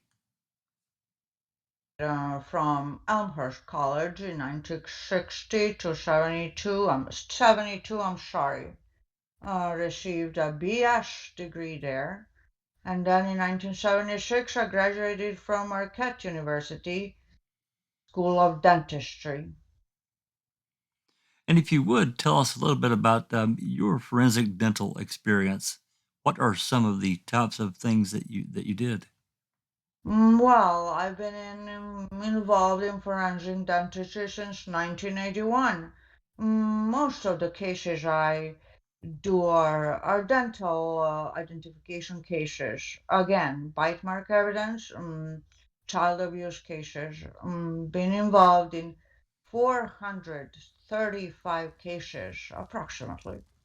That does not include work where I was involved in the World Trade Center and down in Katrina. We'll touch base with them in just a moment. Okay. Just so we're clear, tell the jury what dental identification is. What does it mean? Identification, dental identification is a means of positive identification. If an individual is decomposed or skeletonized or burned beyond recognition, if there's been disfigurement to the face, where a visual identification is not applicable, or fingerprint identification is not available, sometimes you resort to dental identifications, which is usually easier, quicker, cheaper than DNA. All right. And have you been called upon to render expert opinion on dental identification in the past? Sure? Yes, sure, I have.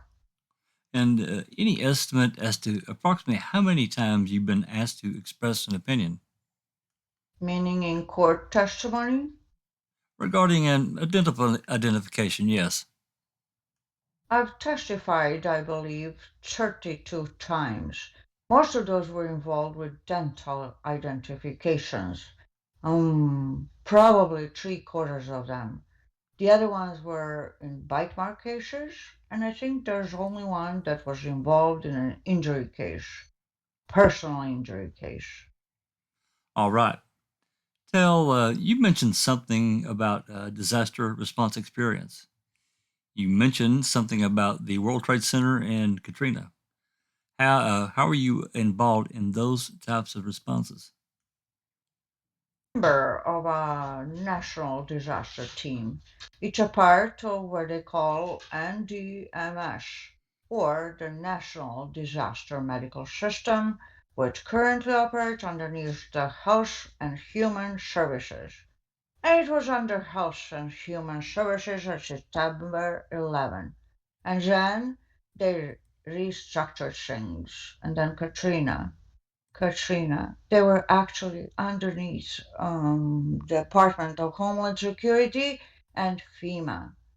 And now we're back with Health and Human Services. And I've been involved with this and DMS. And they have a DMORT team. And DMORT stands for Disaster Mortuary Operational Response Team. And I've been involved with the DMORT team for a number of years, but I've only actually been deployed or activated twice. And once was for the World Trade Center, and then once for the Katrina. And your role in those responses was what? To assist and help in the identification of the individuals. All right. Are you familiar with a standing or a title called board certification? Sure, yes, sir. Tell us what that is. To be board certified would indicate that you have I'd say, a high degree of experience or expertise or training in the area of, in this particular case, dentistry, forensic dentistry. It means taking an examination. In my particular case, to be qualified, you have to submit an application. I believe the application that I submitted, and I was board certified in 1993, was consisted of three ring binders that were full of documentation, cases that I've been involved with, court testimony, documentation of affiliations with certain agencies, continuing education. And then, if you're deemed to be board eligible to take the examination is it's a 2-day written oral examination that you have to take to pass. All right. And so I take it then from your comments, you are a board certified forensic dentist. Sure. Yes, sir. All right. How many board certified forensic dentists are there in Wisconsin, for instance? There are only 2 of us in Wisconsin. All right. And in terms of generally in North America, United States, and Canada in particular, do you have any idea approximately how many board certified dentists there are? There are approximately 100 board certified forensic dentists in North America. Do you belong to any professional organizations? You mentioned the National Disaster Medical System. Are there any other organizations that you remember that assist you in your forensic work? There are a number of different organizations that I belong to. I'm not sure that they assist me, although I shouldn't say that either, because they do assist me in the fact that you gain continuing education and additional learning experiences from these organizations. The American Society of Forensic Odontology is kind of an entry-level organization, but it's one of the biggest forensic organizations in the country and the world. The American Academy of Forensic Sciences is probably one of the premier organizations in the United States. I'm also a member of a Wisconsin Association for Identification, the Wisconsin Coroners and Medical Examiners Association, and then the board affiliation with the American Board of Forensic Odontology. And odontology is just a fancy name for dentistry. All right. And drawing your attention just very briefly to Exhibit 182, do you recognize Exhibit 182? Sure. Yes, I do. What is Exhibit 182? This is a copy of my CV or curriculum vitae. All right. And is that an accurate summary of your educational and professional experience as it relates to the field of forensic dentistry? Sure. Yes, sure, it is. All right. Now, to this case, when was it that you first became involved in this case, Doctor?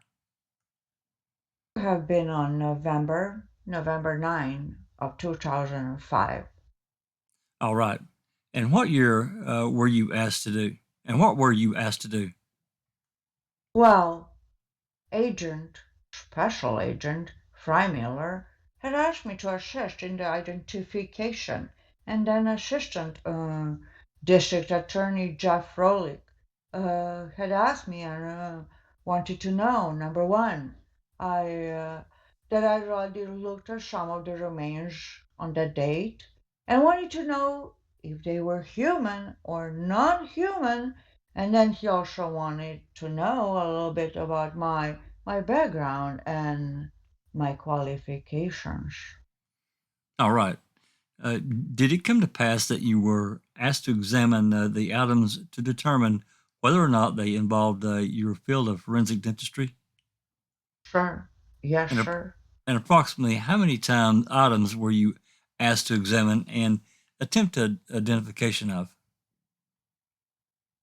Times that I received evidence. A total number of pieces of potential evidence were 52 potential items of evidence. All right.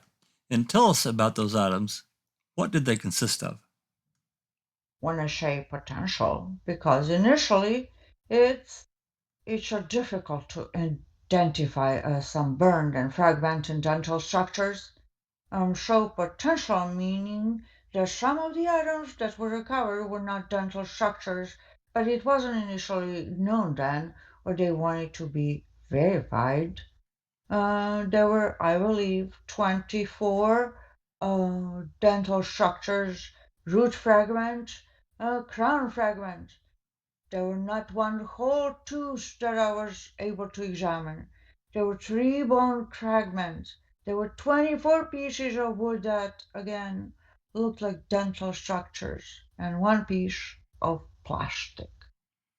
Is it at all unusual to have, for instance, a piece of wood mistaken for a tooth?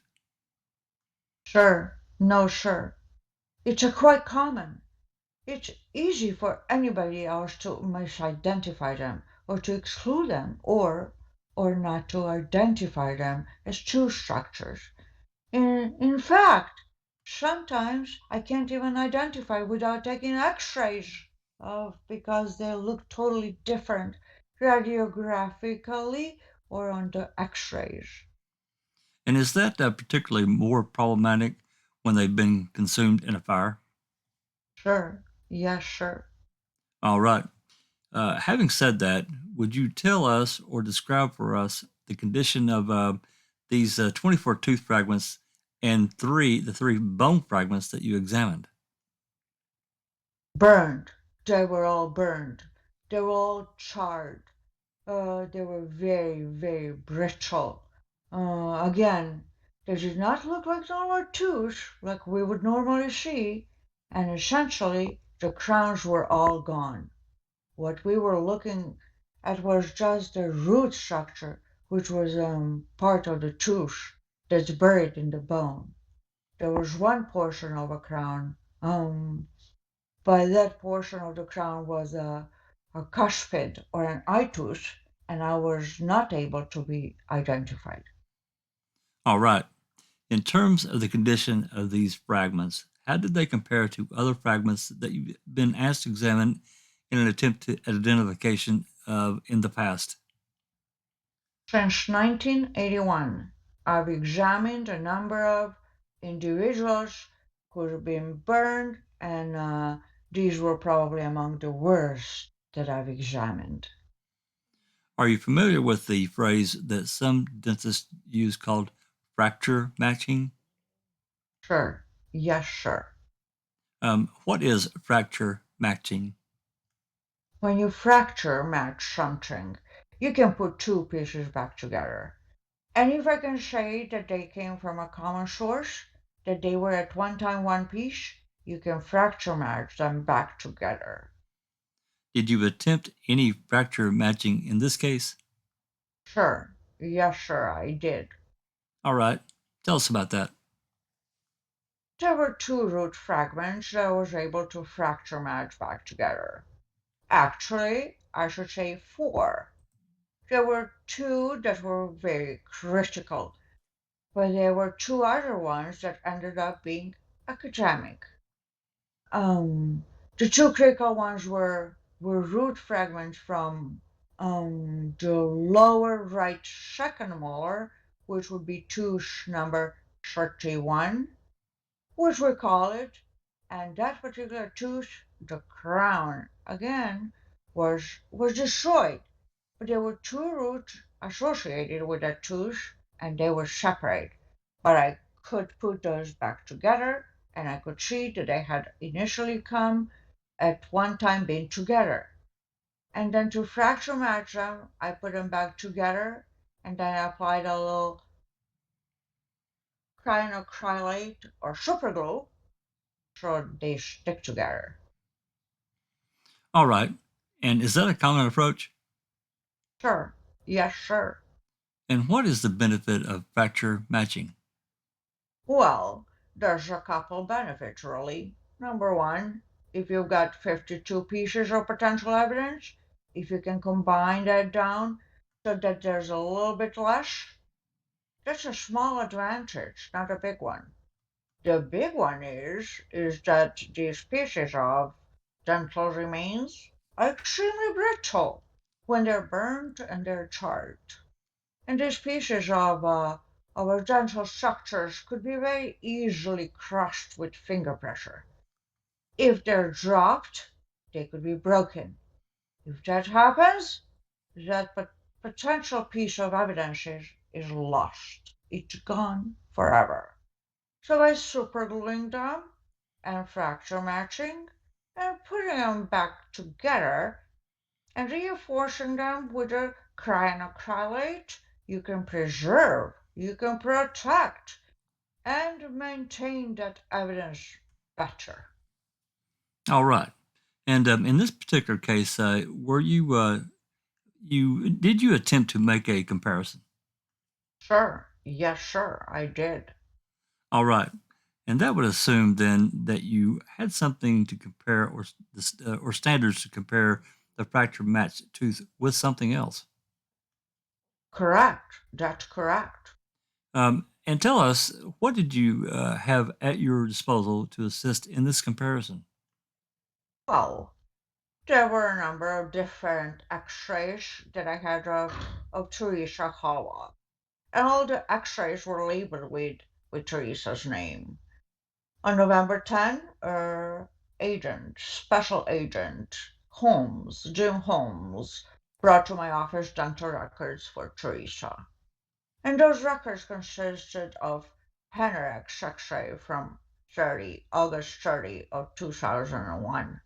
A Panerex X-ray is an X-ray that goes around the outside of the mouth and picks up everything from ear to ear. Oral surgeons love them. All general dentists love them. Pediatric dentists love them because it picks up everything. He also brought over 16 bite wing x-rays. And a bite wing x-ray, as I'm sure you're familiar with, is you go in to see your family dentist and they have you bite down on the film and shoot the x-ray in from the side, and then it picks up the most amount of tooth structure with the least amount of x-rays. And usually you're looking for 3K. You can look at the bone supporter too. There were 16 bite-wing x-rays verifying in ages from 1998 to 2004. At that particular time, though, I knew that we needed additional x-rays would be more beneficial. And what I was looking for specifically is what they call it a periapical x-ray. What was that again? A periapical x-ray. Could you spell that for us? Periapical.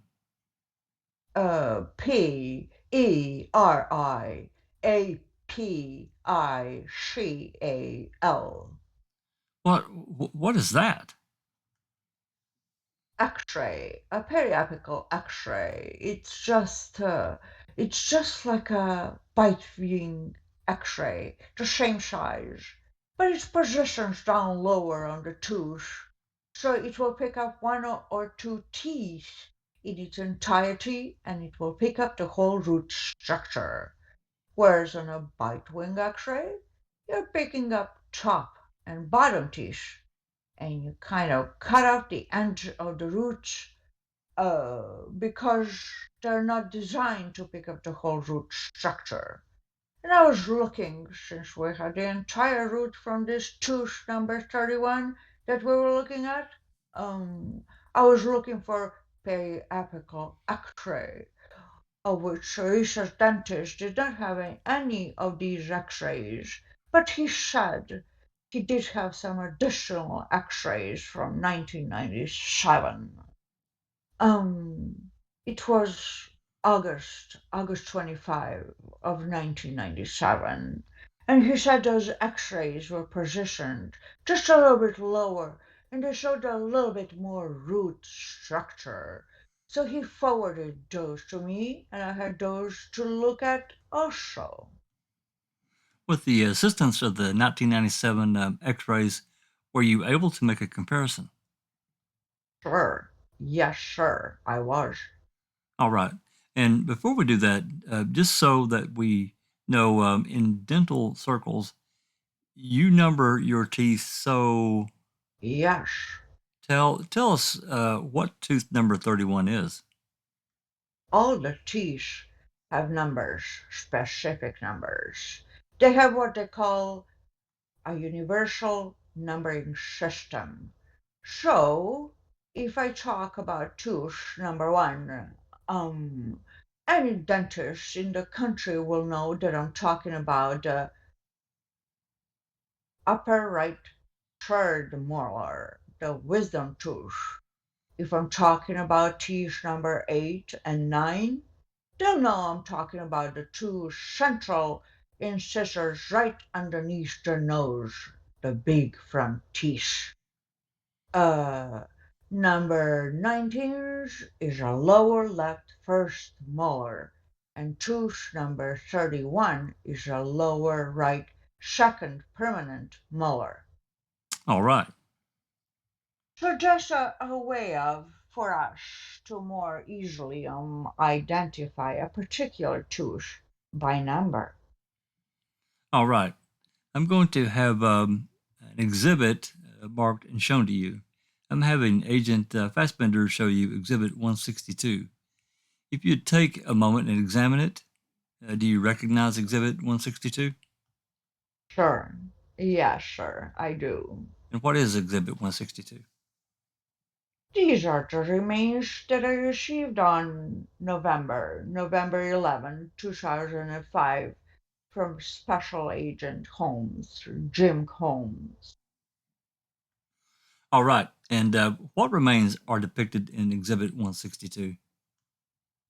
There are two bone fragments. One of that was what they call coronoid process, which is just an upper part of the lower jaw, which was academic in recovery. There was another bone fragment, which was from the lower right mandible or lower jaw. And then there were three root fragments. All right. And now, does Exhibit 162 contain this tooth number 31 that you used in your comparison? Sure. Yes, sure, it does. All right. All right. And I believe that we have prepared a PowerPoint presentation to assist in your explanation of your findings. Is that correct? Correct. That's correct. All right. And would you use and would the use of the PowerPoint assist you in further demonstrating what your findings were? I think it will be beneficial for the jurors, please. All right. While we're working on getting that up and running, explain why you were able to do a comparison involving tooth number 31. Well, tooth number 31 was really one that was best preserved.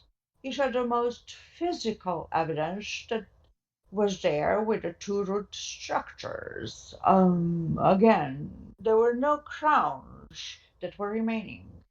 Fillings that Teresa had in her teeth were gone. They were destroyed in the fire. All the crown structures that were easily identifiable was gone. Some of the root fragments that were recovered, of those 24 initial root fragments, I mean, there were some that I couldn't identify. I mean, they were burned badly enough, and they had just portions of that. I tried to identify each tooth as to, if it was a molar or a bicuspid, a cuspid, or incisor, or what type of the tooth it was. And there were some that I couldn't identify.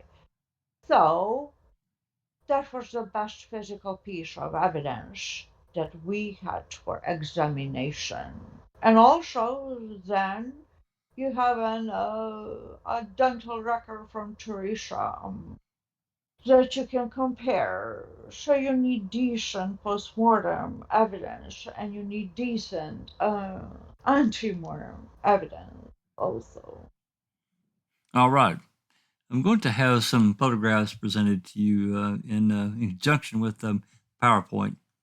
What is, first of all, you have a photograph there which was depicted in the photograph, the top one? This top one is what's on the screen. You want a number, you mean? Yes, please, exhibit number. 176. Exhibit number 176. Very good. And that is what is depicted on the screen? Sure. Yes, sure. All right. What does tooth number 31 buccal, B-U-C-C-A-L, what does that signify?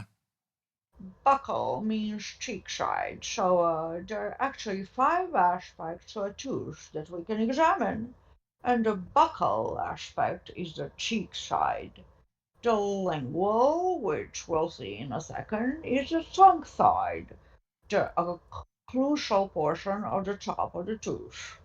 And then 2 additional sides would be the mesial towards the front of the mouth and distal towards the back of the mouth.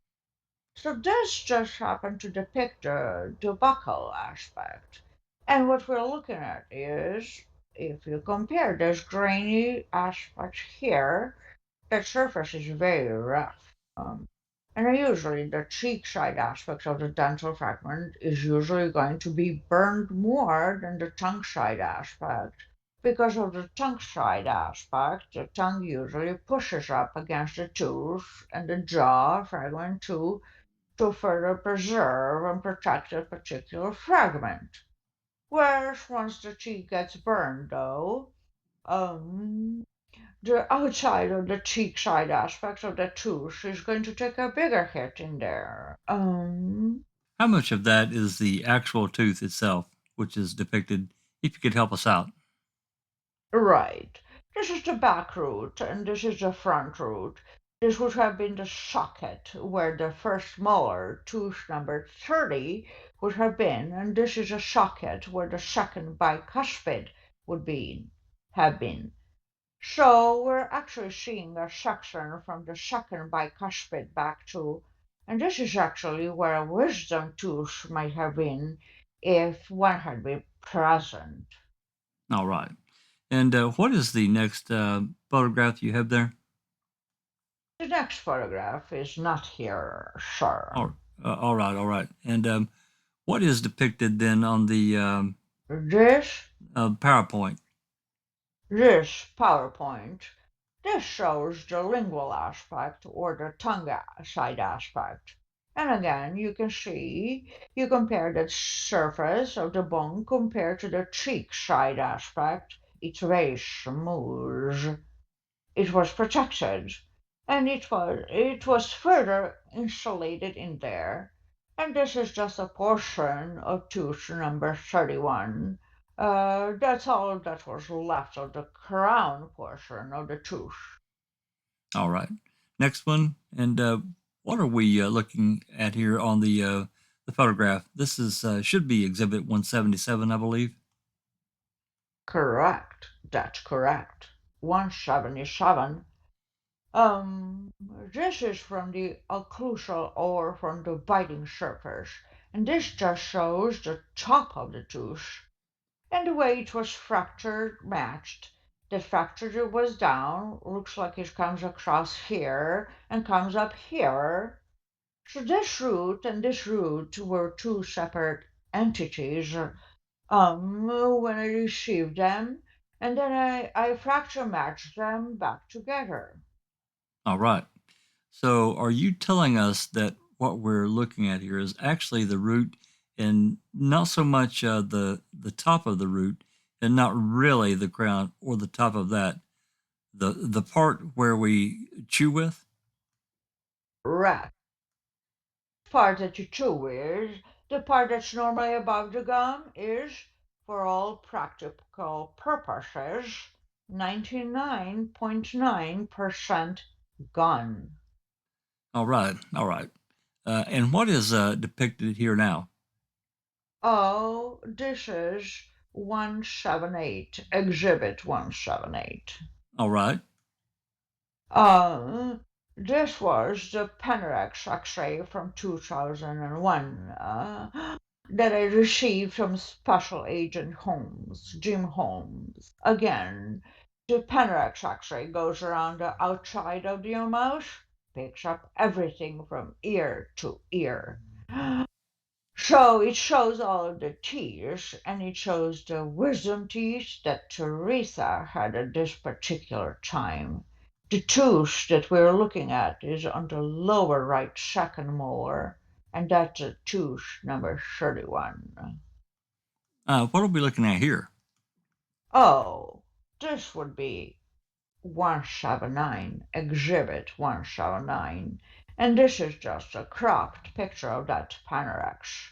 So it's just that area that we're looking at on tooth number 31 kind of zoomed in on that particular tooth. Okay. That is tooth number 31. I had other fragment in there at one time, trying to see if that particular fragment was part of tooth number 30, and that it was not. So what we're looking at again, this is the postmort X-ray of the fragment of tooth number 31. All right. And then this is just a cropped picture of tooth number 31, and that looks like 180. Exhibit 180. All right. And what does postmortem X-ray mean? Postmortem is just after death. All right. And so that the is that an X-ray of what you previously showed? Correct. The photographs, the initial photographs of Touche number 31 with the buccal, lingual, and occlusal views. That's an X-ray of a fragment. Yes, So that's the tooth there. Now, is that X-ray taken after its fracture matched? correct. Okay, all right. And what are we looking at here? We have a split screen Panorex and postmortem. This is 181, Exhibit 181. And this is just a side-by-side comparison of the Panorex at the crop Touche number 31, and then the postmortem Touche number 31. And just some of the things I'm looking at is a distance between the roots. The wider area up here that we're looking at is the enamel. That's the crown of the tooth. From here over is the crown of the tooth, and that part has been destroyed. The little grayer shade of the inside is the dentin. That's the inside part of the tooth. Enamel is the hardest structure in the body. Dentin is the second hardest structure in the body. There's both harder than bone. The dark line in the middle of the tooth is the pulp. That's the blood vessel near the middle of the tooth. So what I'm looking at, I'm comparing the pulp tissues in the middle of the tooth, antemortem and postmortem. There's a little curvature in the root on the postmortem X-ray that I can see on the antemortem X-ray. So that's just a side-by-side comparison. All right, doctor. Let me ask you then for your opinion. Based on your analysis of tooth number 31, the one that you were able to fracture match back together, do you have an opinion or whether the root and bone fragments from tooth 31 recovered from the burn pit are consistent with the dental x-rays of Teresa Halbach that you obtained from Dr. Krupa? I do, yes, I do. And what is that opinion? In my opinion, they were very consistent, and that I could actually place the antemortem X-ray on top of the postmortem X-ray on the Panorex, and then also on the 97 bite-wing X-rays, and they would appear as one. I mean, I could superimpose one of the top of the other. And the pulp tissue, the root structure, would coincide perfectly in there. So they were very consistent. Now, in your terms of forensic dentistry, what does very consistent mean? To me, consistent, very consistent, means that it's a probable identification, positive identification. I was a little leery of that term because of the fact that I only essentially had one fragment to really work with. But I also am very conservative in my opinion. If I say positive identification, to me that means to the exclusion of all others. And Does that mean 100% in your mind? 100% in my mind, yes. And So, that is, looks like it was very, very close. all right. That was my question. How close were you to making a positive identification? Close. I was very close. I mean, It was right there, and probably the only thing holding me back is that I'm again ultra conservative in my opinion. All right. I have no further questions for the witness, and I would move into evidence the photographs which Dr. Simley has identified of exhibits plus 162, which was the tooth fragment that he fracture matched. And that would be exhibits 162, 176, 177, 178, 179, 180, 181, and for the completion of the record, exhibit 182, the CV. Any objection, counsel? No, Judge. They receive cross-examination? No, Thank you. Judge. All right, you may step down. Thank you. Any further I witness think that concludes our witnesses for this afternoon. for this afternoon? Judge, for the record, I would move in Exhibit 175. I believe that was the one I introduced with Agent Sturdivant. I believe it was a picture of a larger, wider angle picture of the burn Photo of the pit. burn pit? Right. We have no objection. All right. We would join in that request. All right, that's received as well. All right. We are then adjourned until tomorrow at 8:30. Very well. Ladies and gentlemen, the usual admonition, don't talk about the case to anyone, not even amongst yourselves. Okay.